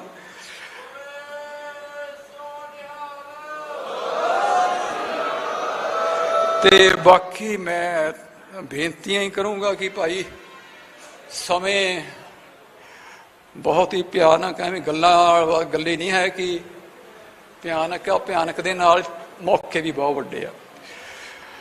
ਤੁਹਾਡੇ ਸਾਹਮਣੇ ਇਹੋ ਜਿਹਾ ਕੁਝ ਹੋ ਰਿਹਾ ਆ ਜਿਹੜਾ ਕਿਸੇ ਨੇ ਵੀ ਨਹੀਂ ਸੋਚਿਆ ਹੋਣਾ 5 ਸਾਲਾਂ ਬਾਅਦ। ਪਹਿਲਾਂ ਜਿਹੜਾ ਯੂਕਰੇਨ ਦਾ ਯੁੱਧ ਆ, ਗਾਜ਼ਾ 'ਚ ਹੋ ਰਿਹਾ, ਜਾਂ ਸਾਰੇ ਥਾਂ ਜਿਹੜਾ ਕੋਈ ਜੰਗ ਲੱਗ ਰਿਹਾ ਉਹ ਰੁਕ ਨਹੀਂ ਰਿਹਾ, ਤੇ ਜੰਗ ਸਾਡੇ ਬਰੂਹਾਂ ਤੇ ਖੜਾ ਆ, ਉਹਦੀ ਆਵਾਜ਼ ਆ ਰਹੀ ਆ। ਤੇ ਇਹਦੇ ਵਿੱਚ ਦੁਸ਼ਮਣ ਪੂਰਾ ਆਪਣੀ ਤਾਕਤ ਨੂੰ ਜਾਣਦਾ ਆ। ਭਾਵੇਂ ਅਸੀਂ ਸੁੱਤੇ ਹੋਏ ਆ, ਉਹਨੂੰ ਇਹਨਾਂ ਪਤਾ ਕਿ ਇਹਨਾਂ 'ਚ ਬਹੁਤ ਤਾਕਤ ਆ। ਉਹ ਆਪਾਂ ਨੂੰ ਕਨਫਿਊਜ਼ ਕਰਨ ਲਈ, ਆਪਾਂ ਨੂੰ ਬਿਲਕੁਲ ਭਟਕਾਉਣ ਲਈ ਉਹ ਬਹੁਤ ਕੁਝ ਕਰ ਰਿਹਾ। ਉਹ ਤੁਸੀਂ ਸਾਰੇ ਜਣੇ ਸਮਝਦੇ ਆ।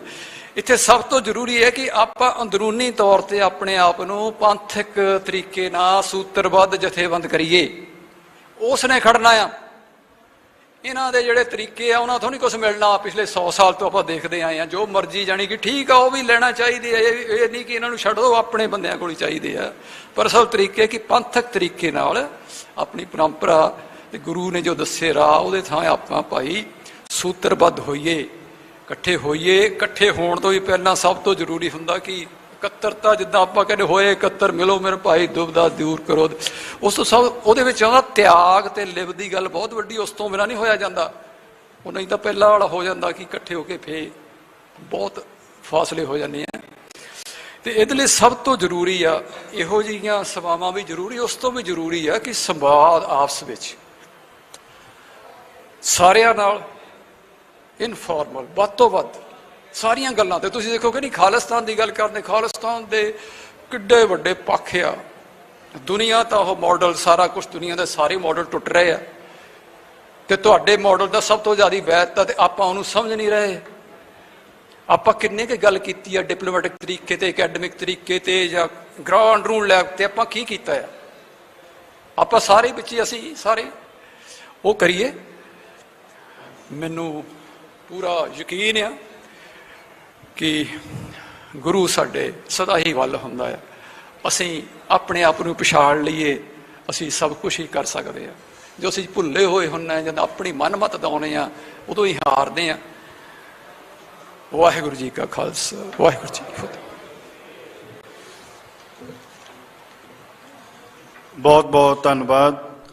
ਹੁਣ ਮੈਂ ਬਹੁਤ ਹੀ ਸਤਿਕਾਰ ਸਹਿਤ, ਨਿਮਰਤਾ ਸਹਿਤ ਬੇਨਤੀ ਕਰੂੰਗਾ ਸਰਦਾਰ ਸਿਮਰਨਜੀਤ ਸਿੰਘ ਮਾਨ, ਪ੍ਰਧਾਨ ਸ਼੍ਰੋਮਣੀ ਅਕਾਲੀ ਦਲ ਅੰਮ੍ਰਿਤਸਰ, ਮੈਂ ਉਹਨਾਂ ਨੂੰ ਬੇਨਤੀ ਕਰੂੰਗਾ ਕਿ ਉਹ ਸਟੇਜ ਤੇ ਆਉਣ, ਮਾਈਕ ਤੇ ਆਉਣ, ਆਪਣੇ ਵਿਚਾਰ ਤੁਹਾਡੇ ਨਾਲ ਸਾਂਝੇ ਕਰਨ। ਉਹਨਾਂ ਤੋਂ ਬਾਅਦ ਭਾਈ ਪਰਮਜੀਤ ਸਿੰਘ ਮੰਡ, ਦਲ ਖਾਲਸਾ ਦੇ ਕਾਰਜਕਾਰੀ ਪ੍ਰਧਾਨ ਬੋਲਣਗੇ। ਉਹਨਾਂ ਤੋਂ ਬਾਅਦ ਧੰਨਵਾਦ ਹੋਏਗਾ, ਫਿਰ ਅਸੀਂ ਪ੍ਰਸ਼ਾਦਾ ਛਕ ਕੇ ਅਕਾਲ ਤਖਤ ਸਾਹਿਬ ਤੇ ਅਰਦਾਸ ਲਈ ਜਾਵਾਂਗੇ।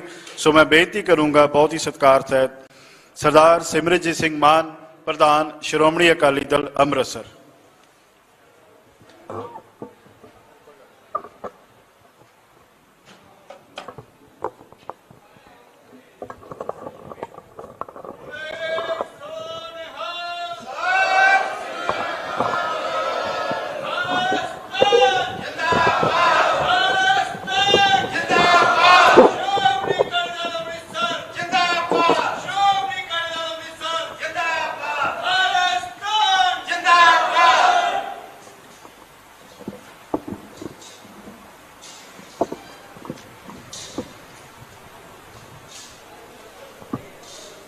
ਸਤਿਕਾਰਯੋਗ ਸਾਧ ਸੰਗਤ ਜੀ, ਦਲ ਖਾਲਸਾ ਦੇ ਆਰਗੇਨਾਈਜ਼ਰਸ, ਬਿੱਟੂ ਸਾਹਿਬ ਤੇ ਸਾਰਿਆਂ ਦਾ ਮੈਂ ਬਹੁਤ ਰਿਣੀ ਹੈ ਕਿ ਅੱਜ ਤੁਸੀਂ ਖਾਲਿਸਤਾਨ ਦੀ ਗੱਲ ਜਿਹੜਾ ਮਤਾ ਪੰਥਕ ਕਮੇਟੀ ਨੇ ਪਾਸ ਕੀਤਾ ਸੀਗਾ 1986 ਦੇ ਵਿੱਚ, ਉਹਦੇ ਤੇ ਅੱਜ ਸਾਡੀ ਬੜੀ ਭਾਰੀ ਮੀਟਿੰਗ ਸੱਦੀ ਹੈ।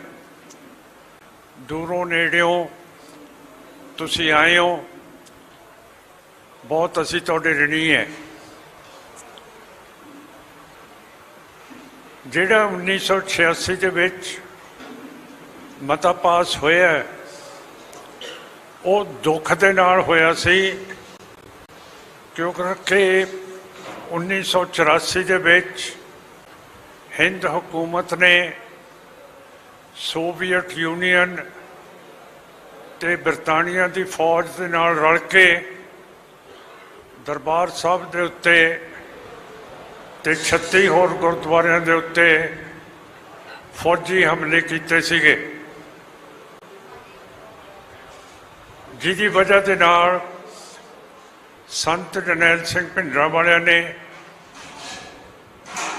ਉਹਨਾਂ ਦੇ ਸਾਥੀਆਂ ਨੇ ਦਰਬਾਰ ਸਾਹਿਬ ਦੀ ਪੂਰੀ ਰੱਖਿਆ ਕੀਤੀ। 72 ਘੰਟੇ ਇਹ ਦੁਨੀਆ ਦੀਆਂ ਮੰਨੀਆਂ ਹੋਈਆਂ ਫੌਜਾਂ ਨੂੰ ਦਰਬਾਰ ਸਾਹਿਬ ਦੇ ਵਿੱਚ ਨਹੀਂ ਆਉਣ ਦਿੱਤਾ ਤੇ ਸੰਤ ਜਰਨੈਲ ਸਿੰਘ ਭਿੰਡਰਾਂ ਵਾਲਿਆਂ ਦੇ ਆਖਰੀ ਸ਼ਬਦ ਸੀਗੇ ਕਿ ਜਦੋਂ ਹਿੰਦ ਹਕੂਮਤ ਦੀਆਂ ਫੌਜਾਂ ਦਰਬਾਰ ਸਾਹਿਬ ਦੇ ਵਿੱਚ ਪ੍ਰਵੇਸ਼ ਕਰਨਗੀਆਂ ਤਾਂ ਖਾਲਿਸਤਾਨ ਦਾ ਨੀਂਹ ਪੱਥਰ ਰੱਖਿਆ ਜਾਊਗਾ। ਉਸ ਦਿਨ ਤੋਂ ਲੈ ਕੇ ਅੱਜ ਤੱਕ ਅਸੀਂ ਸਾਰੇ ਯਤਨ ਕਰਦੇ ਹਾਂ ਕਿ ਸਾਡਾ ਇੱਕ ਅਲੱਗ ਮੁਲਕ ਬਣੇ, ਜਿਹੜਾ ਕਿ ਪਰਮਾਣੂ ਹਥਿਆਰਾਂ ਦੇ ਨਾਲ ਲਾਂਸ, ਕਾਮਰੇਡ ਚੀਨ, ਇਸਲਾਮਿਕ ਪਾਕਿਸਤਾਨ ਤੇ ਪਰਮਾਣੂ ਹਥਿਆਰਾਂ ਦੇ ਨਾਲ ਲਾਂਸ ਹਿੰਦੂ ਇੰਡੀਆ ਦੇ ਵਿਚਾਲੇ ਇੱਕ ਸਟੇਟ, ਸਿੱਖ ਸਟੇਟ ਖੜੀ ਕੀਤੀ ਜਾਵੇ, ਜਿਹੜੀ ਹਮੇਸ਼ਾ ਦੇ ਲਈ ਦੱਖਣ ਏਸ਼ੀਆ ਦੇ ਵਿੱਚ ਅਮਨ ਤੇ ਸੁੱਖ ਦੀ ਬਾਂਸਰੀ ਵੱਜਦੀ ਰਹੇ। ਹੁਣ ਵੀ ਤੁਸੀਂ ਦੇਖਿਆ ਥੋੜ੍ਹੇ ਦਿਨ ਹੋਏ ਹੈ ਕਿ ਹਿੰਦ ਦੀ ਹਕੂਮਤ ਨੇ ਐਲਾਨ ਕੀਤਾ ਕਿ ਅਸੀਂ ਪਾਕਿਸਤਾਨ ਦੇ ਨਾਲ ਜੰਗ ਕਰਾਂਗੇ ਜਾਂ ਖਬਰ ਲਵਾਂਗੇ ਜਾਂ ਕੁਛ ਕਰਾਂਗੇ, ਪਰ ਉਸ ਦੇ ਲਈ ਸਬੂਤ ਤਾਂ ਹੋਣਾ ਚਾਹੀਦਾ। ਸਬੂਤ ਤੋਂ ਬਗੈਰ ਜੰਗ ਕਿਵੇਂ ਲਗਾ ਸਕਦੇ हैं? ਜੋ ਹਿੰਦੁਸਤਾਨ ਹੈ ਬਹੁਤ ਗਿਣਤੀ ਹਿੰਦੂਆਂ ਦੀ ਹੈ, ਪਰ ਇਹਦੇ ਵਿੱਚ ਸਿੱਖ ਵੀ ਰਹਿੰਦੇ ਹੈ ਤੇ ਸਾਡੇ ਸਿੱਖਾਂ ਦੀ ਮਰਜ਼ੀ ਤੋਂ ਬਗੈਰ ਜੰਗ ਕਿਵੇਂ ਲੱਗੂਗਾ? ਜਿਹੜੀ ਸਾਡੀ ਸਿੱਖਾਂ ਦੀ ਸਿਆਸਤ ਹੈ, ਜਿਹੜੀ 1947 ਤੋਂ ਬਾਅਦ ਅਸੀਂ ਇਸ ਤੋਂ ਉਖੜ ਗਏ, ਆਪਣਾ ਦੇਸ਼ ਨਹੀਂ ਬਣਾ ਸਕੇ, ਅੱਜ ਜਿਹੜੀ ਵੀ ਸਲਾਹ ਇੰਡੀਆ ਕਰਦਾ, ਮੋਦੀ ਕਰਦਾ, ਉਹਦੀ ਸਰਕਾਰ ਕਰਦੀ ਹੈ। ਨਾ ਤਾਂ ਵਿਦੇਸ਼ੀ ਮਾਮਲਿਆਂ ਦੇ ਵਿੱਚ ਸਾਡੀ ਰਾਏ ਲਿੱਤੀ ਜਾਂਦੀ ਹੈ, ਨਾ ਰੱਖਿਆ ਦੇ ਮਸਲਿਆਂ ਦੇ ਵਿੱਚ ਸਾਡੀ ਰਾਏ ਲਿੱਤੀ ਜਾਂਦੀ ਹੈ, ਨਾ ਵਿੱਤ ਦੇ ਮਸਲਿਆਂ ਦੇ ਵਿੱਚ, ਨਾ ਖੇਤੀਬਾੜੀ ਦੇ ਵਿੱਚ। ਤੇ ਜਿਹੜੀ ਮੋਦੀ ਸਾਹਿਬ ਦੀ ਇੱਕ ਕੈਬਨਿਟ ਸਿਕਿਉਰਿਟੀ ਮੀਟਿੰਗ ਹੈ, ਜਿੱਥੇ ਫੈਸਲੇ ਕੀਤੇ ਜਾਂਦੇ ਹੈ ਕਿ ਜੰਗ ਹੋਣਾ ਨਹੀਂ ਹੋਣਾ, ਉਹਦੇ ਵਿੱਚ ਵੀ ਸਿੱਖਾਂ ਦੀ ਕੋਈ ਨੁਮਾਇੰਦਗੀ ਨਹੀਂ ਹੈ। ਸੋ ਜੇ ਨੁਮਾਇੰਦਗੀ ਨਹੀਂ ਹੈ ਤਾਂ ਫਿਰ ਸਿੱਖ ਉਸ ਸਲਾਹ ਦੇ ਨਾਲ ਸੀਮਤ ਨਹੀਂ ਹੋ ਸਕਦੇ। ਬਗੈਰ ਸਿੱਖਾਂ ਨੂੰ ਪੁੱਛਿਆ ਇਹ ਸਾਰੀਆਂ ਸਕੀਮਾਂ ਚਲਾਉਣੀਆਂ ਸਾਡੇ ਲਈ ਬਹੁਤ ਭਾਰੂ ਹੈ ਤੇ ਮੁਸ਼ਕਲ ਹੈ ਕਿ ਜੇ ਸਾਨੂੰ ਬਹੁ ਗਿਣਤੀ ਹਿੰਦੂ ਨਾਲ ਲੈ ਕੇ ਨਹੀਂ ਚੱਲੂਗਾ, ਉਹ ਕਹੂਗਾ ਕਿ ਸਿੱਖ ਨਾਲ ਚੱਲਣ। ਜੇ ਨਾਲ ਚੱਲਣ ਲੱਗ ਪਈਏ ਫਿਰ ਅਸੀਂ ਹਿੰਦੂ ਬਣ ਜਾਵਾਂਗੇ। ਜੇ ਬਹੁ ਗਿਣਤੀ ਸਾਨੂੰ ਨਾਲ ਲੈ ਕੇ ਚੱਲੂਗੀ ਫਿਰ ਸਾਡੀ ਅਲੱਗਾ ਜਿਹੜੀ ਕੌਮੀਅਤ ਹੈ ਉਹ ਸੁਰੱਖਿਅਤ ਰਹੂਗੀ।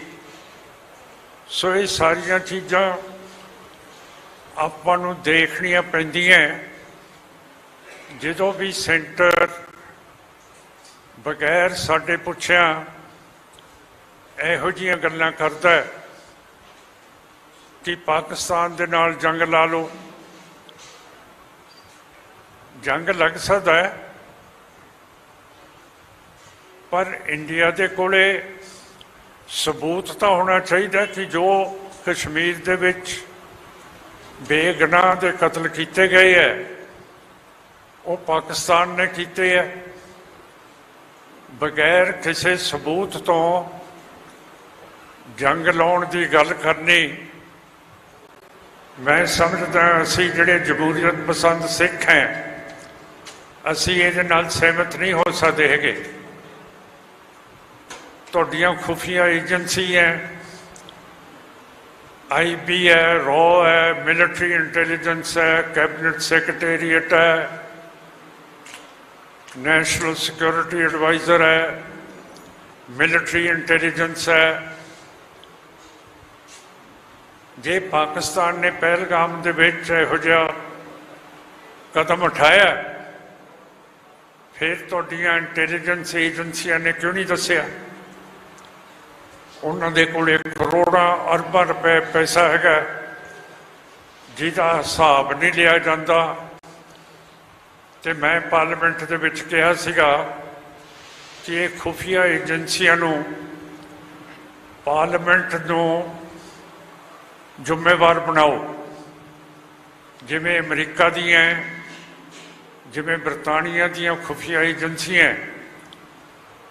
ਜਿੰਨਾ ਚਿਰ ਇਹ ਪਾਰਲੀਮੈਂਟ ਨੂੰ ਜ਼ਿੰਮੇਵਾਰ ਨਹੀਂ ਹੋਣਗੀਆਂ ਤਾਂ ਫਿਰ ਤਾਂ ਇਹ ਮਨਾਈਆਂ ਕਰਨਗੀਆਂ, ਜਿਵੇਂ ਹੁਣ ਹੋ ਰਹੀ ਹੈ ਕਿ ਬਗੈਰ ਕਿਸੇ ਇਤਲਾਹ ਤੋਂ ਪਾਕਿਸਤਾਨ ਦੇ ਉੱਤੇ ਇਲਜ਼ਾਮ ਲਾ ਦੇਣੇ, ਜੰਗ ਦੀਆਂ ਤਿਆਰੀਆਂ ਕਰਨ ਲੱਗ ਪਈਆਂ। ਤਾਂ ਮੇਰਾ ਮਤਲਬ ਅਸੀਂ ਲਹਿਦਾ ਕੌਮ ਹੈ, ਸਾਡਾ ਹੱਕ ਹੈ, ਤੁਹਾਡਾ ਫਰਜ਼ ਹੈ ਕਿ ਸਾਡੇ ਨਾਲ ਮੀਟਿੰਗ ਕਰੋ, ਸਾਨੂੰ ਪੁੱਛੋ ਕਿ ਤੁਸੀਂ ਜੰਗ ਦੇ ਵਿੱਚ ਸ਼ਾਮਲ ਹੋਵੋਗੇ ਜਾਂ ਜੰਗ ਲੱਗ ਸਕਦਾ। ਅਸੀਂ ਆਪਣੀ ਰਾਏ ਦੇ ਸਕਦੇ ਹਾਂ। ਅਕਸਰ ਪਿਛਲੀਆਂ ਸਦੀਆਂ ਦੇ ਵਿੱਚ ਨਾਦਰ ਸ਼ਾਹ ਤੋਂ, ਅਬਦਾਲੀ ਤੋਂ, ਬਾਕੀ ਹਮਲਾਵਾਰਾਂ ਤੋਂ ਸਾਡੇ ਸਿੱਖ ਸਰਦਾਰਾਂ ਨੇ ਹੀ ਉਹਨਾਂ ਨੂੰ ਪਿੱਛੇ ਮੋੜਿਆ ਸੀਗਾ। ਤੇ ਫਿਰ ਹੁਣ ਕੀ ਗੱਲ ਹੋ ਗਈ ਹੈ ਕਿ ਤੁਸੀਂ ਬਗੈਰ ਸਾਨੂੰ ਪੁੱਛਿਆ ਕਹਿੰਦੇ ਅਸੀਂ ਜੰਗ ਲਾ ਦੇਣਾ। ਅਸੀਂ ਜੇ ਕਹੀਏ ਅਸੀਂ ਲੜਾਂਗੇ ਹੀ ਨਹੀਂ ਫਿਰ ਤੁਹਾਨੂੰ ਕੈਸਾ ਲੱਗੂਗਾ? ਇਹ ਤਾਂ ਕੌਮ ਦੀ ਮਰਜ਼ੀ ਹੈ। ਅਸੀਂ ਲਹਿਦਾ ਕੌਮ ਹੈ। ਗੁਰੂ ਨਾਨਕ ਸਾਹਿਬ ਨੇ ਸਾਨੂੰ ਦੋ ਚੀਜ਼ਾਂ ਦੇਤੀਆਂ, ਇੱਕ ਤਾਂ ਸਾਡਾ ਲਹਿਦਾ ਧਰਮ ਬਣਾਤਾ, ਇੱਕ ਲਹਿਦਾ ਕੌਮੀਅਤ ਦੇਤੀ। ਫਿਰ ਇਸੇ ਤਰ੍ਹਾਂ ਦੂਜੀ ਪਾਤਸ਼ਾਹੀ ਨੇ ਸਾਨੂੰ ਗੁਰਮੁਖੀ ਦੇਤੀ, ਗੁਰਮੁਖੀ ਦੀ ਲਿਪੀ ਦੇਤੀ। ਹੁਣ ਜਿਹੜੇ ਤੁਸੀਂ ਹਿੰਦੀ ਪੜ੍ਹੇ ਹੋਏ ਹੋ, ਤੁਸੀਂ ਮੈਨੂੰ ਦੱਸੋ ਕਿ ਹਿੰਦੀ ਦੇ ਵਿੱਚ ਘਿਓ ਕਿਵੇਂ ਕਹੋਗੇ ਜਾਂ ਘੋੜਾ ਕਿਵੇਂ ਕਹੋਗੇ। ਸੋ ਮਹਾਰਾਜ ਨੇ ਪੂਰੀ ਤਿਆਰੀ ਕੀਤੀ ਹੈ ਕਿ ਇੱਕ ਜੇ ਧਰਮ ਦੇ ਦਿੱਤਾ ਹੈ ਤੇ ਇਸ ਨੂੰ ਕੌਮੀਅਤ ਵੀ ਦੇਣੀ ਹੈ। ਤੇ ਤੀਜੀ ਪਾਤਸ਼ਾਹੀ ਨੇ ਬੋਲੀ ਬਣਾਤੀ ਗੋਇੰਦਵਾਲ ਸਾਹਿਬ, ਕਿਉਂ ਕਰਕੇ ਜੇ ਧਰਮ ਬਣਾਇਆ ਤੇ ਕੌਮੀਅਤ ਬਣਾਈ ਹੈ, ਫਿਰ ਲੋਕ ਵੀ ਉਹਦੇ ਵਿੱਚ ਚਾਹੀਦੇ ਹੈ। ਤੇ ਜਿਹੜੇ ਮਨੂ ਸਮ੍ਰਿਤੀ ਦੇ ਮਾਰੇ ਹੋਏ ਸੀਗੇ ਉਹਨਾਂ ਨੂੰ ਪੂਰੀ ਜਗ੍ਹਾ ਦਿੱਤੀ। ਬੋਲੀ ਦੇ ਵਿੱਚ ਜਾ ਕੇ ਕੋਈ ਇਸ਼ਨਾਨ ਕਰ ਸਕਦਾ ਹੈ, ਦਰਬਾਰ ਸਾਹਿਬ ਦੇ ਸਰੋਵਰ ਦੇ ਵਿੱਚ ਇਸ਼ਨਾਨ ਕਰ ਸਕਦਾ ਹੈ। ਇਹਦੇ ਨਾਲ ਸਿੱਖੀ ਪ੍ਰਫੁੱਲਤ ਹੋਈ ਹੈ, ਵੱਡੀ ਬਣੀ ਹੈ, ਕੌਮੀਅਤ ਬਣਾਤੀ। ਪੰਜਵੇਂ ਪਾਤਸ਼ਾਹ ਨੇ 4 ਦਰਵਾਜ਼ੇ ਰੱਖਤੇ। ਕੋਈ ਵੀ ਮਜ਼ਹਬ, ਕੋਈ ਵੀ ਰੰਗ, ਕੋਈ ਵੀ ਜਾਤ ਪਾਤ, ਸਭ ਦਰਬਾਰ ਸਾਹਿਬ ਆ ਸਕਦੇ ਹੈਗੇ ਆ। 6ਵੇਂ ਪਾਤਸ਼ਾਹ ਨੇ ਮੀਰੀ ਪੀਰੀ ਸਾਨੂੰ ਸ਼ਸਤਰ ਦੇ ਤੇ ਲੜਾਈ ਕਰਨੀ ਸਿਖਾਤੀ। ਤੇ ਦੂਜੀ ਪਾਤਸ਼ਾਹੀ ਨੇ ਸਾਨੂੰ ਖਾੜੇ ਦੇ ਤੇ ਕਿ ਜਿੰਨਾ ਚਿਰ ਤੁਹਾਡਾ ਜਿਸਮ ਤਕੜਾ ਨਹੀਂ ਹੈ ਉਨਾ ਚਿਰ ਤੁਸੀਂ ਆਪਣੇ ਧਰਮ ਦੀ ਰੱਖਿਆ ਕਿਵੇਂ ਕਰੋਗੇ। ਸੋ ਸਾਰੇ ਮਹਾਰਾਜ ਨੇ ਇੱਕ ਇੱਕ ਗੱਲ ਕੀਤੀ ਹੈ ਆਪਣੀ ਗੁਰੂਡਮ ਦੇ ਵਿੱਚ, ਤੇ ਸਾਨੂੰ ਖੜਾ ਕੀਤਾ ਹੈ ਕਿ ਅਸੀਂ ਇੱਕ ਅਲੱਗਾ ਕੌਮ ਹੈ। ਪੰਥਕ ਕਮੇਟੀ ਨੇ ਜੋ ਫੈਸਲਾ ਕੀਤਾ ਉਹਦੇ ਤੇ ਅਸੀਂ ਪੂਰਾ ਉਤਰੇ ਹਾਂ। ਪਰ ਜਦੋਂ ਇਹੋ ਜਿਹੇ ਫੈਸਲੇ ਕਰਨੇ ਹੁੰਦੇ ਆ ਤਾਂ ਫਿਰ ਉਹਦੇ ਵਿੱਚ ਉਹੋ ਜਿਹੇ ਉਸਤਾਦ ਵੀ ਹੋਣੇ ਚਾਹੀਦੇ ਆ ਜਿਹੜੇ ਸਾਨੂੰ ਦੱਸਣ ਕਿ ਜੇ ਇੱਕ ਜੁਝਾਰੂ ਫੌਜ ਖੜੀ ਕੀਤੀ ਹੈ ਉਹਦੀਆਂ ਖੁਫੀਆ ਰਿਪੋਰਟਾਂ ਕਿੱਥੇ ਆਉਣਗੀਆਂ, ਉਹਨਾਂ ਦੀ ਟ੍ਰੇਨਿੰਗ ਕਿੱਥੇ ਹੋਊਗੀ, ਕਿਹੋ ਜਿਹੀ ਹੋਊਗੀ। ਸੋ ਇਹ ਜਿਹੜੀਆਂ ਚੀਜ਼ਾਂ ਅਗਿਆਨਤਾ ਦੇ ਨਾਲ ਇਹ ਨਹੀਂ ਹੋਈਆਂ, ਇਹਦਾ ਸਾਨੂੰ ਬਹੁਤ ਘਾਟਾ ਪਿਆ। ਦੂਸਰੇ ਪਾਸੇ ਹਿੰਦੁਸਤਾਨ ਦੀ ਸਰਕਾਰ ਬਹੁਤ ਤਕੜੀ ਸੀ, ਉਹਨਾਂ ਨੂੰ ਰੋਕ ਆਉਂਦਾ ਸੀਗਾ, ਉਹਨਾਂ ਦੇ ਕੋਲੇ ਫੌਜੀ ਸੀਗੇ, ਸਾਰਾ ਕੁਝ ਸੀਗੇ। ਉਹਨਾਂ ਨੇ ਫਿਰ ਪੰਥਕ ਕਮੇਟੀ ਦੇ ਫੈਸਲੇ ਦੇ ਖਿਲਾਫ ਆਪਣੀ ਇੱਕ ਫੌਜ ਖੜੀ ਕਰਤੀ। ਉਸ ਸਮੇਂ ਦੇ ਵਿੱਚ ਰੂਸ ਨੇ ਅਫਗਾਨਿਸਤਾਨ ਦਾ ਕਬਜ਼ਾ ਕੀਤਾ ਸੀਗਾ ਤੇ ਅਫਗਾਨਿਸਤਾਨ ਜਾਂ ਰੂਸ ਦੇ ਨਾਲ ਹਮੇਸ਼ਾ ਹਿੰਦੂਤਵਾ ਦੇ ਰਿਸ਼ਤੇ ਬਹੁਤ ਤਕੜੇ ਰਹੇ ਹੈ।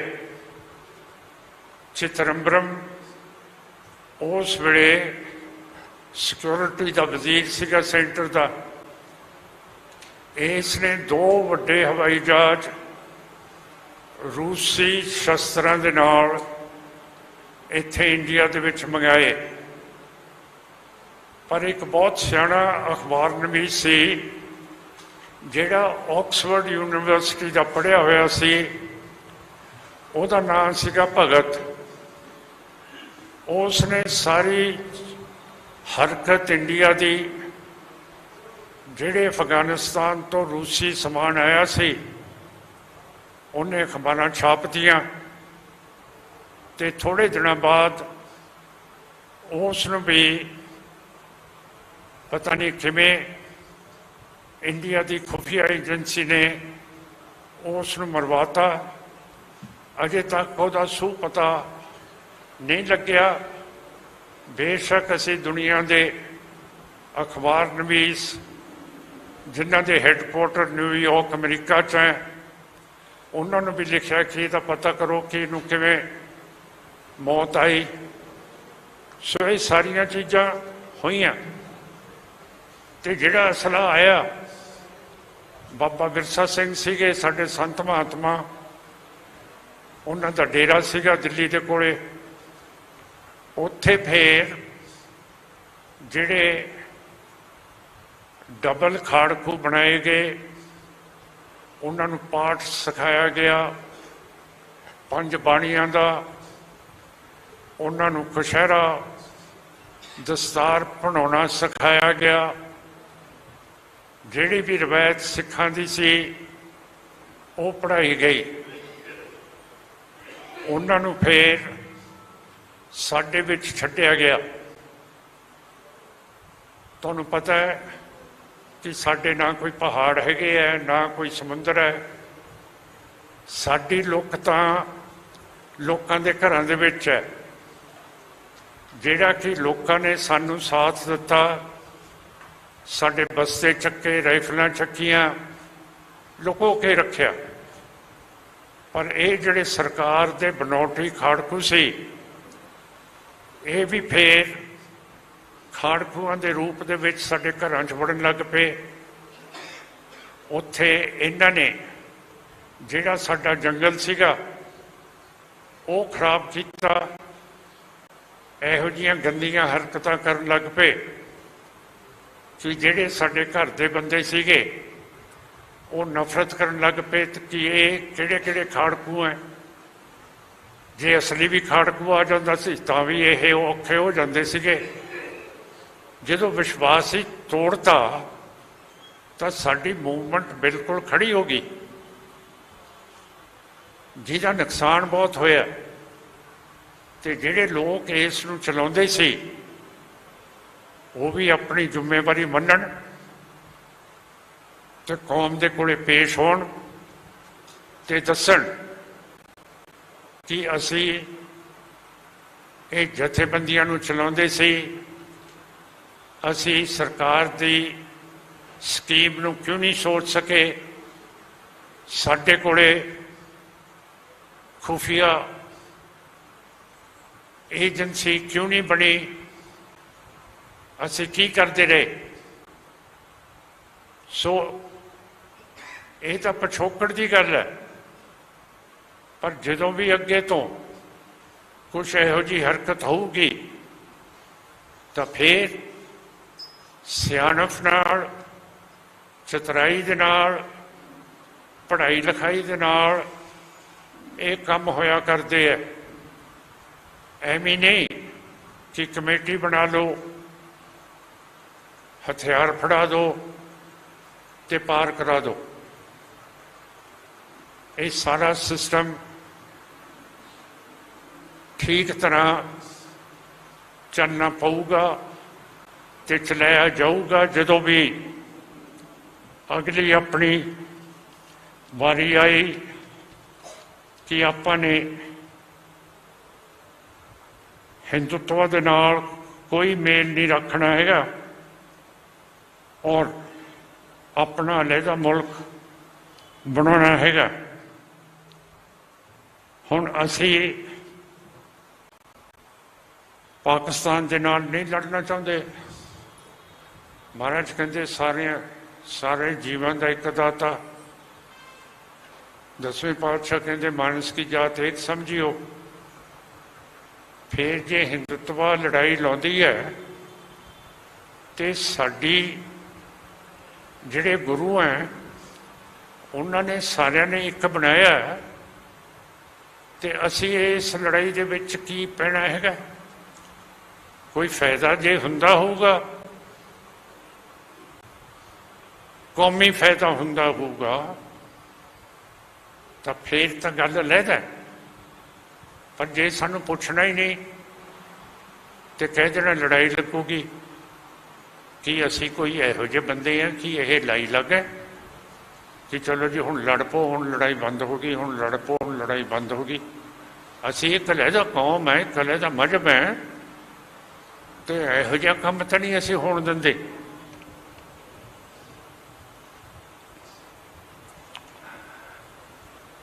ਫਿਰ ਜਿਹੜੀਆਂ ਨਾਰਾਜ਼ਗੀਆਂ ਚੱਲਦੀਆਂ ਚਿੱਟੇ ਦੀਆਂ,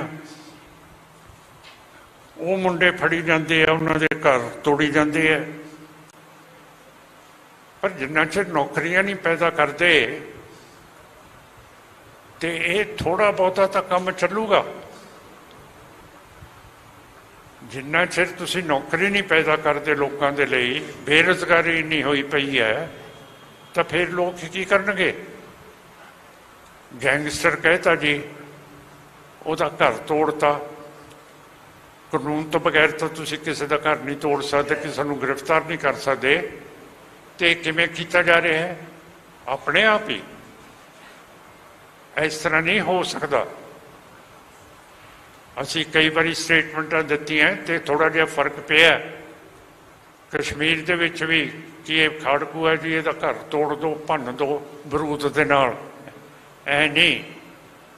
ਜਿੰਨਾ ਚਿਰ ਅਸੀਂ ਕਾਨੂੰਨ ਦੇ ਦਾਇਰੇ ਦੇ ਵਿੱਚ ਰਹਿੰਦੇ ਹਾਂ, ਫਿਰ ਕਾਨੂੰਨ ਦੇ ਦਾਇਰੇ ਦੇ ਵਿੱਚ ਘਰ ਢਾਏ ਜਾ ਸਕਦੇ ਹੈ, ਸਾਨੂੰ ਕੈਦ ਹੋ ਸਕਦੀ ਹੈ। 30 ਸਾਲ ਦੇ ਸਾਡੇ ਸਿੱਖ ਜੇਲ੍ਹਾਂ ਦੇ ਵਿੱਚ ਬੈਠੇ ਹੈ। ਕਿਸੇ ਨੇ ਸੋਚਿਆ ਹੀ ਨਹੀਂ ਹੈ ਕਿ 30 ਸਾਲ ਹੋ ਗਏ। ਅਸੀਂ ਬਹੁਤ ਸੋਹਣੀ ਮੀਟਿੰਗ ਅਟਾਰੀ ਬਾਰਡਰ ਤੇ ਕੀਤੀ ਹੈ ਕਿ ਬਾਰਡਰ ਖੋਲ੍ਹੋ। ਉਹਦਾ ਅਸਰ ਬਹੁਤ ਪਿਆ। ਤੇ ਹੁਣ 3 ਤਰੀਕ ਨੂੰ ਫਿਰੋਜ਼ਪੁਰ ਹਸੈਣੀ ਵਾਲਾ ਖੋਲ੍ਹਣ ਦੇ ਲਈ ਫਿਰ ਮੀਟਿੰਗ ਹੈ। ਤੇ ਮੈਂ ਦਲ ਖਾਲਸਾ ਨੂੰ, ਸਾਰੀਆਂ ਜਥੇਬੰਦੀਆਂ ਨੂੰ, ਤੁਹਾਨੂੰ ਖਾਸ ਕਰਕੇ ਸਾਰਿਆਂ ਨੂੰ ਬੇਨਤੀ ਕਰਦਾ ਕਿ 3 ਤਰੀਕ ਨੂੰ 11 ਵਜੇ ਫਿਰੋਜ਼ਪੁਰ ਜ਼ਰੂਰ ਆਓ, ਜਿਹਦੇ ਨਾਲ ਆਪਾਂ ਏਕਤਾ ਦਿਖਾ ਕੇ ਇਹ ਜਿਹੜਾ ਜੰਗ ਲਾਉਣ ਵਾਲੇ ਬੰਦੇ ਹੈ, ਇਹਨਾਂ ਨੂੰ ਦੱਸੀਏ ਕਿ ਜੰਗ ਤਾਂ ਲੱਗਦਾ ਹੁੰਦਾ ਜਦੋਂ ਸਹਿਮਤੀ ਹੁੰਦੀ ਹੈ, ਜਦੋਂ ਭਾਈਚਾਰਾ ਹੁੰਦਾ, ਜਦੋਂ ਬੈਠ ਕੇ ਮਤੇ ਪਾਸ ਹੁੰਦੇ ਹੈ ਸਿੱਖਾਂ ਦੇ ਸਣੇ। ਬਗੈਰ ਸਿੱਖਾਂ ਦੇ ਲੜਾਈ ਲੜਨੀ ਆਪਾਂ ਨੇ ਨਹੀਂ ਲੜਨੀ ਹੈ। ਸੋ ਮੈਂ ਆਸ ਕਰਦਾ 3 ਤਰੀਕ ਨੂੰ, ਤੇ ਦਲ ਖਾਲਸਾ ਨੂੰ ਬਹੁਤ ਬਹੁਤ ਵਧਾਈ ਦਿੰਦਾ ਜਿਹੜਾ ਅੱਜ ਇਹਨਾਂ ਨੇ ਖਾਲਿਸਤਾਨ ਦੇ ਉੱਤੇ ਬਹੁਤ ਸੋਹਣਾ ਸੈਮੀਨਾਰ ਕਰਵਾਇਆ ਹੈ। ਉਹ ਕੀ ਹੈ? ਹਾਂ ਕਾਲ ਤੱਕ ਕਾਹਦਾ? ਉਹ ਫਿਰ ਕਰ ਦਾਂਗਾ। ਫਿਰ ਮੈਂ ਆਗਿਆ ਲੈਂਦਾ, ਆਸ ਕਰਦਾ ਕਿ ਜਿਹੜਾ ਮੈਂ ਕੁਛ ਕਿਹਾ, ਜੇ ਕੋਈ ਗਲਤੀ ਹੋ ਗਈ ਹੈ ਉਹਦੀ ਮਾਫੀ ਦਿਓ। ਵਾਹਿਗੁਰੂ ਜੀ ਕਾ ਖਾਲਸਾ, ਵਾਹਿਗੁਰੂ ਜੀ ਕੀ ਫਤਿਹ।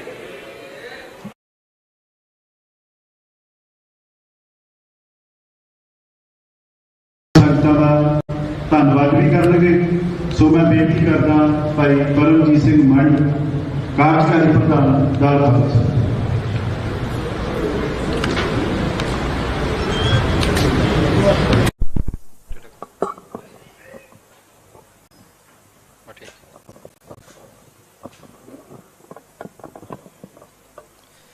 ਖਾਲਿਸਤਾਨ ਐਲਾਨਨਾਮੇ ਦੀ 39ਵੀਂ ਵਰ੍ਹੇਗੰਢ ਮੌਕੇ ਜੁੜ ਮਿਲ ਬੈਠੇ ਗੁਰੂ ਰੂਪ ਗੁਰੂ ਸਵਾਰੇ ਖਾਲਸਾ ਸਾਧ ਸੰਗਤ ਜੀ, ਸਭ ਤੋਂ ਪਹਿਲਾਂ ਗੁਰੂ ਮਹਾਰਾਜ ਦੀ ਬਖਸ਼ੀ ਫਤਿਹ ਦੀ ਸਾਂਝ ਪਾਈਏ।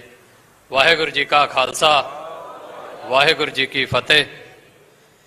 ਮੇਰੇ ਤੋਂ ਪਹਿਲਾਂ ਸੰਘਰਸ਼ ਹੰਢਾ ਰਹੀਆਂ ਤੇ ਜਿਨ੍ਹਾਂ ਲੰਮਾ ਸਮਾਂ ਸੰਘਰਸ਼ ਹੰਢਾਇਆ, ਉਹਨਾਂ ਸ਼ਖਸੀਅਤਾਂ ਨੇ ਤੁਹਾਡੇ ਨਾਲ ਆਪਣੇ ਵਿਚਾਰ ਸਾਂਝੇ ਕੀਤੇ ਆ। ਔਰ ਇਸ ਸਟੇਜ ਦੀ ਅੱਜ ਦੀ ਖੂਬਸੂਰਤੀ ਇਹ ਹੈ ਕਿ ਇਸ ਦੇ ਉੱਤੇ ਜਿਹੜੇ 3 ਪ੍ਰਮੁੱਖ ਕਿਸੇ ਵੀ ਚੀਜ਼ ਨੂੰ ਲੜਨ ਦੇ ਲਈ ਪਹਿਲੂ ਹੁੰਦੇ ਨੇ ਲਹਿਰ ਦੇ, ਉਹਨਾਂ ਤਿੰਨਾਂ ਦੇ ਪ੍ਰਤੀਨਿਧਤਾ ਕਰਦੇ ਬੁਲਾਰੇ ਇੱਥੇ ਤੁਹਾਡੇ ਸਾਹਮਣੇ ਬੋਲ ਕੇ ਗਏ ਨੇ। ਜਿਹੜੀ ਇੱਕ ਪੀਸਫੁਲ ਡੈਮੋਕ੍ਰੈਟਿਕ ਲੜਾਈ ਲੜਨੀ ਹੁੰਦੀ, ਰਾਜਨੀਤਿਕ ਲੜਾਈ ਲੜਨੀ ਹੁੰਦੀ ਹੈ, ਸਰਦਾਰ ਮਾਨ ਸਾਹਿਬ ਉਹਦੀ ਪ੍ਰਤੀਨਿਧਤਾ ਲੰਬੇ ਸਮੇਂ ਤੋਂ ਕਰਦੇ ਰਹੇ ਨੇ ਤੇ ਅੱਜ ਵੀ ਕਰ ਰਹੇ ਨੇ। ਉਹ ਤੁਹਾਡੇ ਸਾਹਮਣੇ ਨੇ।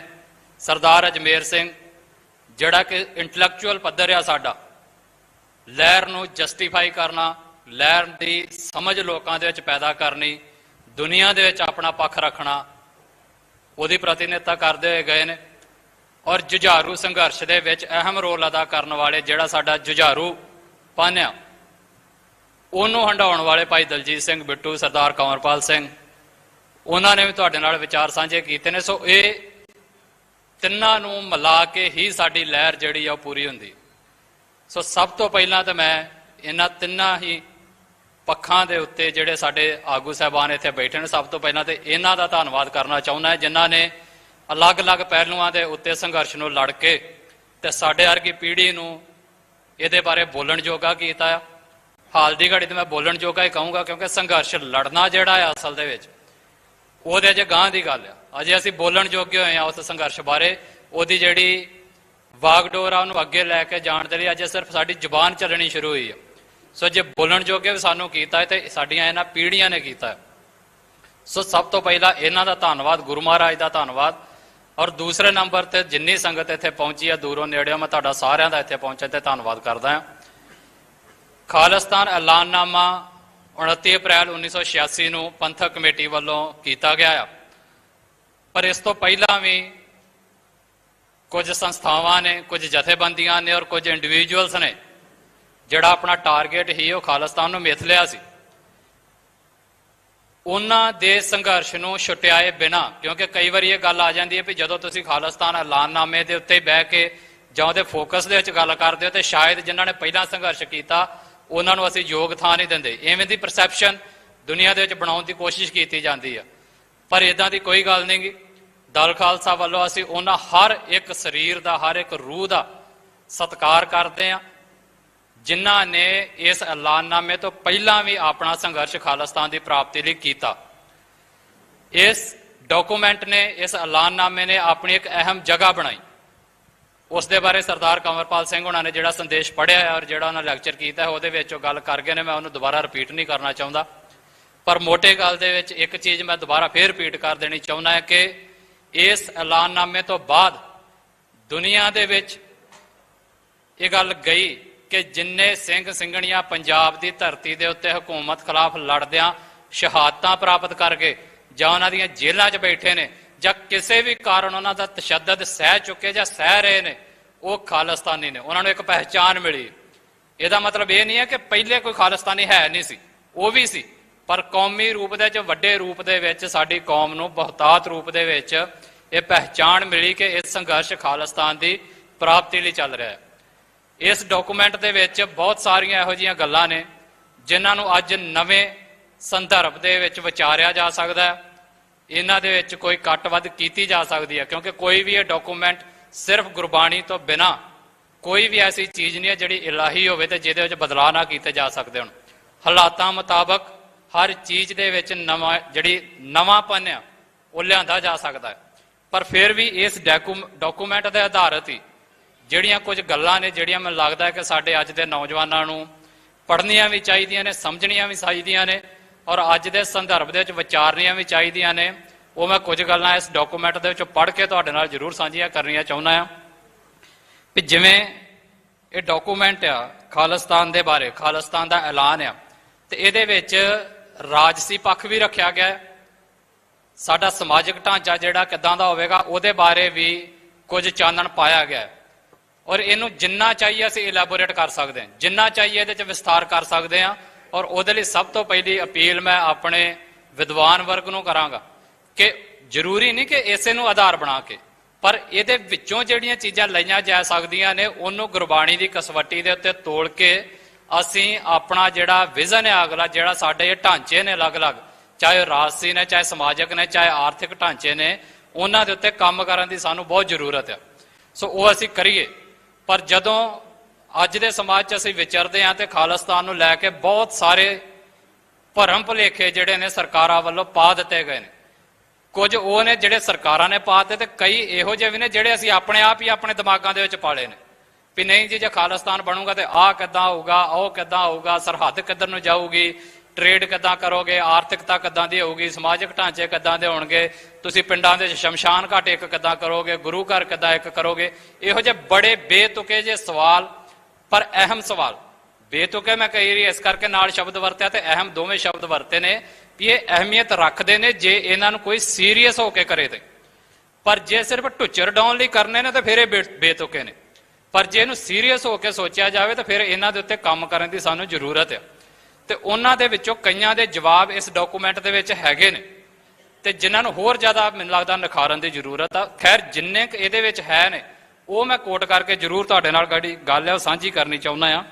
ਕਿ ਜਿਵੇਂ ਇੱਕ ਪਹਿਲਾ ਢੁੱਚਰ ਡਾਈ ਜਾਂਦੀ ਆ ਲੋਕਾਂ ਵੱਲੋਂ ਜਾਂ ਸਰਕਾਰਾਂ ਵੱਲੋਂ, ਉਹ ਇਹ ਵੀ ਜਿੱਦਣ ਖਾਲਿਸਤਾਨ ਜਦੋਂ ਬਣਾਉਣ ਦੀ ਗੱਲ ਕਰਦੇ ਨੇ ਤੇ ਇਹਨਾਂ ਦਾ ਮਤਲਬ ਆ ਵੀ ਖੂਨ ਖਰਾਬਾ ਹੋਵੇ, 47 ਵਾਂਗੂ ਵੱਡ ਵਢਾਈਆ ਹੋਊਗਾ, ਇਹੋ ਜਿਹੇ ਇੱਥੋਂ ਹਿੰਦੂ ਕੱਢ ਦਿੱਤੇ ਜਾਣਗੇ, ਬਾਕੀ ਇੰਡੀਆ ਦੇ ਵਿੱਚ ਵਸਦੇ ਸਿੱਖਾਂ ਦਾ ਕੀ ਹਾਲ ਹੋਊਗਾ। ਇਦਾਂ ਦੇ ਸਵਾਲ ਉਠਾਏ ਜਾਂਦੇ ਨੇ। ਪਰ ਉਸ ਸਮੇਂ ਦੀ ਲੀਡਰਸ਼ਿਪ ਦੀ ਦੂਰਅੰਦੇਸ਼ੀ ਵੇਖੀਏ ਅਸੀਂ ਵੀ ਇਸ ਡਾਕੂਮੈਂਟ ਦੇ ਵਿੱਚ ਸੰਕੇਤਕ ਰੂਪ 'ਚ ਉਹਦਾ ਜਵਾਬ ਦਿੱਤੇ ਹੋਏ ਨੇ। ਮੈਂ ਹੂਬਹੂ ਉਹਨਾਂ ਦੇ ਸ਼ਬਦ ਪੜ੍ਹ ਕੇ ਤੁਹਾਡੇ ਨਾਲ ਸਾਂਝੇ ਕਰਨ ਲੱਗਾ ਕਿ ਜਿਹੜੀ ਇਹ ਗੱਲ ਕਹੀ ਜਾਂਦੀ ਹੈ ਕਿ ਇੱਥੇ ਉਥਲ ਪੁਥਲ ਹੋਊਗੀ, ਇੱਥੇ ਪਤਾ ਨਹੀਂ ਕਿਵੇਂ ਮਤਲਬ ਭਗਦੜ ਮਚੇਗੀ। ਸੋ ਉਹਦੇ ਵਿੱਚ ਜਵਾਬ ਦਿੰਦੇ ਨੇ ਕਿ ਅਸੀਂ ਕੋਈ ਉਥਲ ਪੁਥਲ ਕਰਨ ਅਤੇ ਅਜਾਹੀਂ ਲਹੂ ਡੋਲਣ ਦੇ ਹੱਕ ਵਿੱਚ ਨਹੀਂ ਅਤੇ ਦੂਸਰਿਆਂ ਪਾਸੋਂ ਵੀ ਇਹੋ ਆਸ ਕਰਦੇ ਹਾਂ। ਮਤਲਬ ਇਹ ਜ਼ਿੰਮੇਵਾਰੀ ਇਕੱਲੀ ਸਾਡੀ ਨਹੀਂ ਗੀ ਵੀ ਉਥਲ ਪੁਥਲ ਨਾ ਹੋਵੇ ਤੇ ਲਹੂ ਨਾ ਡੋਲੇ, ਇਹਦੀ ਜ਼ਿੰਮੇਵਾਰੀ ਦੂਸਰੀਆਂ ਧਿਰਾਂ ਤੇ ਵੀ ਹੈ। ਦੂਸਰੀਆਂ ਧਿਰਾਂ ਦਾ ਮਤਲਬ ਇਹ ਨਹੀਂ ਕਿ ਪੰਥਕ ਪਿੜ ਵਿੱਚ ਵਿਚਰਦੀਆਂ, ਦੂਸਰੀ ਧਿਰ ਦਾ ਮਤਲਬ ਆ ਹਿੰਦੁਸਤਾਨ ਦੇ ਉੱਤੇ ਵੀ ਹੈ, ਉਹਨਾਂ ਦੇ ਉੱਤੇ ਵੀ ਇਹ ਬਰਾਬਰ ਜ਼ਿੰਮੇਵਾਰੀ ਬਣਦੀ ਆ ਕਿ ਉਹ ਇਸ ਮਸਲੇ ਨੂੰ ਸ਼ਾਂਤਮਈ ਤਰੀਕੇ ਦੇ ਨਾਲ ਹੱਲ ਕਰੇ। ਔਰ ਇਹਦੇ ਨਾਲ ਹੀ ਅੱਗੇ ਲਿਖਦੇ ਨੇ ਕਿ ਭਾਰਤ ਦੀ ਹਿੰਦੂ ਬਹੁਗਿਣਤੀ ਅਤੇ ਸਰਕਾਰ ਦੇ ਸਾਹਮਣੇ ਸਾਰੇ ਮਸਲੇ ਗੱਲਬਾਤ ਰਾਹੀਂ ਨਜਿੱਠਣ ਲਈ ਆਪਣਾ ਸੰਕਲਪ ਜ਼ਾਹਰ ਕਰਦੇ ਆ। ਮਤਲਬ ਉਹ ਆਪਣਾ ਪੱਖ ਰੱਖ ਰਹੇ ਨੇ ਵੀ ਅਸੀਂ ਤੁਹਾਡੇ ਸਾਹਮਣੇ ਇਹ ਆਪਣਾ ਪੱਖ ਜ਼ਾਹਰ ਕਰਦੇ ਆ ਵੀ ਅਸੀਂ ਗੱਲਬਾਤ ਦੇ ਰਾਹੀਂ ਇਸ ਮਸਲੇ ਨੂੰ ਨਜਿੱਠਣ ਦੇ ਲਈ ਤਿਆਰ ਆ। ਹੁਣ ਇੱਕ ਧਿਰ ਤਿਆਰ ਬੈਠੀ ਆ ਤੇ ਦੂਸਰੇ ਪਾਸਿਓਂ ਕਮੀ ਫਿਰ ਕਿੱਧਰੋਂ ਆ? ਸਰਕਾਰ ਵਾਲੇ ਪਾਸਿਓਂ ਆ, ਜਿਸ ਦੇ ਨਾਲ ਅਸੀਂ ਲੜ ਰਹੇ ਹਾਂ ਉਧਰਲੇ ਪਾਸਿਓਂ ਆ। ਸੋ ਉਹਨਾਂ ਨੇ ਇਨਵੀਟੇਸ਼ਨ ਦਿੱਤਾ ਵੀ ਇਸ ਮਸਲੇ ਨੂੰ ਬਹਿ ਕੇ ਨਜਿੱਠਿਆ ਜਾਵੇ। ਤੇ ਇਹੀ ਗੱਲ ਕਸ਼ਮੀਰ ਤੇ ਵੀ ਢੁੱਕਦੀ ਆ। ਕਸ਼ਮੀਰ ਦਾ ਮਸਲਾ ਵੀ ਪੋਲੀਟੀਕਲੀ ਬਹਿ ਕੇ ਹੱਲ ਹੋਣਾ ਆ। ਪਰ ਇੰਡੀਆ ਦਾ ਰਵੱਈਆ ਹੈ ਕਿ ਉਹ ਹਰ ਇਸ ਤਰ੍ਹਾਂ ਦੀ ਮੂਵਮੈਂਟ ਨੂੰ ਹਥਿਆਰ ਦੇ ਨਾਲ ਦੱਬਣਾ ਚਾਹੁੰਦਾ ਹੈ, ਲੋਕਾਂ ਨੂੰ ਜੇਲ੍ਹਾਂ 'ਚ ਸੁੱਟ ਕੇ ਦੱਬਣਾ ਚਾਹੁੰਦਾ ਹੈ, ਜਿਹੜਾ ਆਵਾਜ਼ ਚੁੱਕਦਾ ਹੈ ਉਹਦੀ ਆਵਾਜ਼ ਨੂੰ ਬੰਦ ਕਰਕੇ ਦੱਬਣਾ ਚਾਹੁੰਦਾ ਹੈ। ਸੋ ਇਹ ਸਾਰੀਆਂ ਚੀਜ਼ਾਂ ਲਗਾਤਾਰ ਚੱਲਦੀਆਂ ਆ ਰਹੀਆਂ ਨੇ ਪਰ ਇਸ ਤਰੀਕੇ ਦੇ ਨਾਲ ਮਸਲਾ ਹੱਲ ਨਹੀਂ ਹੋਣਾ। ਪਰ ਸਾਡੀ ਲੀਡਰਸ਼ਿਪ ਦੀ ਉਸ ਸਮੇਂ ਦੀ ਇਹ ਮੈਚਿਓਰਿਟੀ ਹੀ ਕਿ ਉਹਨਾਂ ਨੇ ਉਦਣ ਵੀ ਇਹ ਗੱਲ ਕਹੀ ਵੀ ਅਸੀਂ ਇਸ ਚੀਜ਼ ਲਈ ਤਿਆਰ ਹਾਂ। ਔਰ ਇਹ ਗੱਲ ਉਦਣ ਕਹਿ ਰਹੇ ਨੇ ਸਾਡੀ ਖੁੱਲ੍ਹ ਲਈ ਵੇਖੋ ਜਿੱਦਣ ਅਸੀਂ ਹਿੰਦੁਸਤਾਨ ਦਾ ਹਮਲਾ ਆਪਣੇ ਅਕਾਲ ਤਖਤ ਸਾਹਿਬ ਦੇ ਉੱਤੇ ਵੇਖ ਚੁੱਕੇ ਹਾਂ। ਉਦਣ ਵੀ ਸਿੱਖ ਇੰਨੀ ਨਰਮਾਈ ਤੇ ਇੰਨੀ ਸ਼ਾਂਤੀ ਵਿਖਾਲ ਰਿਹਾ ਆ ਕਿ ਉਹ ਕਹਿ ਰਿਹਾ ਵੀ ਆਓ ਗੱਲਬਾਤ ਦੇ ਨਾਲ ਬਹਿ ਕੇ ਮਸਲਾ ਹੱਲ ਕਰੀਏ। ਪਰ ਦੂਸਰੇ ਪਾਸੇ ਜਿਹੜੀ ਬਹੁ ਗਿਣਤੀ ਔਰ ਜਿਹੜਾ ਹਿੰਦੂਤਵੀ ਮੁਲਕ ਆ ਜਿਹੜਾ ਆਪਣੇ ਆਪ ਨੂੰ ਕਹਿੰਦਾ ਕਿ ਅਸੀਂ ਤੇ ਪਰਮੋ ਹਿੰਸਾ ਦੇ ਉੱਤੇ ਵਿਸ਼ਵਾਸ ਰੱਖਦੇ ਹਾਂ, ਅਸੀਂ ਬੜੇ ਸੌਫਟ ਹਾਰਟਡ ਹਾਂ, ਸਾਡੇ ਦਿਲ ਬੜੇ ਨਰਮ ਨੇ ਜੀ, ਅਸੀਂ ਤੇ ਜੀਵ ਹੱਤਿਆ ਤੱਕ ਨਹੀਂ ਕਰਦੇ, ਉਹ ਬੰਦਾ ਹੈ ਜਾਂ ਉਹ ਸਰਕਾਰਾਂ ਕਿੱਧਰ ਨੂੰ ਜਾ ਰਹੀਆਂ ਨੇ। ਸੋ ਇਹ ਸਵਾਲੀਆ ਚਿੰਨ੍ਹਾਂ ਦੇ ਉਹਨਾਂ ਦੇ ਉੱਤੇ। ਸੋ ਇਸੇ ਗੱਲ ਦੀ ਉਹ ਅੱਗੇ ਜਿਹੜੀ ਦੂਸਰੀ ਮੁਲਕਾਂ ਦੇ ਵਿੱਚ ਜਿਹੜੀ ਗੱਲ ਆ ਉਹਨਾਂ ਦੀ ਮੈਚਿਓਰਿਟੀ ਆ ਉਹ ਕਿੱਥੋਂ ਦਿਖਦੀ ਆ ਵੀ ਉਹ ਇਸ ਮੁਲਕ ਨੂੰ ਦੁਨੀਆ ਦੇ ਵਿੱਚੋਂ ਕੋਈ ਆਈਸੋਲੇਟ ਨਹੀਂ ਕਰਨਾ ਚਾਹੁੰਦੇ। ਆਈਸੋਲੇਟ ਦਾ ਮਤਲਬ ਹੁੰਦਾ ਵੀ ਦੁਨੀਆ ਨਾਲੋਂ ਵੱਖਰਾ ਜਿਹਾ ਨਹੀਂ ਕਰਨਾ ਚਾਹੁੰਦੇ ਵੀ ਦੁਨੀਆ ਦੇ ਵਿੱਚ ਮਿਲੇ ਹੀ ਨਾ ਕਿਸੇ ਦੇ ਨਾਲ ਜਾਂ ਦੁਨੀਆ ਦੇ ਵਿੱਚ ਵਿਚਰੇ ਨਾ ਕਿਸੇ ਦੇ ਨਾਲ। ਉਹ ਇਸ ਸਮਾਜ ਦੇ ਵਿੱਚ ਇਸ ਪੂਰੀ ਦੁਨੀਆ ਦੇ ਵਿੱਚ ਇੱਕ ਰਾਜ ਸਥਾਪਿਤ ਕਰਨਾ ਚਾਹੁੰਦੇ ਨੇ ਔਰ ਉਹਦੇ ਲਈ ਉਹ ਅਪੀਲ ਕਰਦੇ ਨੇ। ਕਿਹਨਾਂ ਨੂੰ ਅਪੀਲ ਕਰਦੇ ਨੇ? ਉਹ ਕਹਿੰਦੇ ਯੂਐਨਓ, ਜਿਹਨੂੰ ਅੱਜ ਕੱਲ੍ਹ ਯੂਐਨ ਇਕੱਲਾ ਕਹਿ ਦਿੱਤਾ ਜਾਂਦਾ, ਯੂਐਨਓ ਅਤੇ ਉਸ ਦੇ ਸਾਰੇ ਮੈਂਬਰ ਦੇਸ਼ਾਂ ਤੋਂ ਵੀ ਰਾਜਸੀ ਮਾਨਤਾ ਦੀ ਮੰਗ ਕਰਦੇ ਆ। ਮਤਲਬ ਕਿ ਇੱਕ ਦੂਸਰੇ ਨੂੰ ਅਪਣਾਉਣ ਦੀ ਮੰਗ ਕਰਦੇ ਨੇ ਵੀ ਜਿਹੜੇ ਉਹ ਵਰਲਡ ਪਾਵਰਸ ਨੇ ਉਹਨਾਂ ਨੂੰ ਇਹ ਕਹਿ ਰਹੇ ਨੇ ਵੀ ਜਿਹੜਾ ਸਾਡਾ ਰਾਜਸੀ ਢਾਂਚਾ ਹੈ, ਜਿਹੜਾ ਖਾਲਿਸਤਾਨ ਆ, ਉਹਨੂੰ ਰਿਕੋਗਨਾਈਜ਼ ਕੀਤਾ ਜਾਵੇ। ਸੋ ਉਹਨੂੰ ਰਿਕੋਗਨਾਈਜ਼ ਕਰਨ ਦਾ ਮਤਲਬ ਕਿ ਅਸੀਂ ਦੁਨੀਆ ਦੇ ਨਾਲ ਮਿਲ ਕੇ ਚੱਲਣਾ ਚਾਹੁੰਦੇ ਹਾਂ। ਅਸੀਂ ਕੋਈ ਇਹ ਨਹੀਂ ਚਾਹੁੰਦੇ ਕਿ ਸਾਡੇ ਇਸ ਬਾਰਡਰ ਦੇ ਆਲੇ ਦੁਆਲੇ ਇੱਕ ਐਸੀ ਤਾਰ ਲੱਗ ਜੇ ਜਿੱਦੇ ਵਿੱਚ ਸਿਰਫ ਸਿੱਖ ਜਿਹੜੇ ਆ ਉਹ ਇੱਕ ਸੁਪਨੇ ਵਾਂਗੂ ਰਹਿਣ ਤੇ ਬਾਕੀ ਦੁਨੀਆ ਲਈ ਇਹ ਹੋ ਜਾਏ ਕਿ ਪਤਾ ਨਹੀਂ ਸਿੱਖ ਹੁੰਦੇ ਵੀ ਕਿੱਦਾਂ ਦੇ ਨੇ। ਜਾਂ ਅਸੀਂ ਕੋਈ ਇਦਾਂ ਦਾ ਰਾਜ ਨਹੀਂ ਚਾਹੁੰਦੇ ਵੀ ਸਾਡੇ ਬਾਰਡਰਾਂ ਦੇ ਉੱਤੇ ਸਿਰਫ ਤੋਪਾਂ ਹੀ ਬੀੜੀਆਂ ਹੋਣ ਤੇ ਬੰਦੇ 47 ਲੈ ਕੇ ਖਲੋਤੇ ਹੋਣ ਵੀ ਜਿੰਨੇ ਇੱਧਰ ਨੂੰ ਅੱਖ ਕੀਤੀ ਤੇ ਅਸੀਂ ਝਾੜ ਕੇ ਰੱਖ ਦਿਆਂਗੇ ਵੀ ਇਸ ਧਰਤੀ ਤੇ ਅਸੀਂ ਕਿਸੇ ਦਾ ਪੈਰ ਨਹੀਂ ਪੈਣ ਦੇਣਾ। ਇਦਾਂ ਦੀ ਕੋਈ ਗੱਲ ਨਹੀਂ। ਅਸੀਂ ਇਸ ਦੁਨੀਆ ਦੇ ਨਾਲ ਰਲ ਕੇ ਚੱਲਣਾ ਚਾਹੁੰਦੇ ਹਾਂ। ਜਿਵੇਂ ਦੂਸਰੇ ਮੁਲਕ ਬਣੇ ਨੇ ਉਵੇਂ ਸਾਡਾ ਇੱਕ ਮੁਲਕ ਬਣੇਗਾ ਪਰ ਉਹਦਾ ਢਾਂਚਾ, ਉਹਦਾ ਸਿਸਟਮ ਅਸੀਂ ਆਪਣੀ ਵਿਚਾਰਧਾਰਾ ਦੇ ਅਨੁਸਾਰ ਜਿਹੜਾ ਆ ਉਸਾਰਨਾ ਆ।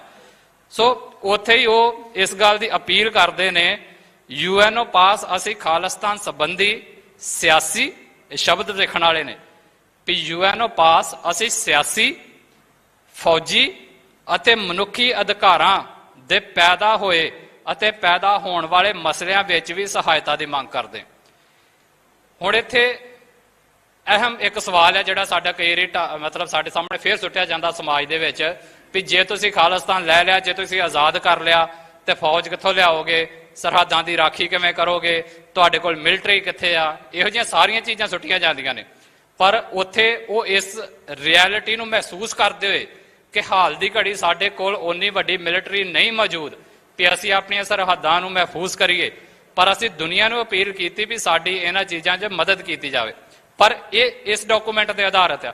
ਪਰ ਜੇ ਇਹਨੂੰ ਤੁਸੀਂ ਅੱਜ ਦੇ ਹਿਸਾਬ ਨਾਲ ਇਲੈਬੋਰੇਟ ਕਰੋ ਜਾਂ ਇਹਨੂੰ ਥੋੜਾ ਹੋਰ ਜ਼ਿਆਦਾ ਬੈਟਰ ਅਸੀਂ ਕਰਨਾ ਹੋਵੇ ਤਾਂ ਇਹਦਾ ਜਵਾਬ ਇਹ ਬਣਦਾ ਆ ਵੀ ਜਿਹੜੀ ਦੁਨੀਆ ਸਾਨੂੰ ਕਹਿੰਦੀ ਹੈ ਵੀ ਤੁਸੀਂ ਮਿਲਟਰੀ ਕਿੱਥੋਂ ਲਿਆਓਗੇ, ਤੁਸੀਂ ਸਰਹੱਦਾਂ ਸੁਰੱਖਿਅਤ ਕਿਵੇਂ ਕਰੋਗੇ, ਜਾਂ ਤੁਸੀਂ ਹਥਿਆਰ ਕਿੱਥੋਂ ਲਿਆਓਗੇ ਇਹਨਾਂ ਚੀਜ਼ਾਂ ਨੂੰ ਸੁਰੱਖਿਅਤ ਕਰਨ ਦੇ ਲਈ, ਇਹਦਾ ਜਵਾਬ ਬੜਾ ਸਾਫ਼ ਜਿਹਾ ਹੈ। ਅਸੀਂ ਦੁਨੀਆ ਦੇ ਨਾਲੋਂ ਟ੍ਰੇਡ ਖਤਮ ਨਹੀਂ ਕਰ ਦੇਣਾ। ਇੰਡੀਆ ਜਿਹੜਾ ਅੱਜ ਵੀ ਸਾਨੂੰ ਵੇਖੋ ਵੀ 70 ਸਾਲ ਹੋ ਗਏ ਇਸ ਮੁਲਕ ਨੂੰ ਬਣੇ ਨੂੰ 75, ਇਹ ਕੱਲ ਵੀ ਫਰਾਂਸ ਦੇ ਕੋਲੋਂ ਹਥਿਆਰ ਖਰੀਦ ਰਿਹਾ ਹੈ। ਇਹ ਮੁਲਕ ਜਿਹਨੂੰ 75 ਸਾਲ ਹੋ ਗਏ ਬਣੇ ਨੂੰ, ਉਹ ਅਜੇ ਵੀ ਜਿਹੜੇ ਹਥਿਆਰ ਆ ਜਾਂ ਜਹਾਜ਼ ਆ ਉਹ ਕੱਲ ਅਜੇ ਫਰਾਂਸ ਦੇ ਕੋਲੋਂ ਖਰੀਦ ਕੇ ਹਟਿਆ। ਸੋ ਅਸੀਂ ਵੀ ਦੁਨੀਆ ਦੇ ਕੋਲੋਂ ਖਰੀਦ ਸਕਾਂਗੇ। ਤੇ ਜਿਹੜੀ ਸਾਡੀ ਫੌਜੀ ਨਫਰੀ ਆ ਵੀ ਫੌਜ ਕਿੱਥੋਂ ਲਿਆਓਗੇ, ਇਹਦਾ ਜਵਾਬ ਬੜਾ ਸੌਖਾ ਜਿਹਾ ਆ। ਇਹਨੂੰ ਹੋਰ ਜ਼ਿਆਦਾ ਵੀ ਮੈਂ ਵਾਰ-ਵਾਰ ਕਹਿ ਰਿਹਾ ਵੀ ਇਹਦੇ 'ਚ ਕਲੈਰਿਟੀ ਲਿਆਂਦੀ ਜਾ ਸਕਦੀ ਹੈ। ਅੱਜ ਦੇ ਸਮੇਂ ਦੇ ਵਿੱਚ ਜੇ ਆંકੜਿਆਂ ਦੇ ਮੁਤਾਬਕ ਜਾਈਏ, ਇਹ ਥੋੜਾ ਬਹੁਤੀ ਪਰਸੈਂਟੇਜ ਉੱਪਰ ਥੱਲੇ ਹੋ ਸਕਦੀ, ਪਰ ਰਾਉਂਡ ਫਿਗਰ ਮੈਂ ਤੁਹਾਨੂੰ ਦੱਸਣ ਲੱਗਾ ਕਿ ਇੰਡੀਆ ਦੀ ਜਿਹਦੀ ਤਕਰੀਬਨ 150 ਕਰੋੜ ਦੀ ਆਬਾਦੀ ਆ, ਇਹਨਾਂ ਦੇ ਕੋਲ ਤਕਰੀਬਨ 21-22 ਲੱਖ ਫੌਜ ਆ। ਔਰ ਉਸ 21-22 ਲੱਖ ਫੌਜ ਦੇ ਵਿੱਚ ਤਕਰੀਬਨ 1 ਲੱਖ ਬੰਦਾ ਪੰਜਾਬ ਦਾ ਆ। ਤੇ ਜਿੱਦਣ ਖਾਲਿਸਤਾਨ ਬਣੇਗਾ, ਉਹ ਮੈਂ ਇਸ ਪੰਜਾਬ ਦੀ ਗੱਲ ਕਰ ਰਿਹਾ ਹਾਂ, ਹਾਲਾਂਕਿ ਸਾਡਾ ਜਿਹੜਾ ਸੰਕਲਪ ਹੈ ਉਹ ਪੰਜਾਬੀ ਬੋਲਦੇ ਇਲਾਕਿਆਂ ਤੱਕ ਵੀ ਜਾਂਦਾ ਆ। ਜਿਹੜਾ ਸਾਡਾ ਦਾਅਵਾ ਆ ਉਹ ਸਿਰਫ ਇਸ ਪੰਜਾਬ ਤੱਕ ਸੀਮਤ ਨਹੀਂ ਰਹਿੰਦਾ, ਉਹ ਜਿੱਥੇ ਜਿੱਥੇ ਪੰਜਾਬੀ ਬੋਲਦੇ ਇਲਾਕੇ ਨੇ, ਚਾਹੇ ਹਰਿਆਣੇ ਦੇ ਨੇ, ਹਿਮਾਚਲ ਦੇ ਨੇ, ਰਾਜਸਥਾਨ ਦੇ ਨੇ, ਉੱਥੇ ਤੱਕ ਸਾਡਾ ਦਾਅਵਾ ਜਾਂਦਾ ਹੈ। ਪਰ ਸਿਰਫ ਜੇ ਇਸ ਪੰਜਾਬ ਦੀ ਵੀ ਗੱਲ ਕੀਤੀ ਜਾਵੇ ਤੇ ਮੌਜੂਦਾ ਸਮੇਂ ਦੇ ਵਿੱਚ ਇੰਡੀਅਨ ਆਰਮੀ ਦੇ ਵਿੱਚ ਤਕਰੀਬਨ 1 ਲੱਖ ਬੰਦਾ ਪੰਜਾਬ ਦਾ ਆ। ਤੇ ਜਿੱਦਣ ਖਾਲਿਸਤਾਨ ਬਣੇਗਾ ਉਹ ਇੰਡੀਆ ਦੀਆਂ ਸਰਹੱਦਾਂ ਤੇ ਥੋੜੀ ਬੈਠਾ ਰਹੇਗਾ, ਉਹ ਇੱਕ ਟ੍ਰੇਨਡ ਮਿਲਟਰੀ ਆਫੀਸਰਸ, ਜੇਸੀਓਸ, ਸਿਪਾਹੀ, ਹਰ ਤਰ੍ਹਾਂ ਦਾ ਬੰਦਾ ਪੰਜਾਬ ਦੀ ਰਾਖੀ ਕਰਨ ਦੇ ਲਈ ਵਚਨਬੱਧ ਹੋਏਗਾ। ਔਰ ਇਹ ਮੁਸੀਬਤਾਂ ਸਕਿੰਟਾਂ 'ਚ ਹੱਲ ਹੁੰਦੀਆਂ ਨੇ ਵੀ ਤੁਸੀਂ ਫੌਜ ਕਿੱਥੋਂ ਲਿਆਓਗੇ, ਪੁਲਿਸ ਕਿੱਥੋਂ ਲਿਆਓਗੇ। 80,000 ਦੇ ਤਕਰੀਬਨ ਪੰਜਾਬ ਦੇ ਵਿੱਚ ਪੁਲਿਸ ਆ, ਇਹਨੇ ਚੁੱਕ ਕੇ ਤੇ ਪਾਕਿਸਤਾਨ ਥੋੜੀ ਚੱਲ ਜਾਣਾ ਜਾਂ ਇੰਡੀਆ ਦੇ ਕੋਲ ਥੋੜੀ ਚੱਲ ਜਾਣਾ। ਇਹਨਾਂ ਨੇ ਬਾਅਦ ਵਿੱਚ ਖਾਲਿਸਤਾਨ ਦੀ ਸਰਕਾਰ ਦੇ ਹੁਕਮ ਵਜਾਉਣੇ ਨੇ। ਜਿਵੇਂ ਅੱਜ ਇਹ ਹਿੰਦੁਸਤਾਨ ਦੀ ਸੇਵਾ ਕਰਦੇ ਨੇ ਕਿਉਂਕਿ ਉਧਰੋਂ ਤਨਖਾਹਾਂ ਮਿਲਦੀਆਂ ਨੇ, ਉਧਰੋਂ ਪੈਨਸ਼ਨ ਮਿਲਦੀ ਆ, ਉਹ ਇਹੀ ਸਾਰੀ ਚੀਜ਼ਾਂ ਇਸ ਪੁਲਿਸ ਨੂੰ, ਇਸ ਆਰਮੀ ਨੂੰ ਖਾਲਿਸਤਾਨ ਦੀ ਸਰਕਾਰ ਮੁਹੱਈਆ ਕਰਵਾਏਗੀ ਤੇ ਇਹਨਾਂ ਦੀ ਲਾਇਲਟੀ ਆਪਣੇ ਆਪ ਸਾਡੇ ਪੰਜਾਬ ਦੇ ਪ੍ਰਤੀ ਬਦਲ ਜਾਏਗੀ। ਸੋ ਇਹ ਸਾਰੀਆਂ ਚੀਜ਼ਾਂ ਹੱਲ ਹੁੰਦੀਆਂ ਨੇ ਇਹਦੇ ਵਿੱਚ। ਸੋ ਅੱਗੇ ਜਾ ਕੇ ਜਿਹੜੀ ਉਹ ਗੱਲ ਕਰਦੇ ਨੇ, ਜਿਹਦਾ ਮੈਂ ਕੁਝ ਹੱਦ ਤੱਕ ਜਵਾਬ ਦੇਤਾ, ਦੂਸਰਾ ਵਿੱਚ ਉਹ ਗੱਲ ਕਰਦੇ ਨੇ ਵੀ ਜਦੋਂ ਦੁਨੀਆ ਦੇ ਵਿੱਚ ਇਹ ਕਿਹਾ ਜਾਂਦਾ ਵੀ ਜੇ ਇਹਨਾਂ ਨੇ ਖਾਲਿਸਤਾਨ ਬਣਾ ਲਿਆ ਸ਼ਾਇਦ ਇਹਨਾਂ ਦੇ ਕੋਲੋਂ ਦਫ਼ਤਰ ਨਹੀਂ ਚੱਲਣੇ, ਜਾਂ ਪਤਾ ਨਹੀਂ ਸ਼ਾਇਦ ਜਿਹੜੇ ਦਫ਼ਤਰਾਂ ਦੇ ਵਿੱਚ, ਬੈਂਕਾਂ ਦੇ ਵਿੱਚ ਕੰਮ ਕਰਨ ਵਾਲੇ ਲੋਕ ਨੇ ਉਹਨਾਂ ਦੀਆਂ ਨੌਕਰੀਆਂ ਚੱਲ ਜਾਣੀਆਂ, ਅਸੀਂ ਸਾਰੇ ਨਵੇਂ ਸਿਰਿਓਂ ਭਰਤੀ ਕਰਨੀ ਆ। ਇਦਾਂ ਦੀ ਕੋਈ ਗੱਲ ਨਹੀਂ ਹੋਣੀ। ਇਹ ਬੈਂਕਾਂ ਇੱਥੇ ਰਹਿਣੀਆਂ ਨੇ, ਬੈਂਕਾਂ ਇੰਟਰਨੈਸ਼ਨਲਾਈਜ਼ ਹੁੰਦੀਆਂ ਨੇ। ਸਾਡੀ ਪੰਜਾਬ ਨੈਸ਼ਨਲ ਬੈਂਕ ਆ, ਉਹ ਸਾਡੀ ਪੰਜਾਬ ਦੀ ਜੰਪਲ ਆ, ਸਭ ਤੋਂ ਵੱਡੀ ਬੈਂਕ ਸਾਡੀ ਬਣ ਸਕਦੀ। ਨਵੀਆਂ ਬੈਂਕਾਂ ਵੀ ਇਨਵੋਲਵ ਕੀਤੀਆਂ ਜਾ ਸਕਦੀਆਂ ਨੇ, ਇੰਟਰੋਡਿਊਸ ਕੀਤੀਆਂ ਜਾ ਸਕਦੀਆਂ ਨੇ। ਪਰ ਇਹਦੇ ਬਾਰੇ ਦੇ ਵਿੱਚ ਜਿਹੜੀ ਉਹ ਗੱਲ ਲਿਖਦੇ ਨੇ, ਉਹ ਕਹਿੰਦੇ ਖਾਲਿਸਤਾਨ ਮੌਜੂਦਾ ਤਰਜੇ ਹਕੂਮਤ ਜਾਂ ਪ੍ਰਬੰਧਕੀ ਬੰਨਣ ਵਿੱਚ ਫਿਲਹਾਲ ਕੋਈ ਤਬਦੀਲੀ ਨਹੀਂ ਕਰਨਾ ਚਾਹੁੰਦਾ। ਮਤਲਬ ਜਿਹੜਾ ਪ੍ਰਬੰਧਕੀ ਢਾਂਚਾ ਸਾਡਾ ਚੱਲਦਾ ਪਿਆ ਹੈ, ਸਰਕਾਰੀ ਦਫ਼ਤਰ ਚੱਲਦੇ ਪਏ ਨੇ, ਪਟਵਾਰਖਾਨੇ ਚੱਲਦੇ ਪਏ ਨੇ, ਹਸਪੀਟਲ ਚੱਲਦੇ ਪਏ ਨੇ, ਜਾਂ ਇਹੋ ਜਿਹੀਆਂ ਹੋਰ ਨਿੱਕੀਆਂ ਨਿੱਕੀਆਂ ਜਾਂ ਵੱਡੀਆਂ ਵੱਡੀਆਂ ਸੰਸਥਾਵਾਂ ਜਿਹੜੀਆਂ ਲੋਕਾਂ ਦੀ ਸੇਵਾ ਦੇ ਲਈ ਨੇ, ਉਹ ਚੱਲਦੀਆਂ ਪਈਆਂ ਨੇ। ਉਹਨਾਂ ਦੇ ਵਿੱਚ ਇੱਕੋ ਦਮ ਕੋਈ ਵੱਡੀ ਫੇਰਬਦਲ ਨਹੀਂ ਆਉਣੀ। ਉਹ ਕੰਮ ਉਵੇਂ ਹੀ ਚੱਲਦੇ ਰਹਿਣਗੇ, ਲੋਕਾਂ ਦੀਆਂ ਸੇਵਾਵਾਂ, ਲੋਕਾਂ ਦੇ ਕੰਮ ਹੁੰਦੇ ਰਹਿਣਗੇ। ਪਰ ਜੇ ਤਬਦੀਲੀ ਆਏਗੀ ਤੇ ਉਹ ਕੀ ਆਏਗੀ? ਉਹ ਆਂਦੇ ਇਹ ਆਏਗੀ ਕਿ ਅਸੀਂ ਕੋਈ ਵੱਡੀ ਤਬਦੀਲੀ ਨਹੀਂ ਕਰਨੀ ਚਾਹੁੰਦੇ ਤਾਂ ਜੋ ਹਰ ਰੋਜ਼ ਦੇ ਕੰਮਾਂ ਕਾਰਾਂ ਵਿੱਚ ਵਿਘਨ ਨਾ ਪਵੇ। ਸਿਰਫ ਪੰਜਾਬ ਸਰਕਾਰ ਜਾਂ ਭਾਰਤ ਸਰਕਾਰ ਦੀਆਂ ਮੋਹਰਾਂ ਖਾਲਿਸਤਾਨ ਵਿੱਚ ਬਦਲ ਜਾਣਗੀਆਂ। ਮਤਲਬ ਜਿਹੜੇ ਕੰਮ ਇਹ ਲੋਕ ਅੱਜ ਭਾਰਤ ਸਰਕਾਰ ਦੇ ਨਾਮ ਹੇਠ ਕਰਦੇ ਨੇ, ਉਹ ਖਾਲਿਸਤਾਨ ਦੇ ਨਾਮ ਹੇਠ ਕਰਨਗੇ। ਜਿਹੜੀਆਂ ਰਜਿਸਟਰੀਆਂ ਅੱਜ ਸਾਡੀਆਂ ਮਤਲਬ ਉੱਤੇ ਭਾਰਤ ਨਾਮ ਲਿਖ ਕੇ ਆਉਂਦਾ ਹੈ ਜਾਂ ਪੰਜਾਬ ਸਰਕਾਰ ਨਾਮ ਲਿਖ ਕੇ ਆਉਂਦਾ, ਉਹ ਪੰਜਾਬ ਸਰਕਾਰ ਨਾਮ ਲਿਖ ਕੇ ਆਏਗਾ, ਜਾਂ ਜੇ ਮੁਲਕ ਦਾ ਨਾਮ ਖਾਲਿਸਤਾਨ ਹੈ ਤੇ ਉਹ ਖਾਲਿਸਤਾਨ ਦੀ ਸਰਕਾਰ ਦਾ ਨਾਮ ਲਿਖ ਕੇ ਆਏਗਾ। ਸੋ ਉਹ ਰੋਜ਼ਮਰਾ ਦੇ ਕੰਮ ਸਾਡੇ ਉਵੇਂ ਚੱਲਦੇ ਰਹਿਣਗੇ। ਪਰ ਸਿਸਟਮ ਇਹ ਬਦਲੇਗਾ ਵੀ ਜਿਹੜਾ ਕਰਪਟ ਸਿਸਟਮ ਇਸ ਇੰਡੀਆ ਨੇ ਪੈਦਾ ਕੀਤਾ ਆ, ਉਹਨੂੰ ਖਤਮ ਕੀਤਾ ਜਾਏਗਾ। ਉਹਨਾਂ ਬੰਦਿਆਂ ਦੀ ਲਾਇਲਟੀ ਖਾਲਿਸਤਾਨ ਦੇ ਪ੍ਰਤੀ ਜਿਹੜੀ ਆ ਉਹ ਬਣੇਗੀ ਔਰ ਉਹ ਖਾਲਿਸਤਾਨ ਦੇ ਲਈ ਕੰਮ ਕਰਨਗੇ। ਸੋ ਅਗਲੀ ਗੱਲ ਜਿਹੜੀ ਉਹ ਲਿਖਦੇ ਨੇ ਕਿ ਸਿੱਖ ਸੰਗਤਾਂ ਨੂੰ ਖਾਸ ਕਰਕੇ ਆਦੇਸ਼ ਦਿੱਤਾ ਜਾਂਦਾ ਹੈ ਕਿ ਉਹ ਸਬਰ ਅਤੇ ਸਹਿਣਸ਼ੀਲਤਾ ਤੋਂ ਕੰਮ ਲੈਣ। ਮਤਲਬ ਉਹ ਆਪਣੇ ਲੋਕਾਂ ਨੂੰ ਵੀ ਅਪੀਲ ਕਰਦੇ ਨੇ ਵੀ ਤੁਸੀਂ ਸੰਜਮ ਦੇ ਨਾਲ, ਸਬਰ ਦੇ ਨਾਲ ਕੰਮ ਲੈਣਾ ਆ। ਕਿਹੜਾ? ਸਰਕਾਰੀ ਕਰਮਚਾਰੀਆਂ ਅਤੇ ਸਿੱਖ ਫੌਜੀਆਂ ਤੇ ਹਰ ਤਰ੍ਹਾਂ ਦੇ ਸਰਕਾਰੀ, ਨੀਮ ਸਰਕਾਰੀ ਮੁਲਾਜ਼ਮਾਂ ਨੂੰ ਪੰਥ ਦੇ ਸਪਸ਼ਟ ਹੁਕਮਾਂ ਦੀ ਇੰਤਜ਼ਾਰ ਕਰਨੀ ਚਾਹੀਦੀ ਹੈ ਅਤੇ ਕਿਸੇ ਕਿਸਮ ਦੀ ਭੜਕਾਹਟ ਵਿੱਚ ਆਏ ਬਗੈਰ ਆਪਣੀ ਡਿਊਟੀ ਇਮਾਨਦਾਰੀ ਅਤੇ ਨਿਯਮ ਅਨੁਸਾਰ ਨਿਭਾਉਂਦੇ ਰਹਿਣ। ਮਤਲਬ ਉਹ ਫੌਜ ਨੂੰ ਵੀ ਅਪੀਲ ਕਰ ਰਹੇ ਨੇ, ਪੁਲਿਸ ਨੂੰ ਵੀ ਅਪੀਲ ਕਰ ਰਹੇ ਨੇ, ਤੇ ਜਿਹੜੇ ਸਰਕਾਰੀ ਤਾਂ ਪ੍ਰਾਈਵੇਟ ਦਫ਼ਤਰਾਂ ਦੇ ਵਿੱਚ ਬੈਠੇ ਕਰਮਚਾਰੀ ਨੇ ਉਹਨਾਂ ਸਾਰਿਆਂ ਨੂੰ ਅਪੀਲ ਕਰ ਰਹੇ ਨੇ ਕਿ ਤੁਸੀਂ ਆਪਣੀ ਜ਼ਿੰਮੇਵਾਰੀ ਇਮਾਨਦਾਰੀ ਦੇ ਨਾਲ ਖਾਲਿਸਤਾਨ ਦੀ ਸਰਕਾਰ ਪ੍ਰਤੀ ਨਿਭਾਉਂਦੇ ਰਹੋ। ਹੁਣ ਇਹ ਸਾਰਾ ਐਕਸਪੀਰੀਅੰਸ ਇਹਨਾਂ ਲੋਕਾਂ ਦੇ ਕੋਲ ਹੈ ਜੋ ਅੱਜ ਵੀ ਦਫ਼ਤਰਾਂ 'ਚ ਕੰਮ ਕਰਦੇ ਨੇ। ਅਸੀਂ ਉਹਨਾਂ ਨੂੰ ਇੱਕਦਮ ਝਾੜ ਕੇ ਪਰੇ ਨਹੀਂ ਸੁੱਟ ਦੇਣਾ। ਬਸ ਫਰਕ ਇੰਨਾ ਕੁ ਪੈਣਾ, ਜਿਵੇਂ ਮੈਂ ਐਗਜ਼ਾਮਪਲ ਦੇਣਾ, ਇੱਕ ਟੀਚਰ ਆ ਕਿਸੇ ਸਕੂਲ ਦੇ ਵਿੱਚ, ਕਾਲਜ ਦੇ ਵਿੱਚ, ਉਹ ਕਿਸੇ ਕਾਲਜ ਦੇ ਵਿੱਚ, ਯੂਨੀਵਰਸਿਟੀ 'ਚ ਪ੍ਰੋਫੈਸਰ ਲੱਗਾ, ਕੱਲ ਨੂੰ ਉਹ ਉਸ ਯੂਨੀਵਰਸਿਟੀ ਨੂੰ ਛੱਡ ਕੇ ਕਿਸੇ ਦੂਸਰੀ ਯੂਨੀਵਰਸਿਟੀ ਦੇ ਵਿੱਚ ਚਲਿਆ ਜਾਂਦਾ, ਉਹ ਆਪਣਾ ਤਜਰਬਾ ਨਾਲੇ ਲੈ ਕੇ ਆ ਜਾਂਦਾ। ਜਿਹੜਾ ਕੰਮ ਉਹ ਪਹਿਲੀ ਯੂਨੀਵਰਸਿਟੀ 'ਚ ਕਰ ਰਿਹਾ ਸੀ ਉਹ ਇਮਾਨਦਾਰੀ ਦੇ ਨਾਲ ਉਹ ਦੂਸਰੀ ਯੂਨੀਵਰਸਿਟੀ ਦੇ ਵਿੱਚ ਕੰਮ ਕਰਨ ਲੱਗ ਪੈਂਦਾ ਤੇ ਉਹ ਦੂਸਰੀ ਯੂਨੀਵਰਸਿਟੀ ਦੇ ਨਿਯਮਾਂ ਅਨੁਸਾਰ ਕੰਮ ਕਰਨ ਲੱਗ ਪੈਂਦਾ, ਉੱਥੇ ਦੀ ਤਨਖਾਹ ਲੈਣੀ ਸ਼ੁਰੂ ਕਰ ਦਿੰਦਾ। ਸੇਮ ਚੀਜ਼ਾਂ ਇੱਥੇ ਹੋਣੀਆਂ ਨੇ। ਅੱਜ ਜਿਹੜੇ ਪੰਜਾਬੀ, ਜਿਹੜੇ ਸਿੱਖ, ਜਿਹੜਾ ਸਾਡਾ ਭਾਈਚਾਰਾ ਹਿੰਦੁਸਤਾਨ ਦੀ ਡਿਊਟੀ ਨਿਭਾ ਰਿਹਾ ਆ, ਜਿੱਦਣ ਖਾਲਿਸਤਾਨ ਬਣੇਗਾ ਇਹ ਆਪਣਾ ਸਾਰੇ ਦਾ ਸਾਰਾ ਤਜਰਬਾ ਲੈ ਕੇ ਇਹੀ ਇਮਾਨਦਾਰੀ ਤੇ ਵੱਧ ਡੈਡੀਕੇਸ਼ਨ ਦੇ ਨਾਲ ਖਾਲਿਸਤਾਨ ਦੀ ਡਿਊਟੀ ਨਿਭਾਏਗਾ। ਸੋ ਇੱਥੇ ਬਹੁਤੀ ਸਾਡੇ ਸਮਾਜ ਨੂੰ ਘਬਰਾਉਣ ਦੀ ਲੋੜ ਨਹੀਂ ਕਿ ਵੀ ਪਤਾ ਨਹੀਂ ਇੱਥੇ ਕਿੰਨੀ ਕੁ ਹਲਚਲ ਜਾਂ ਉਥਲ-ਪੁਥਲ ਮੱਚ ਜਾਣੀ ਹੈ, ਪਰ ਇਹਦੀ ਜ਼ਿੰਮੇਵਾਰੀ ਆ ਜਿੱਥੇ ਸਾਡੇ ਉੱਤੇ, ਉਹਦੇ ਬਰਾਬਰ ਦੇ ਉੱਤੇ ਜ਼ਿੰਮੇਵਾਰੀ ਆ ਭਾਰਤ ਦੇ ਉੱਤੇ ਵੀ ਕਿ ਉਹ ਇਸ ਉਥਲ-ਪੁਥਲ ਨੂੰ ਨਾ ਹੋਣ ਦੇਵੇ ਔਰ ਜਿਹੜੀ ਸਾਡੀ ਰਾਜਸੀ ਲੜਾਈ ਆ ਉਹਨੂੰ ਬਹਿ ਕੇ ਹੱਲ ਕਰੇ, ਸਾਡੇ ਨਾਲ ਗੱਲ ਕਰੇ ਔਰ ਜਿਹੜਾ ਸਾਡਾ ਆਪਣਾ ਆਜ਼ਾਦ ਹੋਣ ਦਾ ਸੰਕਲਪ ਆ ਉਹਨੂੰ ਮਾਨਤਾ ਦੇਵੇ, ਉਹਨੂੰ ਰਿਸਪੈਕਟ ਕਰੇ। ਅਗਲੀ ਚੀਜ਼ ਜਿਹੜੀ ਉਹ ਲਿਖਦੇ ਨੇ ਸਮਾਜਿਕ ਢਾਂਚੇ ਬਾਰੇ ਆ। ਹੁਣ ਇਹਦੇ ਵਿੱਚ ਇੱਕ ਚੀਜ਼ ਲਿਖਦੇ ਨੇ ਕਿ ਜਿਹੜਾ ਸਾਡਾ ਸਮਾਜਿਕ ਢਾਂਚਾ ਹੈ ਉਹ ਕਿਵੇਂ ਦਾ ਹੋਵੇ। ਇਹਦੇ 'ਚ ਬਹੁਤ ਲੰਮਾ ਚੌੜਾ ਲਿਖਿਆ, ਮੈਂ ਸਾਰੀ ਗੱਲ ਨਹੀਂ ਪੜ੍ਹ ਰਿਹਾ, ਪਰ ਜਿੰਨੀ ਕੁ ਗੱਲ ਮੈਨੂੰ ਲੱਗਦਾ ਹੈ ਕਿ ਜ਼ਰੂਰ ਪੜ੍ਹਨੀ ਚਾਹੀਦੀ ਆ ਉਹ ਇਹ ਆ ਕਿ ਸਮਾਜ ਦੇ ਵਿੱਚ ਬਹੁਤ ਤਰ੍ਹਾਂ ਦੀ ਊਚ ਨੀਚ ਆ। ਖਾਸ ਤੌਰ ਦੇ ਉੱਤੇ ਜਿਹੜਾ ਇੰਡੀਆ ਆ ਉਹ ਹਿੰਦੂਤਵ ਦੀ ਪਾਲਿਸੀ ਦੇ ਉੱਤੇ ਟਿਕਿਆ ਆ ਤੇ ਹਿੰਦੂਤਵ ਜਿਹੜਾ ਆ ਉਹ ਖੜਿਆ ਹੀ ਜਾਤ ਪਾਤ ਦੇ ਉੱਤੇ ਆ, ਊਚ ਨੀਚ ਦੇ ਉੱਤੇ ਆ, ਤੇ ਉਹ ਆਪਣੇ ਸਿਸਟਮ ਦੇ ਵਿੱਚੋਂ ਇਹ ਚੀਜ਼ ਕਦੀ ਰੱਦ ਹੀ ਨਹੀਂ ਕਰਦਾ ਕਿ ਜਿੱਥੇ ਊਚ ਨੀਚ ਖਤਮ ਹੋ ਸਕੇ। ਹਰ ਸਰਕਾਰੀ ਡਾਕੂਮੈਂਟ ਦੇ ਵਿੱਚ ਸਾਡੀ ਜਾਤ ਪੁੱਛੀ ਜਾਂਦੀ ਹੈ। ਇੱਥੋਂ ਤੱਕ ਕਿ ਅਸੀਂ ਸਿੱਖ ਹਾਂ ਤੇ ਸਿਧਾਂਤਕ ਤੌਰ ਦੇ ਉੱਤੇ ਅਸੀਂ ਇਸ ਚੀਜ਼ ਲਈ ਪਾਬੰਦ ਹਾਂ ਵੀ ਸਾਡੀ ਕੋਈ ਜਾਤ ਨਹੀਂ ਗੀ, ਪਰ ਉਹਦੇ ਬਾਵਜੂਦ ਤੁਸੀਂ ਥਾਣਿਆਂ 'ਚ ਜਾਓ, ਤੁਸੀਂ ਕੋਈ ਸਰਕਾਰੀ ਡਾਕੂਮੈਂਟ ਭਰੋ, ਉਹਦੇ 'ਚ ਸਪੈਸ਼ਲ ਪੁੱਛਿਆ ਜਾਂਦਾ ਵੀ ਆਪਣੀ ਕਾਸਟ ਦੱਸੋ ਕੀ ਹੈ, ਤੁਹਾਡੀ ਕੈਟਾਗਰੀ ਦੱਸੋ ਕੀ ਹੈ। ਸੋ ਇਹ ਚੀਜ਼ਾਂ ਜਿਹੜੀਆਂ ਆ ਉਹ ਖਾਲਿਸਤਾਨ ਦੇ ਵਿੱਚ ਖਤਮ ਹੋਣਗੀਆਂ। ਔਰ ਇਹਦੇ ਨਾਲ ਨਾਲ ਹੀ ਉਹ ਲਿਖਦੇ ਨੇ ਕਿ ਜਿਸ ਤਰ੍ਹਾਂ ਕਿ ਅਮੀਰਾਂ ਅਤੇ ਸ਼ਹਿਰਾਂ ਵਿੱਚ ਰਹਿਣ ਵਾਲਿਆਂ ਦੇ ਬੱਚੇ ਚੰਗੀ ਵਿੱਦਿਆ ਪ੍ਰਾਪਤ ਕਰਕੇ ਪੇਂਡੂ ਅਤੇ ਗਰੀਬ ਬੱਚਿਆਂ ਨੂੰ ਪਿਛਾਂਹ ਸੁੱਟ ਦਿੰਦੇ ਹਨ ਅਤੇ ਆਪਣੇ ਹੱਕਾਂ ਤੋਂ ਵੱਧ ਕੁਦਰਤ ਦੀਆਂ ਨਿਆਮਤਾਂ ਮਾਣਦੇ ਹਨ, ਜਦੋਂ ਕਿ ਪੇਂਡੂ ਅਤੇ ਗਰੀਬ ਦੇ ਬੱਚੇ ਅਨਪੜ੍ਹਤਾ, ਗਰੀਬੀ, ਬਿਮਾਰੀ, ਪਛੜੇਪਨ ਤੇ ਪੁਸ਼ਤ ਸ਼ਿਕਾਰ ਬਣੇ ਰਹਿੰਦੇ ਹਨ। ਹੁਣ ਇਹ ਚੀਜ਼ਾਂ ਕਿਉਂ ਨੇ? ਕਿਉਂਕਿ ਵੱਡੇ ਪੱਧਰ ਦੇ ਉੱਤੇ ਪ੍ਰਾਈਵੇਟਾਈਜੇਸ਼ਨ ਹੈ। ਸਰਕਾਰੀ ਅਦਾਰਿਆਂ ਦੇ ਹਾਲ ਕੀ ਨੇ ਉਹਨਾਂ ਸਾਨੂੰ ਪਤਾ ਨੇ। ਅਸੀਂ ਪ੍ਰਾਈਵੇਟਾਈਜੇਸ਼ਨ ਬੰਦ ਨਹੀਂ ਕਰਨੀ, ਇਹ ਨਾਲ ਨਾਲ ਚੱਲਣਗੇ ਪ੍ਰਾਈਵੇਟ ਅਦਾਰੇ ਵੀ, ਪਰ ਅਸੀਂ ਆਪਣੇ ਖਾਲਿਸਤਾਨ ਦਾ ਢਾਂਚਾ ਇੰਨਾ ਮਜ਼ਬੂਤ ਔਰ ਇੰਨਾ ਵਧੀਆ ਰੱਖਾਂਗੇ ਆਪਣੇ ਸਕੂਲਾਂ ਦਾ ਕਿ ਉੱਥੇ ਸਾਰਿਆਂ ਨੂੰ ਬਰਾਬਰ ਦੀ ਉੱਚ ਵਿੱਦਿਆ ਮਿਲ ਸਕੇ। ਔਰ ਜਿਹੜੀਆਂ ਸਾਨੂੰ ਆਟਾ ਦਾਲ ਸਕੀਮਾਂ ਦਿੱਤੀਆਂ ਜਾਂਦੀਆਂ ਨੇ ਵੀ ਰੋਟੀ ਖਾਣ ਦੇ ਲਈ ਆਟਾ ਲੈ ਲਓ, ਦਾਲ ਲੈ ਲਓ, ਲੂਣ ਲੈ ਲਓ ਫ੍ਰੀ, ਇਹ ਚੀਜ਼ਾਂ ਫ੍ਰੀ ਨਹੀਂ ਹੋਣਗੀਆਂ। ਇਹ ਕਮਾਏਗਾ ਬੰਦਾ, ਪਰ ਜਿਹੜੀਆਂ ਜ਼ਰੂਰੀ ਚੀਜ਼ਾਂ ਨੇ, ਸਾਡੀ ਵਿੱਦਿਆ, ਸਾਡੀ ਸਿਹਤ, ਉਹਨਾਂ ਦੇ ਵਿੱਚ ਵੱਡੀ ਪੱਧਰ ਦੇ ਉੱਤੇ ਅਸੀਂ ਇੰਸ਼ੋਰੈਂਸ ਬੇਸਡ ਜਾਂ ਇਹਦੋਂ ਵੀ ਬੈਟਰ ਮਾਡਲ ਘੜ ਕੇ ਜਿਹੜਾ ਆ ਉਹ ਸਹੂਲਤਾਂ ਹਰ ਵਰਗ ਨੂੰ ਦੇਵਾਂਗੇ, ਤਾਂ ਕਿ ਕਿਸੇ ਨੂੰ ਵਿੱਦਿਆ ਲੈਣ ਦੇ ਵਿੱਚ, ਕਿਸੇ ਨੂੰ ਸਿਹਤ ਦੇ ਪ੍ਰਤੀ ਕੋਈ ਜਿਹੜੀ ਫੈਸਿਲਿਟੀ ਆ ਉਹ ਲੈਣ ਦੇ ਵਿੱਚ ਕੋਈ ਮੁਸੀਬਤ ਜਿਹੜੀ ਆ ਉਹ ਨਾ ਪੈਦਾ ਹੋਵੇ। ਅੱਗੇ ਜਾ ਕੇ ਉਹ ਸਾਰੀ ਫਿਰ ਗੱਲ ਕਰਕੇ ਇੱਕ ਗੱਲ ਹੋਰ ਕਹਿੰਦੇ ਨੇ, ਜਿੱਥੇ ਅਸੀਂ ਅੱਜ ਕੱਲ੍ਹ ਬੜੇ ਭੰਬਲ ਭੂਸੇ 'ਚ ਪਏ ਹਾਂ। ਅੱਜ ਜਦੋਂ ਅਸੀਂ ਸੰਘਰਸ਼ ਕਰਦੇ ਹਾਂ ਤੇ ਅਸੀਂ ਨਾ ਨਿੱਕੀਆਂ ਨਿੱਕੀਆਂ ਗੱਲਾਂ ਤੇ ਬਹੁਤ એનર્ਜੀ ਵੇਸਟ ਕਰਦੇ ਹਾਂ। ਮਤਲਬ ਕੋਈ ਸਿੱਖ, ਜੇ ਸਿੱਖਾਂ ਨੇ ਆਪਸ 'ਚ ਉਲਝਣਾ ਹੋਵੇ, ਉਹ ਇਸੇ ਗੱਲ ਤੇ ਉਲਝੀ ਜਾਂਦੇ ਕਈ ਵੀ ਪੱਗ ਦਾ ਰੰਗ ਕਿਹੜਾ ਬੰਨਣਾ ਤੇ ਕਿਹੜਾ ਨਹੀਂ ਬੰਨਣਾ। ਇਹੋ ਪੰਥਕ ਮਸਲਾ ਬਣਾਇਆ ਬਹੁਤੀ ਦੁਨੀਆ ਨੇ। ਕੋਈ ਕਹਿੰਦਾ ਆਹ ਰੰਗ ਬੰਨੋ, ਕੋਈ ਕਹਿੰਦਾ ਆਹ ਰੰਗ ਬੰਨੋ। ਮਤਲਬ ਕੋਈ ਕਹਿੰਦਾ ਆਹ ਕੱਪੜੇ ਪਾਓ ਜਾਂ ਉਹ ਕੱਪੜੇ ਪਾਓ, ਆਹ ਖਾ ਲਓ ਉਹ ਨਾ ਖਾਓ, ਐਦਾਂ ਖਾ ਲਓ ਉਹਦਾ ਨਾ ਖਾ ਲਓ। ਇਹ ਸਾਰੀਆਂ ਚੀਜ਼ਾਂ ਤੋਂ ਸਾਨੂੰ ਪਰੇ ਹਟਣਾ ਚਾਹੀਦਾ। ਔਰ ਇਦਾਂ ਦੀ ਹੀ ਇੱਕ ਬੇਤੁਕੀ ਅਸੀਂ ਆਪਣੇ ਵਿੱਚ ਬਹਿਸ ਛੇੜੀ ਆ ਵੀ ਜੀ ਭਾਰਤ ਨੂੰ ਹਿੰਦੁਸਤਾਨ ਕਹਿਣਾ ਕਿ ਇੰਡੀਆ ਕਹਿਣਾ। ਜੇ ਕੋਈ ਹਿੰਦੁਸਤਾਨ ਕਹਿ ਦਿੰਦਾ ਤੇ ਅਸੀਂ ਕਹਿੰਦੇ ਲੈ ਤੁਸੀਂ ਤੇ ਹਿੰਦੁਸਤਾਨ ਦੀ ਮਤਲਬ ਉਹਨਾਂ ਦੇ ਪੱਖ ਦੀ ਗੱਲ ਕਰਦੇ ਹੋ ਤੇ ਚਾਹੁੰਦੇ ਨੇ ਵੀ ਤੁਸੀਂ ਇਹਨੂੰ ਹਿੰਦੁਸਤਾਨ ਕਹੋ ਹਿੰਦੂਆਂ ਦੇ ਨਾਂ ਦੇ ਉੱਤੋਂ। ਜੇ ਅਸਲ 'ਚ ਤੇ ਇਹਦਾ ਨਾ ਭਾਰਤ ਆ ਜਾਂ ਨਾ ਇੰਡੀਆ ਆ। ਇਸ ਚੀਜ਼ ਦਾ ਸਾਨੂੰ ਕੋਈ ਫਰਕ ਨਹੀਂ ਪੈਂਦਾ।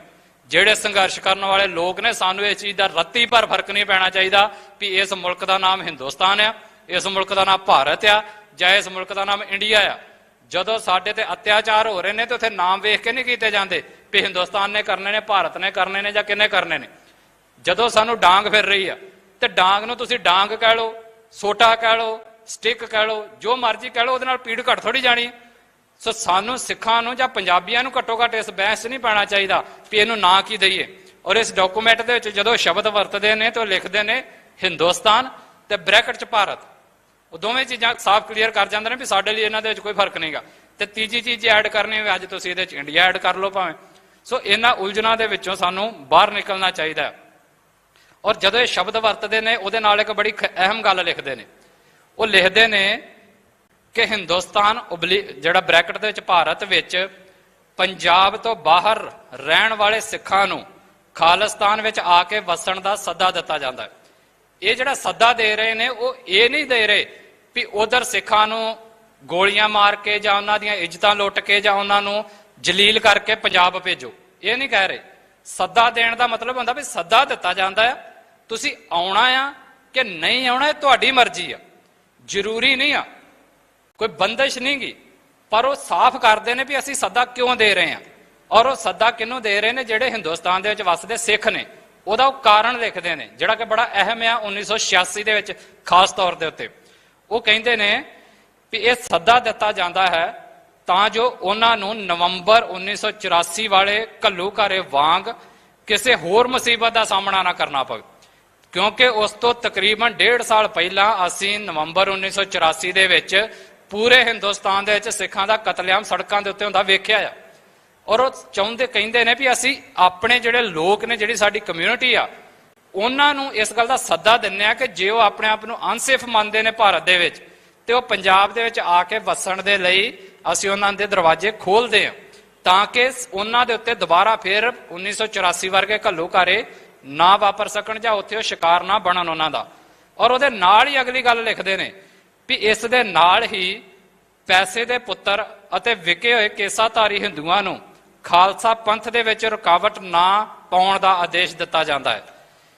ਹੁਣ ਇੱਥੇ ਜਿਹੜਾ ਉਹਨੇ ਸ਼ਬਦ ਵਰਤਿਆ ਕੇਸਾਧਾਰੀ ਹਿੰਦੂ, ਉਹਦੇ ਨਾਲ ਕੋਈ ਸਹਿਮਤ ਹੋਵੇ ਨਾ ਹੋਵੇ, ਮੈਂ ਸਹਿਮਤ ਹੋਵਾਂ ਨਾ ਹੋਵਾਂ ਬਾਅਦ ਦੀ ਗੱਲ, ਪਰ ਡਾਕੂਮੈਂਟ ਦੇ ਵਿੱਚ ਹੈ ਇਸ ਕਰਕੇ ਮੈਂ ਪੜ੍ਹਿਆ। ਪਰ ਉਹਨਾਂ ਨੇ ਜਿਹੜੀ ਇਹ ਗੱਲ ਕਹੀ ਹੈ ਕਿ ਜਿਹੜੇ ਪੈਸੇ ਦੇ ਪੁੱਤਰ ਨੇ, ਕਿਉਂਕਿ ਬਹੁਤ ਸਾਰਿਆਂ ਦਾ ਇੰਡੀਆ ਦੇ ਵਿੱਚ ਇਸ ਟਾਈਮ ਬਿਜ਼ਨਸ ਆ।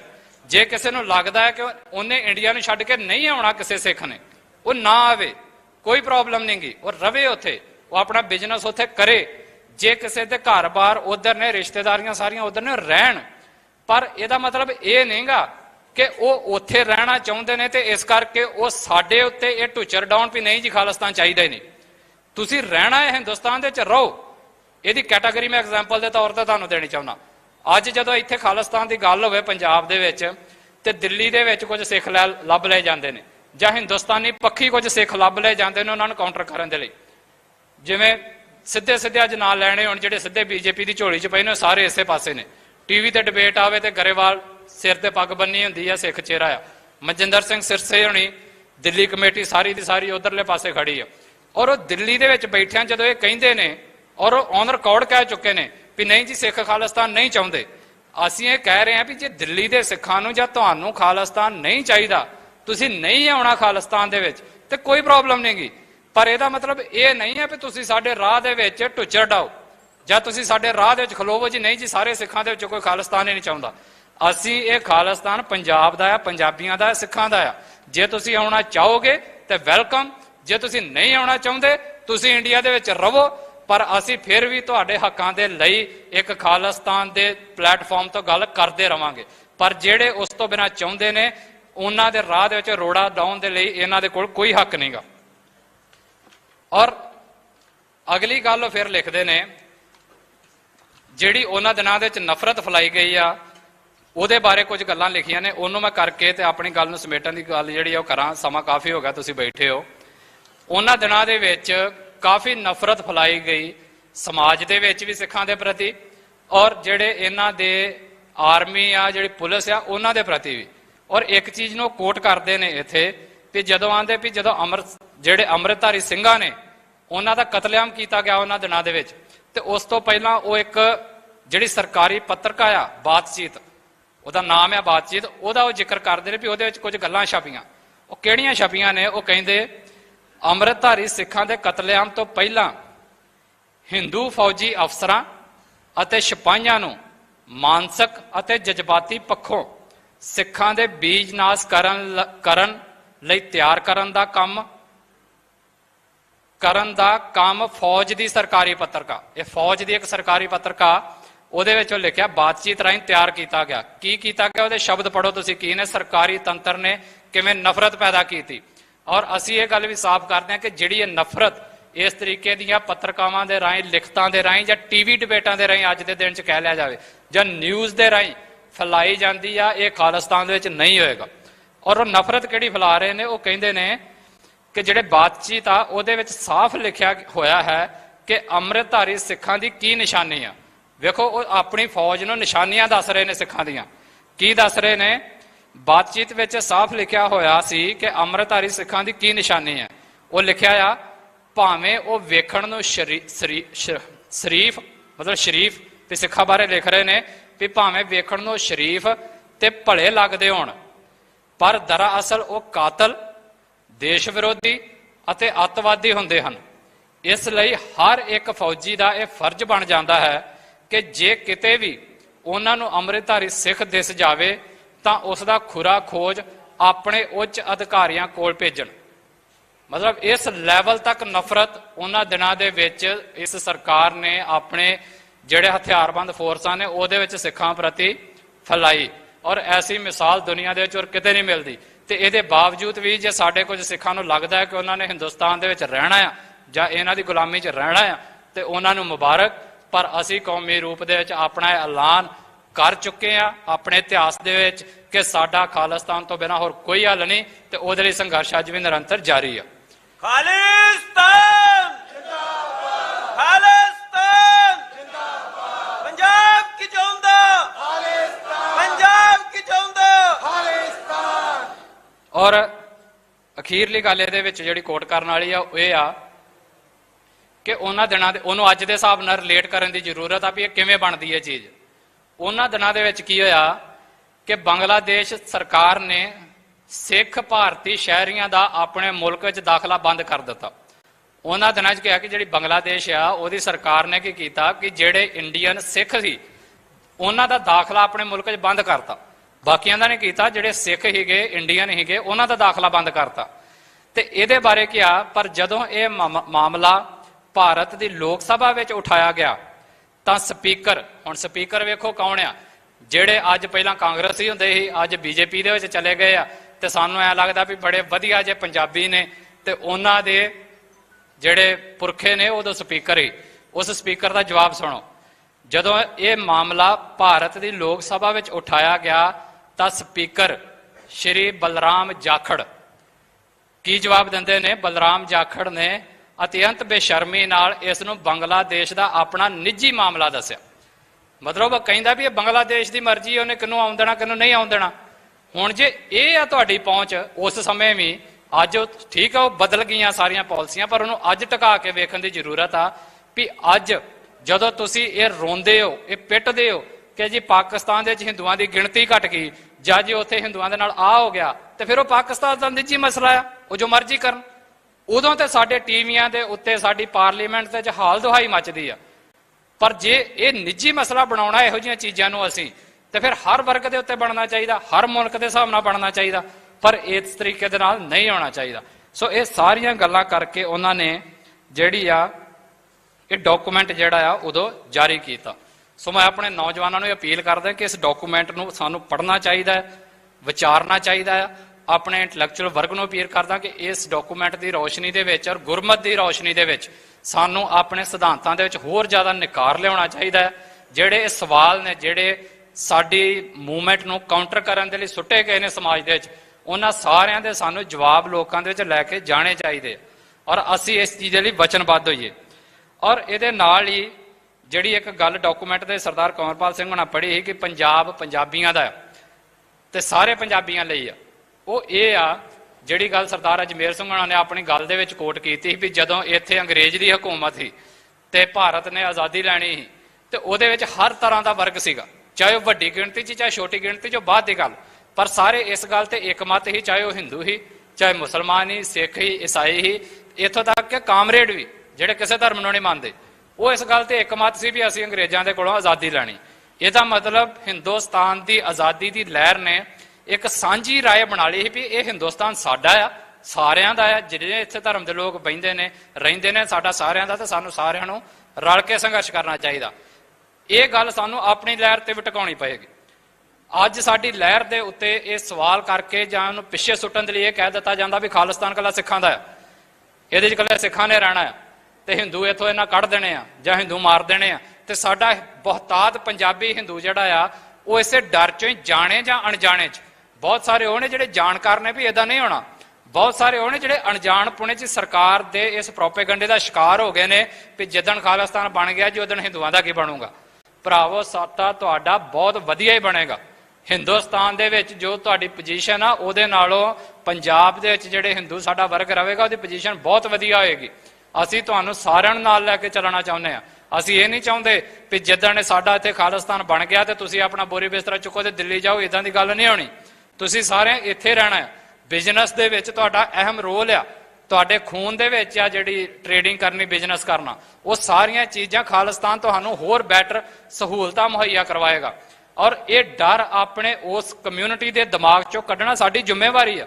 ਔਰ ਇਹ ਗੱਲ ਸਾਨੂੰ ਵਾਰ-ਵਾਰ ਕਹਿਣੀ ਪਏਗੀ ਵੀ ਖਾਲਿਸਤਾਨ ਸਾਰਿਆਂ ਦਾ ਆ, ਸਾਰੇ ਪੰਜਾਬੀਆਂ ਦਾ ਆ, ਔਰ ਅਸੀਂ ਸਾਰਿਆਂ ਦੇ ਹੱਕ ਹਕੂਕ ਬਹਾਲ ਰੱਖਾਂਗੇ। ਔਰ ਇੱਥੋਂ ਤੱਕ ਖੁੱਲ੍ਹ ਦਿੱਲੀ ਦੇਣੀ ਪਏਗੀ ਵੀ ਜਿਹੜਾ ਕਿਸੇ ਧਰਮ ਨੂੰ ਨਹੀਂ ਮੰਨਦਾ, ਕਾਮਰੇਡ ਵਰਗਿਆ, ਅਸੀਂ ਉਹਨੂੰ ਵੀ ਇਹ ਇਜਾਜ਼ਤ ਦੇਵਾਂਗੇ ਕਿ ਭਾਈ ਤੂੰ ਕਿਸੇ ਧਰਮ ਨੂੰ ਨਾ ਮੰਨ, ਪਰ ਇਸ ਸਮਾਜ ਦਾ ਇੱਕ ਚੰਗਾ ਨਾਗਰਿਕ ਬਣ ਕੇ ਰਹਿ। ਬੰਦਸ਼ ਨਹੀਂ ਹੋਏਗੀ। ਅਸੀਂ ਸਾਰਿਆਂ ਦੇ ਸਿਰਾਂ ਦੇ ਉੱਤੇ ਦਮਾਲੇ ਨਹੀਂ ਸਜਾ ਦੇਣੇ, ਔਰ ਦਮਾਲੇ ਤੇ ਇਹ ਚੋਲੇ ਨੇ, ਪਵਿੱਤਰ ਨੇ, ਵੀ ਜੇ ਕੋਈ ਆਪ ਆਪਣਾ ਸੀਸ ਲੈ ਕੇ ਗੁਰੂ ਦੇ ਸਾਹਮਣੇ ਆਏਗਾ ਤੇ ਫਿਰ ਮਿਲਦੇ ਨੇ। ਅਸੀਂ ਸਾਰਿਆਂ ਦੇ ਸਿਰਾਂ ਦੇ ਉੱਤੇ ਜ਼ਬਰਦਸਤੀ ਨਹੀਂ ਸਜਾਉਣੇ, ਅਸੀਂ ਸਾਰਿਆਂ ਦੇ ਗਲਾਂ 'ਚ ਦੇ ਵਿੱਚ ਜ਼ਬਰਦਸਤੀ ਗਾਤਰੇ ਨਹੀਂ ਪਵਾਉਣੇ। ਇਹ ਸਿੱਖੀ ਦਾ ਅਸੂਲ ਨਹੀਂਗਾ। ਸੋ ਜਿਹੜਾ ਜਿਵੇਂ ਰਹਿਣਾ ਚਾਹੁੰਦਾ ਰਵੇ, ਪਰ ਸਾਡੀ ਸਿੱਖੀ ਇੱਥੇ ਪ੍ਰਫੁੱਲਤ ਹੋਵੇਗੀ। ਔਰ ਉਹਦੇ ਨਾਲ ਹੀ ਜਿਹੜੇ ਬਣੇ ਹੋਏ ਅੱਜ ਦੇ ਸਾਡੇ ਹਾਲਾਤ ਨੇ, ਉਹਦੇ ਵਿੱਚ ਮੈਂ ਕੁਝ ਜ਼ਰੂਰ ਬੇਨਤੀਆਂ ਕਰਨੀਆਂ ਚਾਹੁੰਦਾ।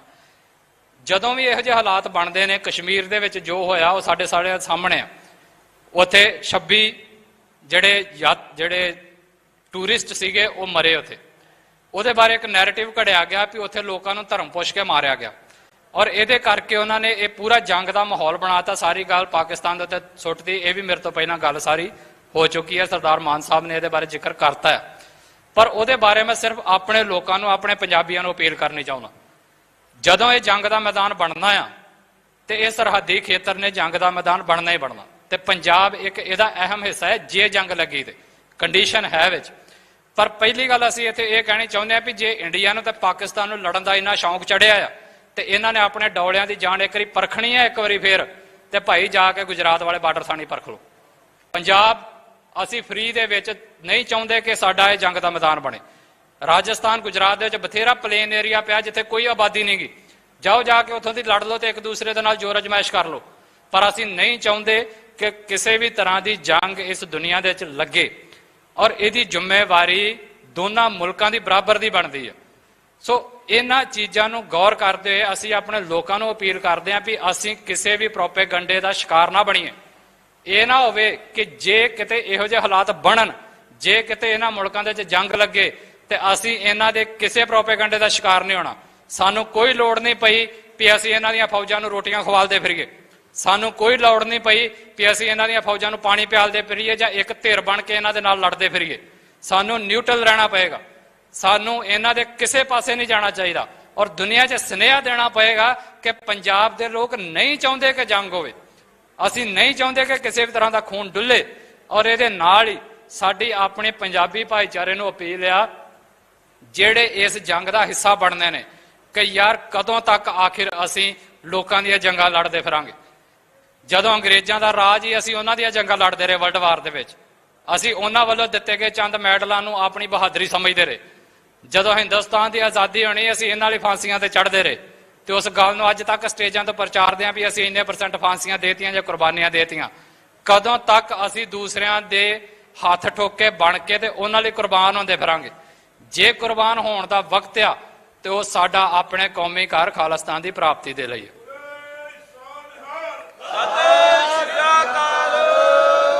ਸਾਨੂੰ ਆਪਣੇ ਨਿਸ਼ਾਨੇ ਸਾਫ਼ ਕਰਨੇ ਚਾਹੀਦੇ ਆ।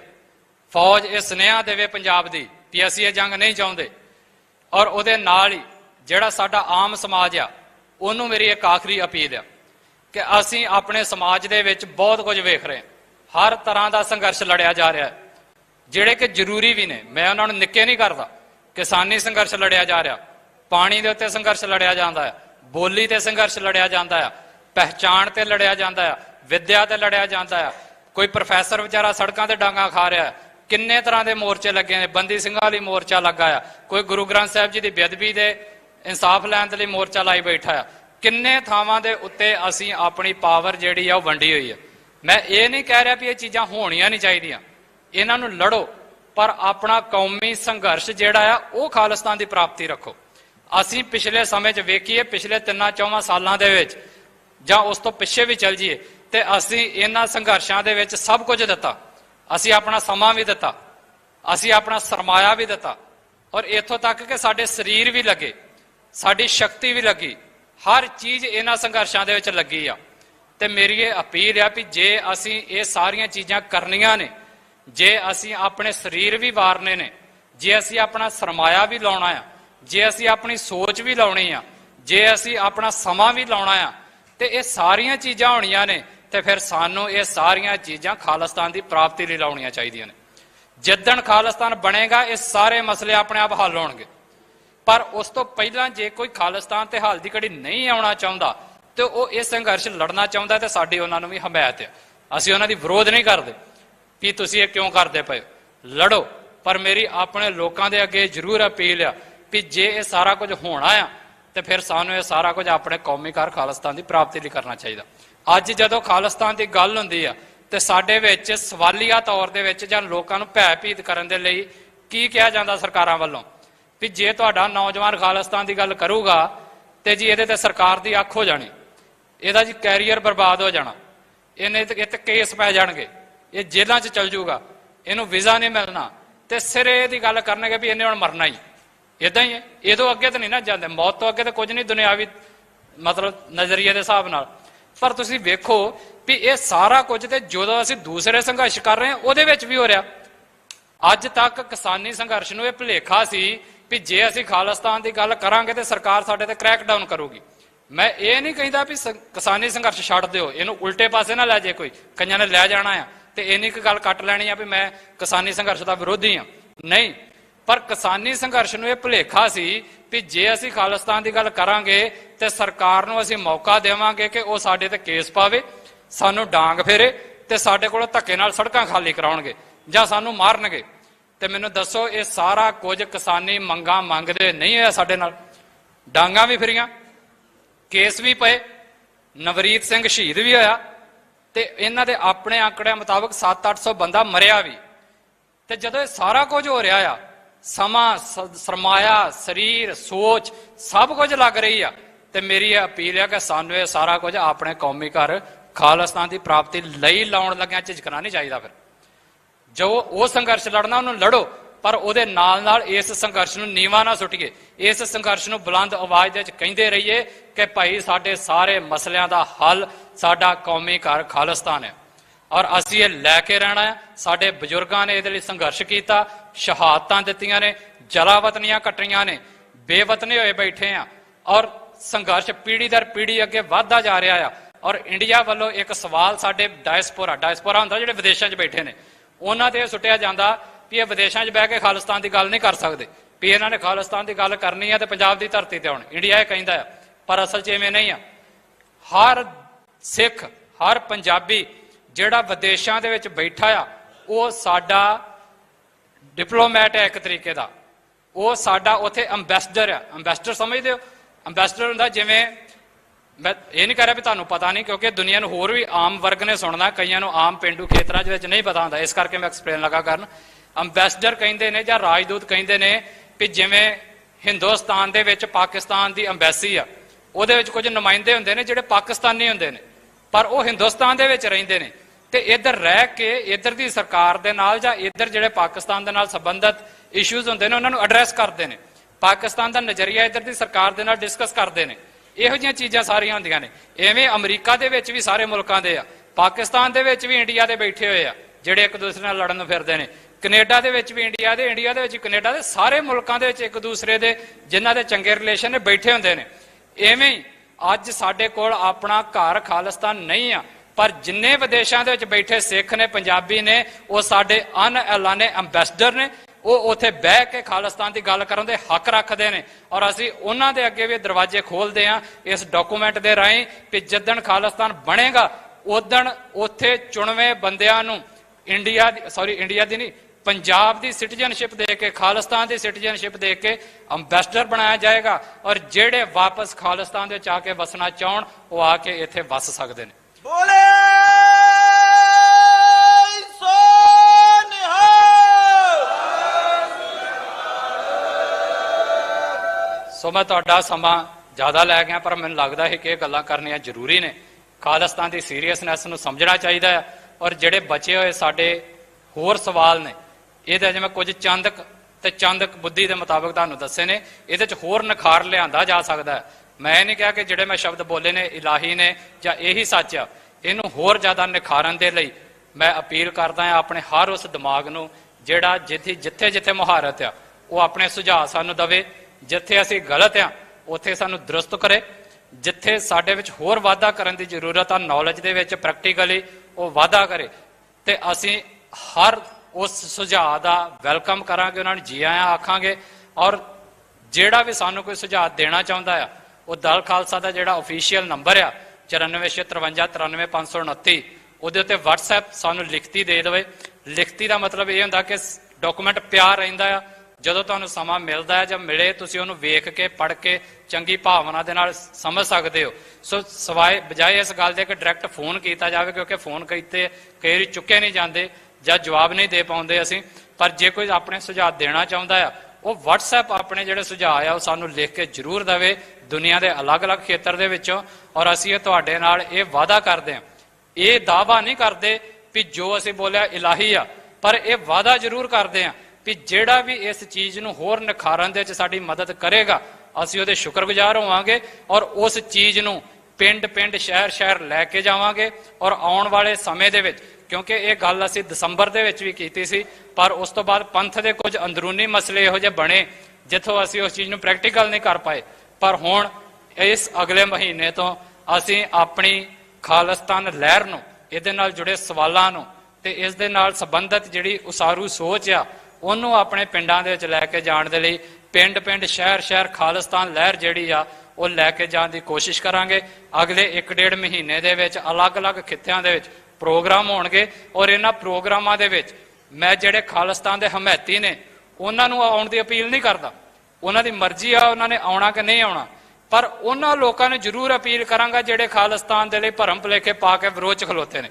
ਤੁਸੀਂ ਆਓ, ਅਸੀਂ ਬਹਿ ਕੇ ਇਹਦੇ ਬਾਰੇ ਗੱਲ ਕਰੀਏ, ਇਹ ਸਾਰੇ ਮਸਲਿਆਂ ਨੂੰ ਸਮਝੀਏ, ਇਹਦੀ ਸੀਰੀਅਸਨੈਸ ਨੂੰ ਸਮਝੀਏ, ਤੇ ਇਕੱਠੇ ਹੋ ਕੇ ਅਸੀਂ ਆਪਣਾ ਜਿਹੜਾ ਸੰਘਰਸ਼ ਹੈ ਆਪਣੇ ਘਰ ਦਾ, ਆਪਣੀ ਖਾਲਿਸਤਾਨ ਦੀ ਪ੍ਰਾਪਤੀ ਦਾ, ਉਹਨੂੰ ਕਰੀਏ। ਸੋ ਅਖੀਰ ਤੇ ਮੈਂ ਗੁਰੂ ਮਹਾਰਾਜ ਅੱਗੇ ਅਰਦਾਸ ਕਰਦਾ ਹਾਂ ਕਿ ਸਾਡਾ ਇਹ ਸੰਕਲਪ, ਸਾਡਾ ਇਹ ਦੋਹਰਾ ਰਾਜ ਕਰੇਗਾ ਖਾਲਸਾ ਦਾ, ਜਲਦੀ ਤੋਂ ਜਲਦੀ ਇਸ ਧਰਤੀ ਦੇ ਉੱਤੇ ਰੂਪਮਾਨ ਹੋਵੇ। ਗੁਰੂ ਮਹਾਰਾਜ ਸਾਨੂੰ ਸਾਰਿਆਂ ਨੂੰ ਸਮਰੱਥਾ ਬਖਸ਼ੇ, ਔਰ ਸਾਡੀ ਕੌਮ ਦੀਆਂ ਅਰਦਾਸਾਂ ਦੇ ਵਿੱਚ ਲੱਗਣ, ਸਾਡੇ ਸ਼ਹੀਦਾਂ ਦਾ ਸੁਪਨਾ ਸਾਕਾਰ ਹੋਵੇ, ਔਰ ਬਾਕੀ ਮੁਲਕਾਂ ਵਾਂਗੂ ਇੱਕ ਦਿਨ ਇਸ ਧਰਤੀ ਦੇ ਉੱਤੇ ਸਾਡੀ ਖਾਲਿਸਤਾਨ ਦੀ ਕਰੰਸੀ, ਸਾਡੇ ਪਾਸਪੋਰਟ ਤੇ ਸਾਡੇ ਝੰਡੇ ਝੂਲਣ। ਇਹਨਾਂ ਗੱਲਾਂ ਦੇ ਨਾਲ ਮੈਂ ਤੁਹਾਡੇ ਸਾਰਿਆਂ ਤੋਂ ਖਿਮਾ ਮੰਗਦਾ ਹਾਂ। ਵਾਹਿਗੁਰੂ ਜੀ ਕਾ ਖਾਲਸਾ, ਵਾਹਿਗੁਰੂ ਜੀ ਕੀ ਫਤਿਹ।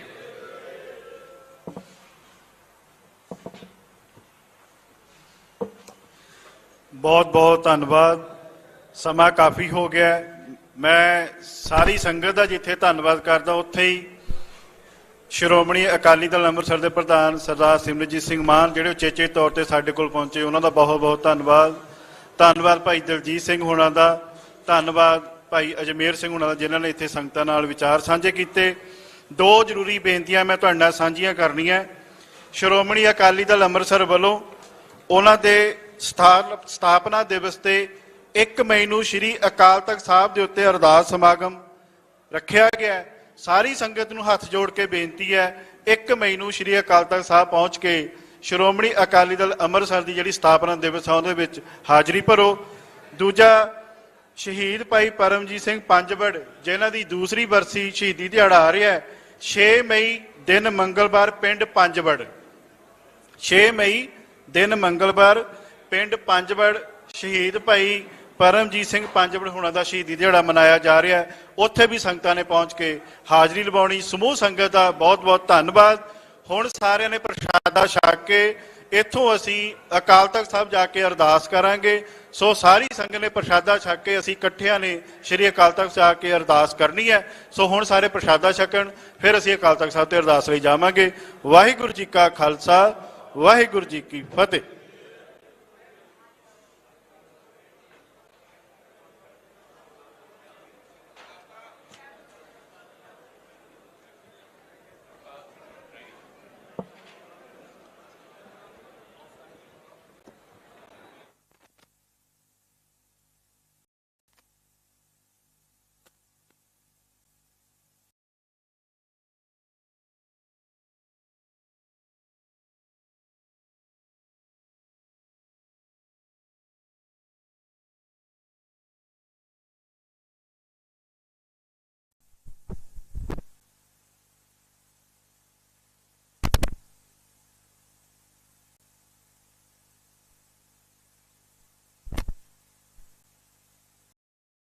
ਕੁਰਬਾਨ ਵੀ ਕੀਤਾ।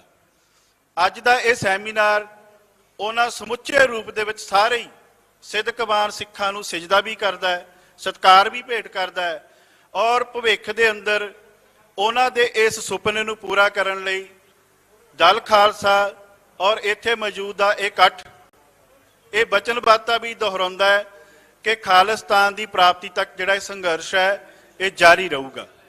ਸੋ ਅੱਜ ਦੇ ਇਸ ਪ੍ਰੋਗਰਾਮ ਦਾ ਆਗਾਜ਼ ਮੈਂ ਸਰਦਾਰ ਕੰਵਰਪਾਲ ਸਿੰਘ ਸੀਨੀਅਰ ਆਗੂ ਦਲ ਖਾਲਸਾ ਕੋਲੋਂ ਕਰਵਾਉਣਾ ਚਾਹੂੰਗਾ, ਕਿਉਂਕਿ ਅਸੀਂ ਸਾਰੇ ਹੀ ਜਿਹੜੇ ਅੱਜ ਦੇ ਨੌਜਵਾਨ ਆ ਉਹ ਨੇ ਜਿਹੜੇ 80-90 ਦੇ ਦਹਾਕੇ ਵਿੱਚ ਜੰਮੇ ਆ, ਔਰ ਇਹ ਜਿਹੜੇ ਅੱਜ ਮੰਚ ਦੇ ਉੱਤੇ ਸੁਸ਼ੋਭਿਤ ਤੁਹਾਡੇ ਸਾਹਮਣੇ ਲੀਡਰ ਸਾਹਿਬਾਨ ਨੇ, ਆਗੂ ਨੇ, ਇਹ ਉਹ ਸਾਰੇ ਆਗੂ ਨੇ ਜਿਨ੍ਹਾਂ ਨੇ ਦਰਬਾਰ ਸਾਹਿਬ ਹਮਲੇ ਤੋਂ ਬਾਅਦ ਸਿੱਖ ਸੰਘਰਸ਼ ਦੇ ਵਿੱਚ ਅਹਿਮ ਰੋਲ ਅਦਾ ਕੀਤਾ। ਔਰ ਜਦੋਂ ਇਹ ਸਾਰਾ ਕੁਝ ਵਾਪਰਿਆ ਸੀ, ਇਹ ਉਹਨਾਂ ਦਿਨਾਂ ਦੇ ਵਿੱਚ ਉਹ ਸੰਘਰਸ਼ ਦੇ ਹਿੱਸੇਦਾਰ ਸੀ।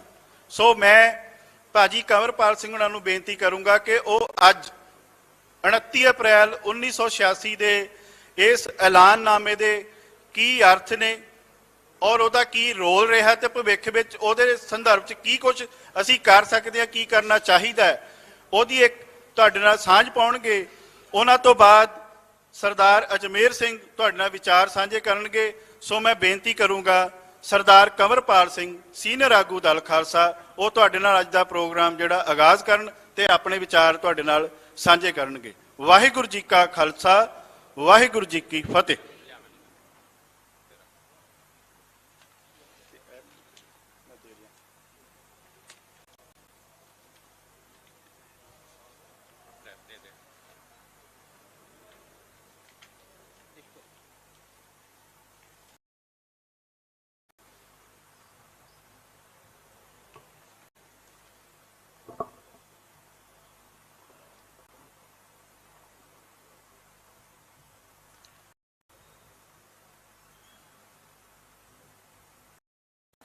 ਖਾਲਿਸਤਾਨ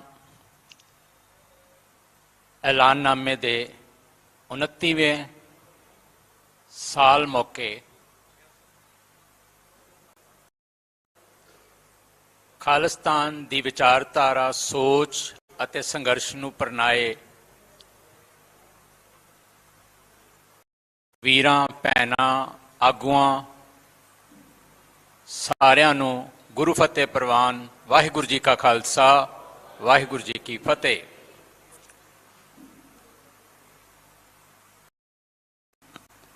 ਦਰਬਾਰ ਸਾਹਿਬ ਉੱਤੇ ਵਾਪਰੇ ਘੱਲੂਘਾਰੇ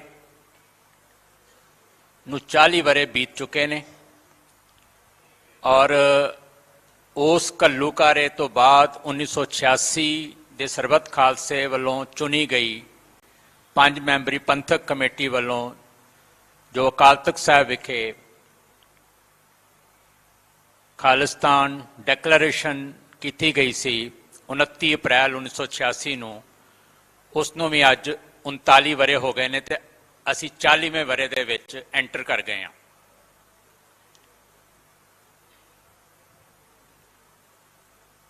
ਡੈਕਲੇਰੇਸ਼ਨ ਜਿਹੜਾ ਦਸਤਾਵੇਜ਼ ਹੈ ਉਹ ਆਪਣੇ ਆਪ ਦੇ ਵਿੱਚ ਇੱਕ ਇਤਿਹਾਸਕ ਮਹੱਤਤਾ ਰੱਖਦਾ ਹੈ,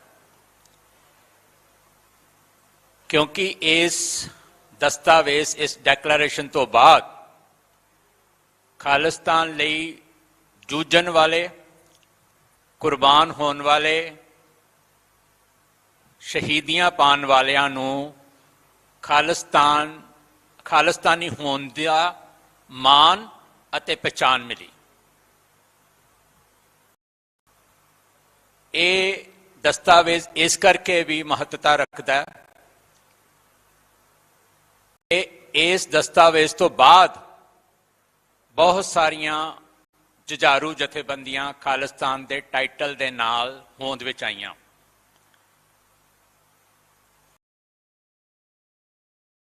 ਬੇਸ਼ੱਕ 39 ਵਰੇ ਪੂਰੇ ਹੋ ਚੁੱਕੇ ਨੇ ਔਰ ਕੌਮ ਨੇ 4 ਦਹਾਕਿਆਂ ਦਾ ਲੰਮਾ ਪੈਂਡਾ ਵੀ ਤੈਅ ਕਰ ਲਿਆ ਹੈ। ਜਦੋਂ ਅਸੀਂ ਇਸ ਦਸਤਾਵੇਜ਼ ਦੀ ਵਰ੍ਹੇਗੰਢ ਮਨਾ ਰਹੇ ਹਾਂ ਤੇ ਇਸ ਦਸਤਾਵੇਜ਼ ਦੇ ਨਾਲ ਜੁੜੇ ਲੋਕਾਂ ਨੂੰ ਵੀ ਯਾਦ ਕਰਨਾ ਬਹੁਤ ਜ਼ਰੂਰੀ ਹੈ, ਜੋ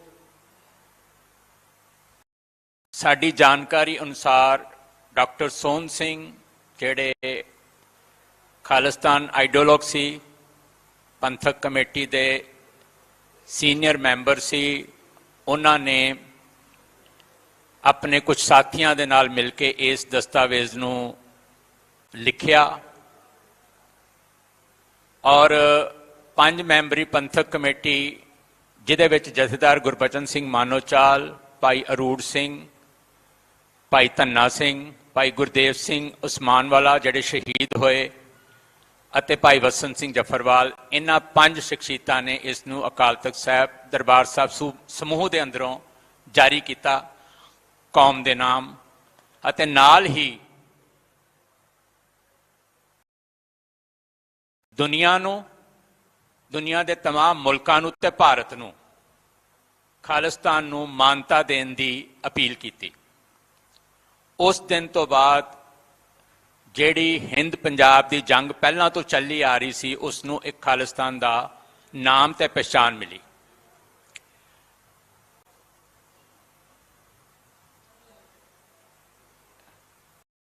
ਝਾਰੂ ਲਹਿਰ ਰਾਜਨੀਤਿਕ ਲੜਾਈ ਅਤੇ ਕੂਟਨੀਤਿਕ ਪੱਧਰ ਤੇ ਜਿਹੜੇ ਜਦੋਜਹਿਦ ਸਿੱਖ ਕੌਮ ਕਰ ਰਹੀ ਹੈ, ਉਹ ਤਿੰਨੇ ਹੀ ਜਿਹੜੇ ਖਿੱਤੇ ਨੇ, ਤਿੰਨੇ ਹੀ ਆਪਣੇ ਆਪ ਦੇ ਵਿੱਚ ਇੱਕ ਵਿਸ਼ੇਸ਼ਤਾ ਤੇ ਮਹੱਤਤਾ ਰੱਖਦੇ ਨੇ।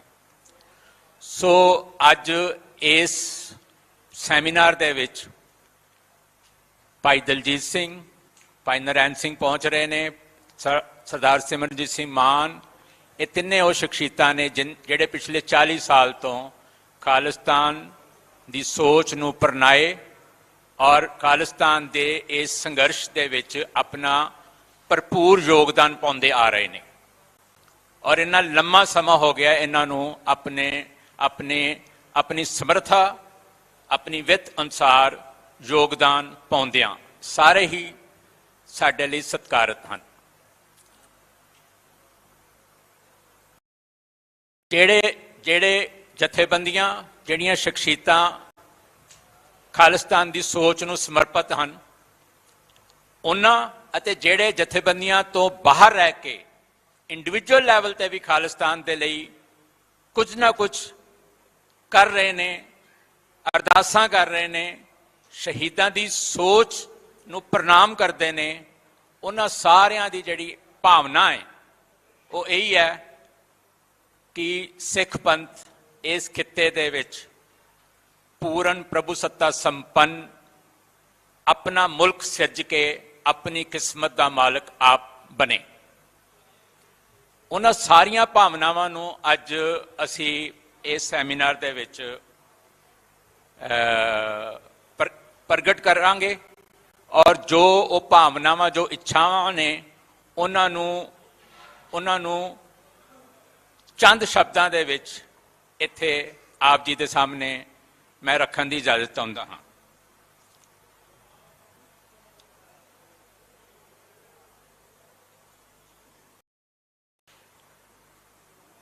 ਅੱਜ ਖਾਲਿਸਤਾਨ ਐਲਾਨਨਾਮਾ ਦਿਵਸ ਹੈ। 29 ਵਰ੍ਹੇ ਪਹਿਲਾਂ ਅੱਜ ਦੇ ਦਿਨ ਅਕਾਲ ਤਖਤ ਸਾਹਿਬ ਤੋਂ ਸਰਬੱਤ ਖਾਲਸਾ ਵੱਲੋਂ ਗਠਿਤ ਕੀਤੀ ਗਈ 5 ਮੈਂਬਰੀ ਪੰਥਕ ਕਮੇਟੀ ਨੇ ਖਾਲਿਸਤਾਨ ਦਾ ਐਲਾਨ ਕੀਤਾ ਸੀ। ਕੌਂਸਲ ਆਫ ਖਾਲਿਸਤਾਨ, ਦਲ ਖਾਲਸਾ, ਬੱਬਰ ਖਾਲਸਾ ਤੇ ਅਕਾਲ ਫੈਡਰੇਸ਼ਨ ਤਾਂ ਇਸ ਤੋਂ ਪਹਿਲਾਂ ਹੀ ਪੂਰਨ ਪ੍ਰਭੂ ਸੱਤਾ ਸੰਪੰਨ ਖਾਲਿਸਤਾਨ ਦੀ ਪ੍ਰਾਪਤੀ ਨੂੰ ਆਪਣਾ ਮਿਸ਼ਨ ਮਿੱਥ ਕੇ ਸੰਘਰਸ਼ ਦੇ ਰਾਹ ਤੁਰ ਚੁੱਕੇ ਸਨ। ਸ਼ਹੀਦ ਸੰਤ ਜਰਨੈਲ ਸਿੰਘ ਖਾਲਸਾ ਪਿੰਡਰਾਂਵਾਲਿਆਂ ਨੇ ਵੀ ਜੂਨ 1984 ਦੇ ਘੱਲੂਘਾਰੇ ਤੋਂ ਕਿੰਨਾ ਚਿਰ ਪਹਿਲਾਂ ਹੀ ਐਲਾਨ ਕੀਤਾ ਸੀ ਕਿ ਹੁਣ ਜਿੱਦਾਂ ਇਹ ਸੰਤਾਂ ਦੇ ਹੂਬਹੂ ਅੱਖਰ ਨੇ, ਜਿੱਦਾਂ ਇਸ ਅਸਥਾਨ ਤੇ ਹਮਲਾ ਹੋਇਆ ਉਸ ਦਿਨ ਜ਼ਰੂਰ ਖਾਲਿਸਤਾਨ ਬਣੇਗਾ, ਦੁਨੀਆ ਵੇਖੇਗੀ ਖਾਲਿਸਤਾਨ ਬਣਿਆ। ਇਹ ਉਹਨਾਂ ਦੇ ਹੂਬਹੂ ਅੱਖਰ ਨੇ ਜਿਹੜੇ ਸਪੀਚਸ ਦੇ ਵਿੱਚ ਰਿਕਾਰਡਡ ਰੂਪ ਦੇ ਵਿੱਚ ਅੱਜ ਵੀ ਅਵੇਲੇਬਲ ਨੇ। ਭਾਵ ਦਰਬਾਰ ਸਾਹਿਬ ਉੱਤੇ ਭਾਰਤੀ ਹਕੂਮਤ ਦਾ ਹਮਲਾ ਖਾਲਿਸਤਾਨ ਦੀ ਨੀਂਹ ਰੱਖੇਗਾ। ਇਤਿਹਾਸਿਕ ਦ੍ਰਿਸ਼ਟੀਕੋਣ ਤੋਂ ਵੀ ਪ੍ਰਭੂ ਸੱਤਾ ਦਾ ਸੰਕਲਪ ਸਿੱਖ ਫਲਸਫੇ ਅਤੇ ਸਿਧਾਂਤਾਂ ਦੇ ਨਾਲ ਡੂੰਘਾ ਜੁੜਿਆ ਹੋਇਆ ਹੈ। ਕੌਮੀ ਰੂਪ ਦੇ ਵਿੱਚ ਸਰਬੱਤ ਖਾਲਸਾ ਦੁਆਰਾ ਚੁਣੀ ਗਈ ਪੰਥਕ ਕਮੇਟੀ ਵੱਲੋਂ 29 ਅਪ੍ਰੈਲ 1986 ਨੂੰ ਕੀਤਾ ਗਿਆ ਖਾਲਿਸਤਾਨ ਦਾ ਐਲਾਨਨਾਮਾ ਸਿੱਖਾਂ ਲਈ ਵਿਸ਼ੇਸ਼ ਮਹੱਤਤਾ ਰੱਖਦਾ ਹੈ। ਇਸ ਐਲਾਨਨਾਮੇ ਤੋਂ ਬਾਅਦ ਸਿੱਖ ਸੰਘਰਸ਼ ਵਿੱਚ ਯੋਗਦਾਨ ਪਾਉਣ, ਕੁਰਬਾਨੀ ਕਰਨ ਅਤੇ ਸ਼ਹੀਦ ਹੋਣ ਵਾਲਿਆਂ ਨੂੰ ਖਾਲਿਸਤਾਨੀ ਹੋਣ ਦੀ ਪਹਿਚਾਣ ਅਤੇ ਮਾਣ ਮਿਲਿਆ। ਇਸ ਐਲਾਨਨਾਮੇ ਤੋਂ ਬਾਅਦ ਖਾਲਿਸਤਾਨ ਦੇ ਟਾਈਟਲ ਹੇਠ ਦਰਜਨਾਂ ਜੁਝਾਰੂ ਜਥੇਬੰਦੀਆਂ ਹੋਂਦ ਵਿੱਚ ਆਈਆਂ। ਸਿੱਖ ਪੰਥ ਨੇ ਖਾਲਿਸਤਾਨ ਦੀ ਆਜ਼ਾਦੀ ਲਈ ਬੜਾ ਲੰਮਾ ਸੰਘਰਸ਼ ਲੜਿਆ ਹੈ, ਜੋ ਸਮੇਂ ਦੀ ਨਜ਼ਾਕਤ ਅਨੁਸਾਰ ਨਵੇਂ-ਨਵੇਂ ਪੈਂਤੜਿਆਂ ਅਤੇ ਲੋੜ ਮੁਤਾਬਕ ਬਦਲਦੇ ਰੂਪ ਵਿੱਚ ਅੱਜ ਵੀ ਜਿਉਂ-ਤਿਉਂ ਜਾਰੀ ਹੈ। ਪੰਜਾਬ ਦੀ ਸਰਜ਼ਮੀਨ ਉੱਤੇ ਖਾਲਿਸਤਾਨ ਦੇ ਨਾਂ ਉੱਤੇ ਬੇਅੰਤ ਸ਼ਹਾਦਤਾਂ ਤੇ ਕੁਰਬਾਨੀਆਂ ਹੋ ਚੁੱਕੀਆਂ ਹਨ। ਨਰਿੰਦਰ ਮੋਦੀ ਅਤੇ ਅਮਿਤ ਸ਼ਾਹ ਦੀ ਅਗਵਾਈ ਹੇਠ ਭਾਰਤੀ ਹੁਕਮਰਾਨ ਪੰਜਾਬ ਤੋਂ ਬਾਅਦ ਸਰਹੱਦਾਂ ਟੱਪ ਕੇ ਦੂਰ ਦਰਾਡੇ ਦੇ ਮੁਲਕਾਂ ਵਿੱਚ ਵੀ ਖਾਲਿਸਤਾਨ ਲਹਿਰ ਦੇ ਸੰਚਾਲਕਾਂ ਅਤੇ ਸ਼ੁਭ ਚਿੰਤਕਾਂ ਨੂੰ ਗੈਰ ਕਾਨੂੰਨੀ ਤਰੀਕਿਆਂ ਨਾਲ ਮਿੱਥ ਕੇ ਕਤਲ ਕਰ ਰਹੇ ਹਨ।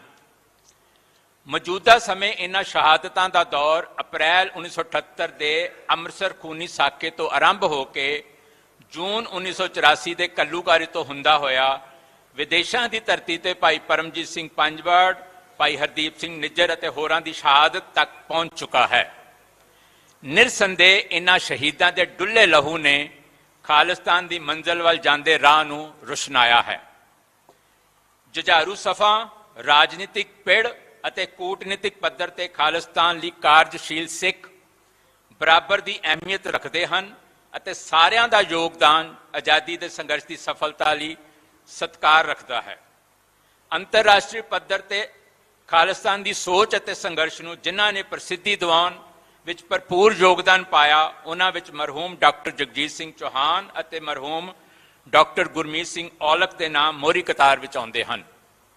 ਇਸੇ ਤਰ੍ਹਾਂ ਬੇਵਤਨੀ ਹੰਡਾਉਂਦਿਆਂ ਸਵਰਗਵਾਸੀ ਭਾਈ ਗਜਿੰਦਰ ਸਿੰਘ, ਭਾਈ ਲਖਬੀਰ ਸਿੰਘ, ਭਾਈ ਮਹਿਲ ਸਿੰਘ ਬੱਬਰ ਦਾ ਨਾਮ ਹੀ ਖਾਲਿਸਤਾਨ ਲਈ ਕੁਰਬਾਨ ਹੋਣ ਵਾਲਿਆਂ ਦੀ ਸੂਚੀ ਵਿੱਚ ਸੁਨਹਿਰੀ ਅੱਖਰਾਂ ਵਿੱਚ ਦਰਜ ਹੋ ਚੁੱਕਾ ਹੈ। ਇਸੇ ਤਰ੍ਹਾਂ ਪ੍ਰੋਫੈਸਰ ਦਵਿੰਦਰਪਾਲ ਸਿੰਘ ਭੁੱਲਰ, ਭਾਈ ਬਲਵੰਤ ਸਿੰਘ ਰਾਜੋਆਣਾ, ਭਾਈ ਜਗਤਾਰ ਸਿੰਘ ਹਵਾਰਾ, ਭਾਈ ਜਗਤਾਰ ਸਿੰਘ ਤਾਰਾ ਤੇ ਉਹਨਾਂ ਦੇ ਸਾਥੀਆਂ ਤੋਂ ਲੈ ਕੇ ਜਗਤਾਰ ਸਿੰਘ ਜੱਗੀਜੋਲ, ਭਾਈ ਸੰਦੀਪ ਸਿੰਘ ਤੱਕ ਸਾਰੇ ਹੀ ਹਿੰਦ ਪੰਜਾਬ ਦੀ ਜੰਗ ਦੇ ਰਾਜਨੀਤਿਕ ਕੈਦੀ ਹਨ, ਜੋ ਪੰਥ ਦੀ ਆਜ਼ਾਦੀ ਖਾਤਰ ਦਹਾਕਿਆਂ ਤੋਂ ਭਾਰਤੀ ਕੈਦਖਾਨਿਆਂ ਵਿੱਚ ਬੰਦ ਹਨ। ਹਰ ਉਹ ਪਰਿਵਾਰ ਅਤੇ ਹਰ ਉਹ ਜੀ ਜਿਸ ਨੇ ਕਿਸੇ ਵੀ ਢੰਗ ਨਾਲ ਖਾਲਿਸਤਾਨ ਦੇ ਸੰਘਰਸ਼ ਵਿੱਚ ਹਿੱਸਾ ਪਾਇਆ, ਜੇਲ੍ਹ ਕੱਟੀ ਜਾਂ ਥਾਣਿਆਂ ਦੇ ਤਸੀਹੇ ਕੇਂਦਰਾਂ ਵਿੱਚ ਅਕਹਿ ਤੇ ਅਸਹਿ ਤਸੀਹੇ ਸਹੇ ਤੇ ਝੱਲੇ ਅਤੇ ਜਲਾਲਤ ਝੱਲੀ, ਉਹਨਾਂ ਸਾਰਿਆਂ ਦੇ ਯੋਗਦਾਨ ਸਾਹਮਣੇ ਅਸੀਂ ਸੀਸ ਝੁਕਾਉਂਦੇ ਹਾਂ।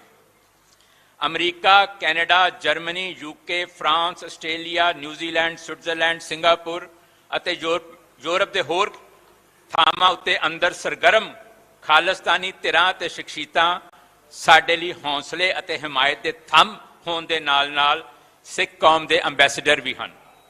ਉਹਨਾਂ ਦੀਆਂ ਅੰਥਕ ਘਾਲਨਾਵਾਂ ਕਾਰਨ ਅੱਜ ਖਾਲਿਸਤਾਨ ਦੀ ਆਜ਼ਾਦੀ ਦਾ ਮੁੱਦਾ ਅੰਤਰਰਾਸ਼ਟਰੀ ਮੰਚ ਉੱਤੇ ਦੁਨੀਆ ਦੇ ਤਾਕਤਵਰ ਮੁਲਕਾਂ ਦਾ ਧਿਆਨ ਖਿੱਚਣ ਵਿੱਚ ਕਾਮਯਾਬ ਰਿਹਾ ਹੈ।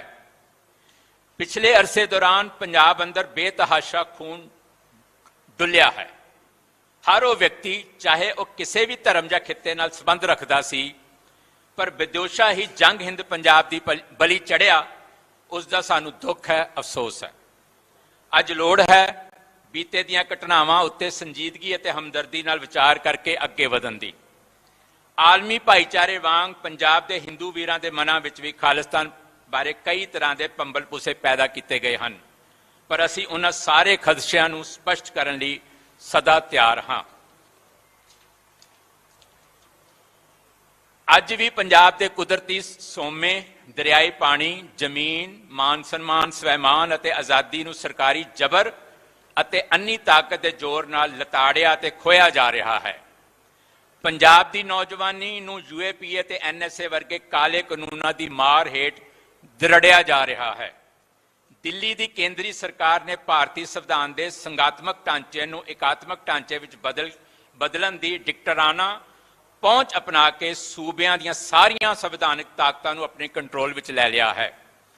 ਇਹ ਧੱਕੇ, ਅਤਿਆਚਾਰ ਅਤੇ ਲੁੱਟ ਸਿੱਖਾਂ ਤੋਂ ਇਲਾਵਾ ਹੋਰਨਾਂ ਪੰਜਾਬੀਆਂ ਨੂੰ ਕਿਉਂ ਪਰੇਸ਼ਾਨ ਤੇ ਬੇਚੈਨ ਨਹੀਂ ਕਰਦੀ, ਇਹ ਗੱਲ ਸਾਨੂੰ ਤੰਗ ਕਰ ਰਹੀ ਹੈ।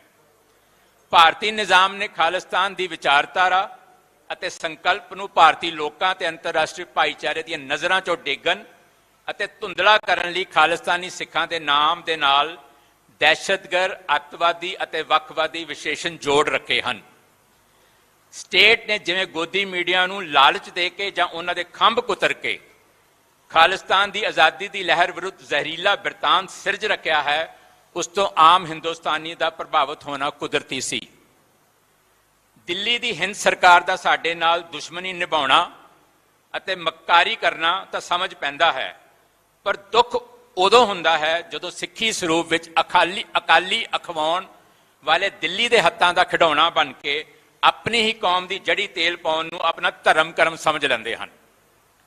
ਅੱਜ ਦੇ ਇਸ ਵਿਸ਼ੇਸ਼ ਇਤਿਹਾਸਿਕ ਦਿਹਾੜੇ ਉੱਤੇ ਅਸੀਂ ਹਿੰਦੁਸਤਾਨੀਆਂ ਸਮੇਤ ਪੂਰੀ ਦੁਨੀਆ ਦੇ ਲੋਕਾਂ, ਅੰਤਰਰਾਸ਼ਟਰੀ ਭਾਈਚਾਰੇ ਤੇ ਸਰਕਾਰਾਂ ਨੂੰ ਸਪਸ਼ਟ ਕਰਨਾ ਚਾਹੁੰਦੇ ਹਾਂ ਕਿ ਅਸੀਂ ਅੱਤਵਾਦੀ, ਗੈਂਗਸਟਰ ਜਾਂ ਵੱਖਵਾਦੀ ਨਹੀਂ, ਫਰੀडम ਫਾਈਟਰ ਹਾਂ, ਆਪਣੀ ਕੌਮ ਦੀ ਆਜ਼ਾਦੀ ਲਈ ਲੜ ਰਹੇ ਹਾਂ। ਅਸੀਂ 1849 ਦੇ ਗੁਆਚੇ ਸਿੱਖ ਰਾਜ ਨੂੰ ਮੁੜ ਸਥਾਪਿਤ ਕਰਨ ਲਈ ਸੰਘਰਸ਼ਸ਼ੀਲ ਲੋਕ ਹਾਂ। ਇਹ ਦਰੁਸਤ ਹੈ ਕਿ ਅੱਜ ਹਾਲਾਤ ਉਹ ਨਹੀਂ ਰਹੇ ਜੋ ਅੱਜ ਤੋਂ 39 ਵਰੇ ਪਹਿਲਾਂ ਜਦੋਂ ਖਾਲਿਸਤਾਨ ਡੈਕਲੇਰੇਸ਼ਨ ਹੋਈ ਸੀ। ਦੁਨੀਆ, ਭਾਰਤ ਅਤੇ ਸਾਡੇ ਅੰਦਰੂਨੀ ਹਾਲਾਤਾਂ ਅੰਦਰ ਵੀ ਇੱਕ ਵੱਡੀ ਤਬਦੀਲੀ ਆਈ ਹੈ। ਦੁਨੀਆ ਅੰਦਰ ਅਤੇ ਸਾਡੇ ਅੰਦਰੂਨੀ ਹਾਲਾਤਾਂ ਅੰਦਰ ਵੀ ਇੱਕ ਵੱਡੀ ਤਬਦੀਲੀ ਆਈ ਹੈ। ਇਸ ਬਦਲੇ ਹੋਏ ਮਾਹੌਲ ਵਿੱਚ ਕੌਮ ਦੇ ਇੱਕ ਹਿੱਸੇ ਨੂੰ ਖਾਲਿਸਤਾਨ ਦੀ ਗੱਲ ਇੱਕ ਗੁਆਚੇ ਸੁਪਨੇ ਵਾਂਗ ਲੱਗ ਰਹੀ ਹੈ। ਉਹਨਾਂ ਨੂੰ ਆਜ਼ਾਦੀ ਦੀ ਗੱਲ ਬੇਵਕਤੀ ਤੇ ਓਪਰੀ ਲੱਗਦੀ ਹੈ, ਪਰ ਸਾਡੇ ਲਈ ਇਹ ਬਦਲੇ ਹੋਏ ਹਾਲਾਤ, ਫੈਲੀ ਉਦਾਸੀ ਜਾਂ ਮਾਯੂਸੀ ਸਾਡੀ ਵਚਨਬੱਧਤਾ ਦੇ ਰਸਤੇ ਦੀ ਰੁਕਾਵਟ ਨਹੀਂ ਬਣ ਸਕਦੇ। ਅਸੀਂ ਹਰ ਤਰ੍ਹਾਂ ਦੀਆਂ ਔਕੜਾਂ ਸਹਿਣ ਅਤੇ ਦੁਸ਼ਵਾਰੀਆਂ ਵਿੱਚੋਂ ਨਿਕਲਣ ਲਈ ਮਾਨਸਿਕ ਤੌਰ ਤੇ ਤਿਆਰ ਹਾਂ। ਅੱਜ ਦਾ ਇਹ ਪੰਥਕ ਇਕੱਠ ਮਜ਼ਬੂਤ ਸੰਕਲਪ ਅਤੇ ਦ੍ਰਿੜ ਇਰਾਦੇ ਨਾਲ ਇਹ ਐਲਾਨ ਕਰਦਾ ਹੈ ਕਿ ਖਾਲਿਸਤਾਨ ਦੀ ਸਿਰਜਣਾ ਸਾਡੀ ਜਿੰਦ ਜਾਨ ਹੈ। ਖਾਲਿਸਤਾਨ ਸਾਰੇ ਪੰਜਾਬੀਆਂ ਦਾ ਤੇ ਪੰਜਾਬੀਆਂ ਲਈ ਹੋਵੇਗਾ ਅਤੇ ਇਸ ਦਾ ਸਿਧਾਂਤ, ਜਿਸ ਤਰ੍ਹਾਂ ਐਲਾਨਨਾਮੇ ਵਿੱਚ ਵੀ ਦਰਜ ਹੈ, ਗੁਰਬਾਣੀ ਅਨੁਸਾਰ ਨਾ ਕੋ ਵੈਰੀ ਨਹੀਂ ਬਿਗਾਨਾ, ਸਗਲ ਸੰਗ ਹਮਕੋ ਬਨਾਈ ਉੱਤੇ ਆਧਾਰਿਤ ਹੋਵੇਗਾ। ਸਿੱਖ ਕੌਮ ਉਥਲ ਪੁਥਲ ਅਤੇ ਅਜਾਈ ਲਹੂ ਡੋਲਣ ਦੇ ਹੱਕ ਵਿੱਚ ਨਹੀਂ ਹੈ। ਅਸੀਂ ਪੰਜਾਬ ਅਤੇ ਦਿੱਲੀ ਦਰਮਿਆਨ ਟਕਰਾਓ ਨੂੰ ਗੱਲਬਾਤ ਰਾਹੀਂ ਸੁਲਝਾਉਣ ਦੇ ਹਮਾਇਤੀ ਹਾਂ। ਭਾਰਤ ਦੇ ਹੁਕਮਰਾਨਾਂ ਤੋਂ ਦਮਨਕਾਰੀ ਤਰੀਕਿਆਂ ਅਤੇ ਤਾਨਾਸ਼ਾਹੀ ਨੀਤੀਆਂ ਨੂੰ ਤਿਆਗਣ ਦੀ ਉਮੀਦ ਕਰਦੇ ਹਾਂ। ਖਾਲਿਸਤਾਨ ਕਿਸ ਤਰ੍ਹਾਂ ਦਾ ਹੋਵੇਗਾ, ਉਸ ਦਾ ਆਕਾਰ, ਉਸ ਦੀ ਬਣਤਰ, ਉਸ ਦਾ ਪ੍ਰਬੰਧਕੀ ਢਾਂਚਾ, ਰਾਜਨੀਤਿਕ ਸਿਸਟਮ, ਆਰਥਿਕ ਮਾਡਲ ਆਦਿ ਹਰ ਸਵਾਲ ਜੋ ਖਾਲਿਸਤਾਨ ਦੀ ਹੋਂਦ ਹਸਤੀ ਨਾਲ ਜੁੜਿਆ ਹੈ, ਉਸ ਦਾ ਖਰੜਾ ਬਲੂਪ੍ਰਿੰਟ ਤਿਆਰ ਕਰਕੇ ਪੰਜਾਬ ਦੇ ਲੋਕਾਂ ਤੇ ਦੁਨੀਆ ਸਾਹਮਣੇ ਪੇਸ਼ ਕਰਨ ਲਈ ਅਸੀਂ ਸਿੱਖ ਵਿਦਵਾਨਾਂ, ਇਤਿਹਾਸਕਾਰ ਅਤੇ ਸਿੱਖ ਦਾਨਿਸ਼ਵਰਾਂ ਨੂੰ ਅੱਗੇ ਆਉਣ ਦੀ ਪੁਰਜ਼ੋਰ ਅਪੀਲ ਕਰਦੇ ਹਾਂ। ਭਾਰਤ ਅਤੇ ਪਾਕਿਸਤਾਨ ਦੋ ਪਰਮਾਣੂ ਮੁਲਕਾਂ ਦੇ ਵਿਚਾਲੇ ਪਿਸ ਰਹੀ ਸਿੱਖ ਕੌਮ ਆਪਣੀ ਹੋਂਦ ਹਸਤੀ ਅਤੇ ਆਪਣੇ ਭਵਿੱਖ ਨੂੰ ਸੁਰੱਖਿਅਤ ਕਰਨ ਲਈ ਵਚਨਬੱਧ ਹੈ। ਸਾਡੇ ਗੁਆਂਢ ਵਿੱਚ ਕਸ਼ਮੀਰੀ ਕੌਮ ਵੀ ਆਪਣੀ ਆਜ਼ਾਦੀ ਅਤੇ ਆਪਣੀ ਕਿਸਮਤ ਦੀ ਮਾਲਕ ਬਣਨ ਲਈ ਕਈ ਦਹਾਕਿਆਂ ਤੋਂ ਜਦੋਜਹਿਦ ਕਰ ਰਹੀ ਹੈ। ਕਸ਼ਮੀਰ ਦੇ ਅਣਸੁਲਝੇ ਵਿਵਾਦ ਨੂੰ ਲੈ ਕੇ ਭਾਰਤ ਅਤੇ ਪਾਕਿਸਤਾਨ ਵਿੱਚ ਵਿਸਫੋਟਕ ਸਥਿਤੀ ਬਣੀ ਹੀ ਰਹਿੰਦੀ ਹੈ, ਜਿਸ ਦਾ ਮਾਰੂ ਪ੍ਰਭਾਵ ਗੁਆਂਢੀ ਪੰਜਾਬ ਤੇ ਪੈਣਾ ਕੁਦਰਤੀ ਹੈ। ਪਰਮਾਣੂ ਸ਼ਕਤੀਆਂ ਵਿੱਚ ਘਿਰੀ ਸਿੱਖ ਜਨਤਾ ਦੀ ਪ੍ਰਾਥਮਿਕਤਾ, ਪ੍ਰਾਇੋਰਟੀ ਜਿਹਨੂੰ ਕਹਿੰਦੇ ਆ, ਆਪਣੀ ਅਡਰੀ ਹੋਂਦਸਤੀ ਤੇ ਪਛਾਣ ਨੂੰ ਬਰਕਰਾਰ ਰੱਖਣਾ ਹੈ, ਪ੍ਰੋਟੈਕਟ ਕਰਨਾ ਹੈ। ਸਾਡੇ ਲਈ ਧਿਰ ਬਣਨਾ ਆਪਣੀ ਕੌਮੀ ਵਜੂਦ ਨੂੰ ਖਤਰੇ ਵਿੱਚ ਪਾਉਣ ਦੇ ਬਰਾਬਰ ਹੈ। ਸਾਡਾ ਵਿਸ਼ਵਾਸ ਹੈ ਕਿ ਸਿੱਖ ਕੌਮ ਅੰਨੀ ਦੇਸ਼ ਭਗਤੀ ਦੇ ਵਹਿਣ ਵਿੱਚ ਬਹਿ ਕੇ ਅਜਿਹੇ ਕਿਸੇ ਵੀ ਤਬਾਹੀ ਦੇ ਕਾਰਨਾਂ ਅਤੇ ਮੰਜ਼ਰ ਦਾ ਹਿੱਸਾ ਨਹੀਂ ਬਣੇਗੀ। ਸਿੱਖ ਆਪਣੇ ਖਿੱਤੇ ਦੇ ਲੋਕਾਂ ਦੇ ਹਿੱਤਾਂ, ਉਹਨਾਂ ਦੇ ਭਵਿੱਖ, ਸਰਬੱਤ ਦੇ ਭਲੇ ਦੇ ਸਿਧਾਂਤ ਅਤੇ ਇਨਸਾਨੀ ਕਦਰਾਂ ਕੀਮਤਾਂ ਨੂੰ ਧਿਆਨ ਵਿੱਚ ਰੱਖ ਕੇ ਹੀ ਫੈਸਲਾ ਕਰਨਗੇ। ਖਾਲਿਸਤਾਨ ਦੀ ਸਥਾਪਨਾ ਦੋ ਪਰਮਾਣੂ ਮੁਲਕਾਂ ਦਰਮਿਆਨ ਬਫਰ ਸਟੇਟ ਦਾ ਕੰਮ ਕਰ ਸਕਦੀ ਹੈ, ਕਰੇਗੀ, ਜੋ ਇਨਸਾਨੀ ਤਬਾਹੀ ਨੂੰ ਟਾਲਣ, ਹਿੰਦ ਪਾਕ ਵਿਚਾਲੇ ਚਿਰਾਂ ਤੋਂ ਪਨਪ ਰਹੀ ਵੈਰ ਭਾਵਨਾ ਨੂੰ ਮਿਟਾਉਣ ਅਤੇ ਇਸ ਖਿੱਤੇ ਵਿੱਚ ਸਥਾਈ ਸਥਿਰਤਾ ਲਿਆਉਣ ਦੇ ਸਮਰੱਥ ਹੈ। ਦੁਨੀਆ ਦੇ ਸ਼ਕਤੀਸ਼ਾਲੀ ਮੁਲਕਾਂ ਨੂੰ ਇਸ ਪਾਸੇ ਧਿਆਨ ਦੇਣ ਦੀ ਲੋੜ ਹੈ। ਆਓ ਰਾਜ ਕਰੇਗਾ ਖਾਲਸਾ, ਆਕੀ ਰਹੇ ਨਾ ਕੋਏ ਦੇ ਵਾਕ ਉੱਤੇ ਪੂਰਨ ਭਰੋਸਾ ਕਰਕੇ ਦੂਰ ਅੰਦੇਸ਼ੀ, ਦ੍ਰਿਸ਼ਟਾ, ਸੁਹਿਰਦਤਾ ਅਤੇ ਇਕਸੁਰਤਾ ਨਾਲ ਸੰਘਰਸ਼ੀਲ ਹੋਈਏ। ਇਹ ਅੱਜ ਦਾ ਸੰਦੇਸ਼ ਵੀ ਹੈ, ਸਾਡੀਆਂ ਭਾਵਨਾਵਾਂ ਵੀ ਨੇ, ਸਾਡੀਆਂ ਇੱਛਾਵਾਂ ਵੀ ਨੇ, ਤੇ ਜੋ ਮੌਜੂਦਾ ਹਾਲਾਤ ਨੇ, ਚਾਹੇ ਉਹ ਪੰਜਾਬ 'ਚ ਹੋਣ, ਚਾਹੇ ਭਾਰਤ ਵਿੱਚ ਹੋਣ, ਤੇ ਚਾਹੇ ਅੰਤਰਰਾਸ਼ਟਰੀ ਪੱਧਰ ਤੇ ਹੋਣ, ਉਹਨਾਂ ਸਾਰਿਆਂ ਨੂੰ ਥੋੜ੍ਹੇ ਜਿਹੇ ਲਫ਼ਜ਼ਾਂ ਦੇ ਵਿੱਚ ਕਲਮਬੰਦ ਕਰਕੇ ਤੁਹਾਡੇ ਰੂਬਰੂ ਰੱਖਿਆ, ਤੁਹਾਡੇ ਸਾਹਮਣੇ ਰੱਖਿਆ। ਆਏ ਹੋਏ ਜਿਹੜੇ ਪ੍ਰਮੁੱਖ ਆਗੂ ਨੇ, ਭਾਈ ਦਲਜੀਤ ਸਿੰਘ, ਸਰਦਾਰ ਅਜਮੇਰ ਸਿੰਘ, ਸਰਦਾਰ ਸਿਮਰਨਜੀਤ ਸਿੰਘ ਮਾਨ, ਭਾਈ ਨਰੈਣ ਸਿੰਘ, ਉਹਨਾਂ ਨੂੰ ਵੀ ਬੇਨਤੀ ਹੈ ਕਿ ਅਸੀਂ ਰਲ ਮਿਲ ਕੇ ਜਿਹੜੀ ਪਿਛਲੇ 40 ਸਾਲ ਤੋਂ ਕੌਮ ਸੰਘਰਸ਼ ਲੜ ਰਹੀ ਹੈ ਖਾਲਿਸਤਾਨ ਦਾ, ਉਸ ਨੂੰ ਅੱਗੇ ਲੈ ਕੇ ਤੁਰੀਏ, ਅੱਗੇ ਵਧਾਈਏ, ਆਪਣੀ ਮੰਜ਼ਿਲ ਵੱਲ ਵਧੀਏ। ਇਸ ਪਾਸੇ ਅਸੀਂ ਸਾਰੇ ਹੀ ਧਿਆਨ ਵੀ ਦਈਏ ਤੇ ਸੰਘਰਸ਼ੀਲ ਵੀ ਹੋਈਏ। ਔਰ ਜੋ ਭਾਵਨਾਵਾਂ ਤੁਹਾਡੇ ਸਾਰਿਆਂ ਦੇ ਸਾਹਮਣੇ ਰੱਖੀਆਂ ਨੇ, ਉਸ ਨੂੰ ਵੀ ਤੁਸੀਂ ਕਬੂਲ ਕਰਕੇ ਉਮੀਦ ਕਰਾਂਗੇ ਕਿ ਤੁਸੀਂ ਸਾਡੇ ਸਾਰਿਆਂ ਦਾ ਜਿਹੜੇ ਸਟੇਜ ਤੇ ਬੈਠੇ, ਇਹਨਾਂ ਦਾ ਸਾਥ ਦਿਓਗੇ, ਇਹਨਾਂ ਨੂੰ ਸਹਿਯੋਗ ਦਿਓਗੇ ਔਰ ਇਸ ਲੜਾਈ ਨੂੰ ਅੱਗੇ ਲੈ ਕੇ ਤੁਰਾਂਗੇ। ਵਾਹਿਗੁਰੂ ਜੀ ਕਾ ਖਾਲਸਾ, ਵਾਹਿਗੁਰੂ ਜੀ ਕੀ ਫਤਿਹ।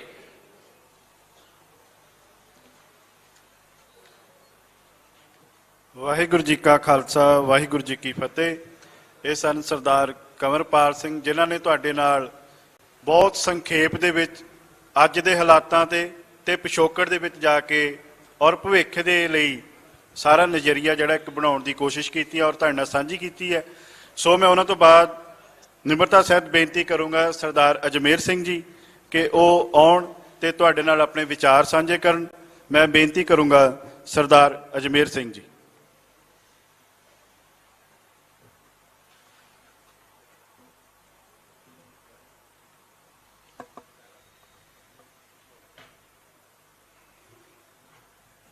ਸਿੱਖ ਕੌਮ ਲਈ ਆਪਣਾ ਆਜ਼ਾਦ ਮੁਲਕ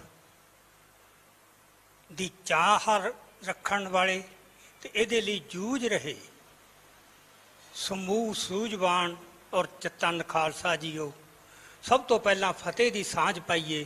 ਵਾਹਿਗੁਰੂ ਜੀ ਕਾ ਖਾਲਸਾ, ਵਾਹਿਗੁਰੂ ਜੀ ਕੀ ਫਤਿਹ। ਅੱਜ ਆਪਾਂ ਖਾਲਿਸਤਾਨ ਦੇ ਐਲਾਨ ਦੀ ਇਹ ਕਹਿ ਲਓ ਕਿ 39ਵੀਂ ਵਰ੍ਹੇਗੰਢ ਮਨਾ ਰਹੇ ਹਾਂ। ਬਹੁਤ ਸਮਾਂ ਲੰਘ ਗਿਆ।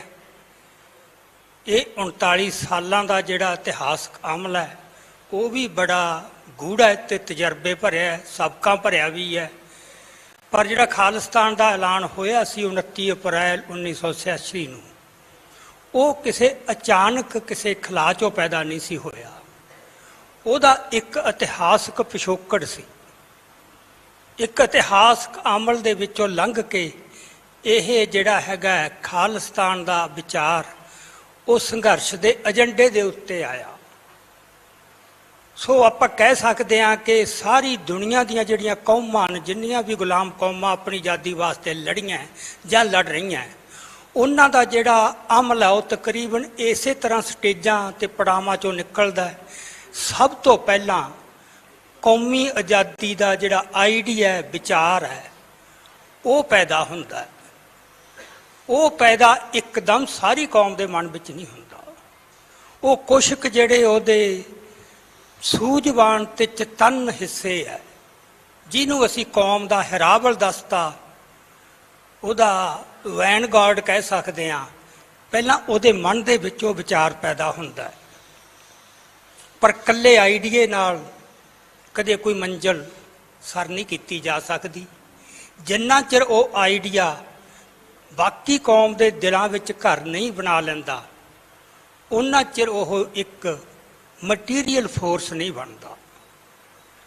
ਸੋ ਇਹ ਫਿਰ ਇੱਕ ਅਮਲ ਚੱਲਦਾ ਹੈ ਕਿ ਜਿਹੜਾ ਆਈਡੀਆ ਕੁਛ ਕੁ ਬੰਦਿਆਂ ਦੇ ਪਹਿਲਾਂ ਮਨ 'ਚ ਪੈਦਾ ਹੋਇਆ, ਉਹਨੂੰ ਲੋਕਾਂ ਦੇ ਅੰਦਰ ਲਿਜਾਇਆ ਜਾਵੇ, ਡਿਸੈਮੀਨੇਟ ਕੀਤਾ ਜਾਵੇ, ਜਿਹਦੇ ਵਿੱਚੋਂ ਸਾਰੀ ਕੌਮ ਜਿਹੜੀ ਹੈ ਉਹ ਉਹਦੇ ਬਾਰੇ ਜਾਗਰੂਕ ਹੋਵੇ, ਚਤੰਨ ਹੋਵੇ, ਲਾਮਬੰਦ ਹੋਵੇ ਤੇ ਲਾਮਬੰਦ ਹੋ ਕੇ ਸੰਘਰਸ਼ ਦੇ ਰਾਹ ਪਏ। ਇਸ ਤਰ੍ਹਾਂ ਦਾ ਇੱਕ ਅਮਲ ਜਿਹੜਾ ਹੈਗਾ ਉਹ ਚੱਲਦਾ ਹੈ।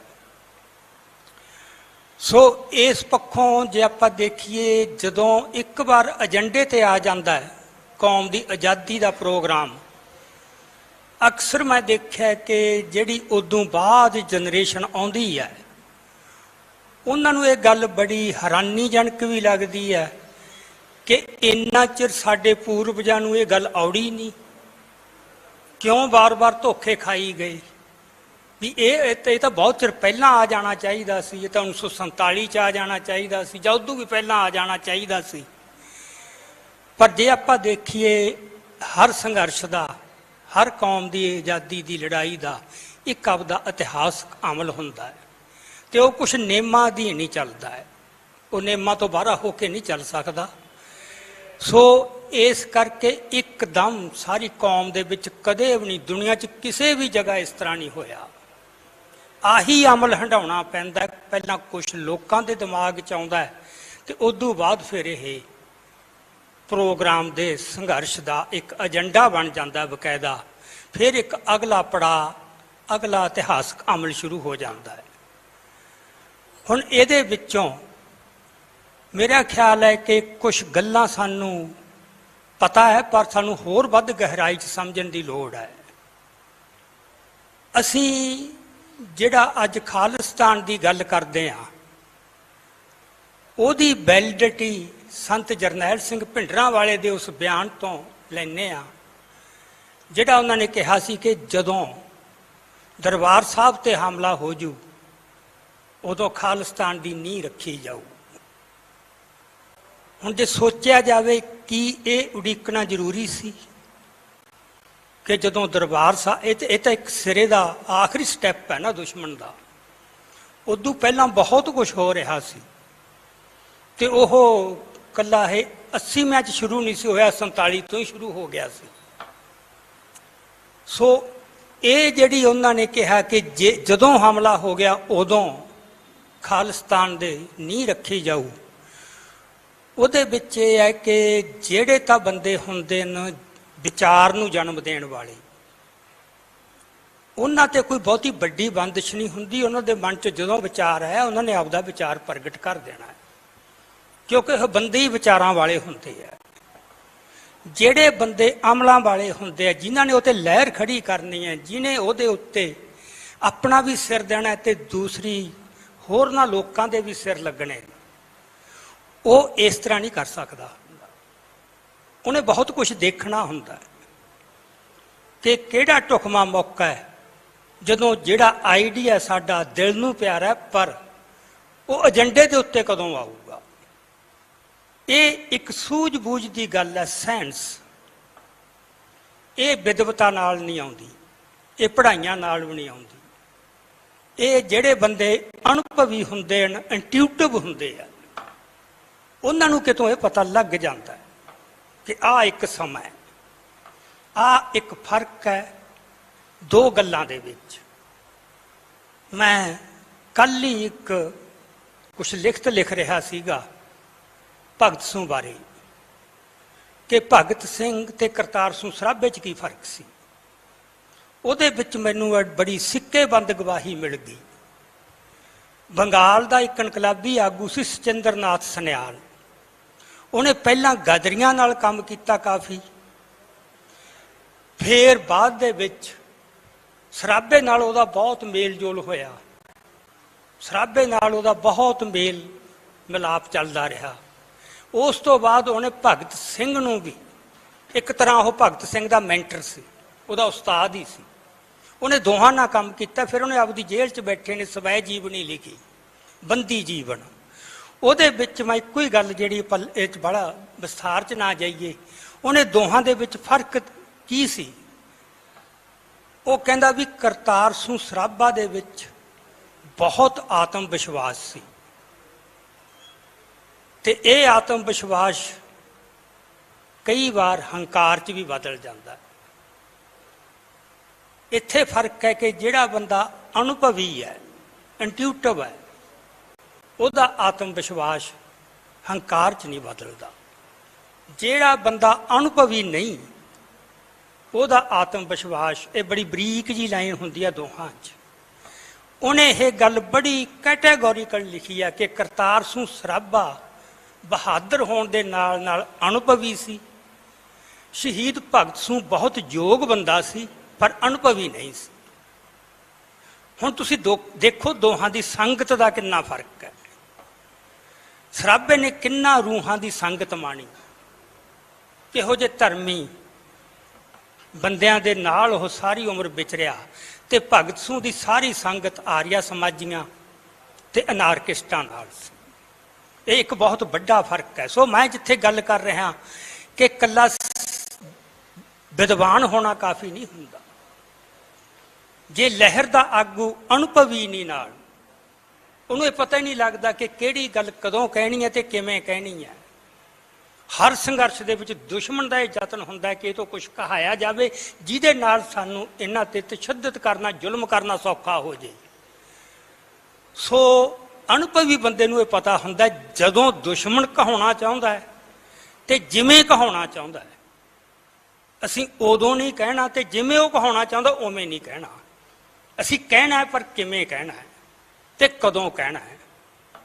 ਸੋ ਇਸ ਕਰਕੇ ਸੰਤਾਂ ਨੂੰ ਇਹ ਨਹੀਂ ਕਿ ਪਹਿਲਾਂ ਪਤਾ ਨਹੀਂ ਸੀ ਕਿ ਕੌਮ ਦੀ ਲੋੜ ਕਿਹੜੀ ਗੱਲ ਦੀ ਹੈ। ਉਹ ਤਾਂ ਜਦੋਂ ਉਹਨਾਂ ਨੇ ਪੈਰ ਧਰ ਲਿਆ ਸੀਗਾ 78 ਤੋਂ ਬਾਅਦ ਰਾਜਨੀਤੀ ਦੇ ਵਿੱਚ, ਉਹਨਾਂ ਨੂੰ ਇਹ ਅਹਿਸਾਸ ਹੋ ਗਿਆ ਸੀ। ਉਹਨਾਂ ਦਾ ਇੱਕ ਇੱਕ ਕਰਮ, ਇੱਕ ਇੱਕ ਬਚਨ ਇਸ ਗੱਲ ਦੀ ਪੁਸ਼ਟੀ ਕਰਦਾ ਹੈ। ਹੁਣ ਅੱਗੇ ਸੀ ਕਿ ਦੋ ਗੱਲਾਂ ਕਿ ਕੌਮ ਨੂੰ ਤਿਆਰ ਕਰਨਾ, ਇਹਦੇ ਵਾਸਤੇ ਸਮਝ ਲਓ ਆਗੂ ਨੂੰ ਤਾਂ ਪਤਾ ਲੱਗ ਗਿਆ ਵੀ ਕੌਮ ਵੀ ਤਿਆਰ ਹੋਵੇ। ਇੱਕ ਅਗਲੀ ਗੱਲ ਆਮ ਲੋਕਾਂ ਵਾਸਤੇ ਵੀ ਉਹਦੀ ਇੱਕ ਜਸਟੀਫਿਕੇਸ਼ਨ ਦਰਸਾਉਣੀ ਹੁੰਦੀ ਹੈ। ਤੁਸੀਂ ਦੇਖੋ ਜਿਹੜਾ ਭਾਰਤ ਦੀ ਆਜ਼ਾਦੀ ਦੀ ਲੜਾਈ ਚੱਲੀ ਹੈ, ਉਹਦੇ 'ਚ ਆਜ਼ਾਦੀ ਦਾ ਏਜੰਡਾ ਕਦੋਂ ਆਇਆ ਜਾ ਕੇ? ਜਲਿਆਂਵਾਲੇ ਬਾਗ ਤੋਂ ਬਾਅਦ 'ਚ ਆਇਆ। ਹਾਲਾਂਕਿ ਜਿਹੜੀ ਉਹ ਗੁਲਾਮੀ ਸੀ ਉਹ 'ਚ ਤਾਂ ਉਹਲਾ ਹੀ ਕੋਈ ਨਹੀਂ ਸੀ। 7 ਸਮੁੰਦਰੋਂ ਪਾਰ ਆ ਕੇ ਤੁਹਾਡੇ ਦੇਸ਼ ਤੇ ਕਬਜ਼ਾ ਕੀਤਾ, ਬਿਲਕੁਲ ਬਗਾਨੇ ਬੰਦੇ ਨੇ, ਉਹਨਾਂ ਨੇ ਤੁਹਾਨੂੰ ਗੁਲਾਮ ਬਣਾਇਆ ਹੋਇਆ। ਮਤਲਬ ਇਹ ਤਾਂ ਨੰਗੀ ਅੱਖ ਨਾਲ ਦੇਖਣ ਵਾਲੀ ਗੱਲ ਸੀ ਨਾ, ਕੋਈ ਬਹੁਤੀ ਤੀਖਣ ਬੁੱਧੀ ਦੀ ਲੋੜ ਨਹੀਂ ਸੀ। ਤੇ ਜੇ ਗੁਲਾਮ ਆ ਤਾਂ ਫਿਰ ਗੁਲਾਮੀ ਤੋਂ ਆਜ਼ਾਦੀ ਦਾ ਤਾਂ ਉਹਦਾ ਜਨਮ ਸਿੱਧ ਅਧਿਕਾਰ ਹਰ ਕੌਮ ਦਾ ਹੀ ਹੈਗਾ। ਇੰਨਾ ਚਿਰ ਕਿਉਂ ਲਿਆ? ਸੋ ਉਹੀ ਗੱਲ ਜਿਵੇਂ ਰਵਿੰਦਰਨਾਥ ਟੈਗੋਰ ਨੇ ਲਿਖਿਆ ਸੀ ਕਿ ਸ਼ਾਇਦ ਸਾਨੂੰ ਜਲਿਆਂਵਾਲੇ ਬਾਗ ਦੀ ਲੋੜ ਸੀ। ਜਲਿਆਂਵਾਲੇ ਬਾਗ ਨੇ ਸੁਰਤ ਨੂੰ ਹਲੂਣਾ ਦਿੱਤਾ ਤੇ ਜਦੋਂ ਫਿਰ ਪੂਰੀ ਆਜ਼ਾਦੀ ਦਾ ਪ੍ਰੋਗਰਾਮ ਲਿਆਂਦਾ ਕਾਂਗਰਸ ਪਾਰਟੀ ਨੇ, ਚਲੋ ਜਿਹੋ ਜਿਹਾ ਵੀ ਸੀ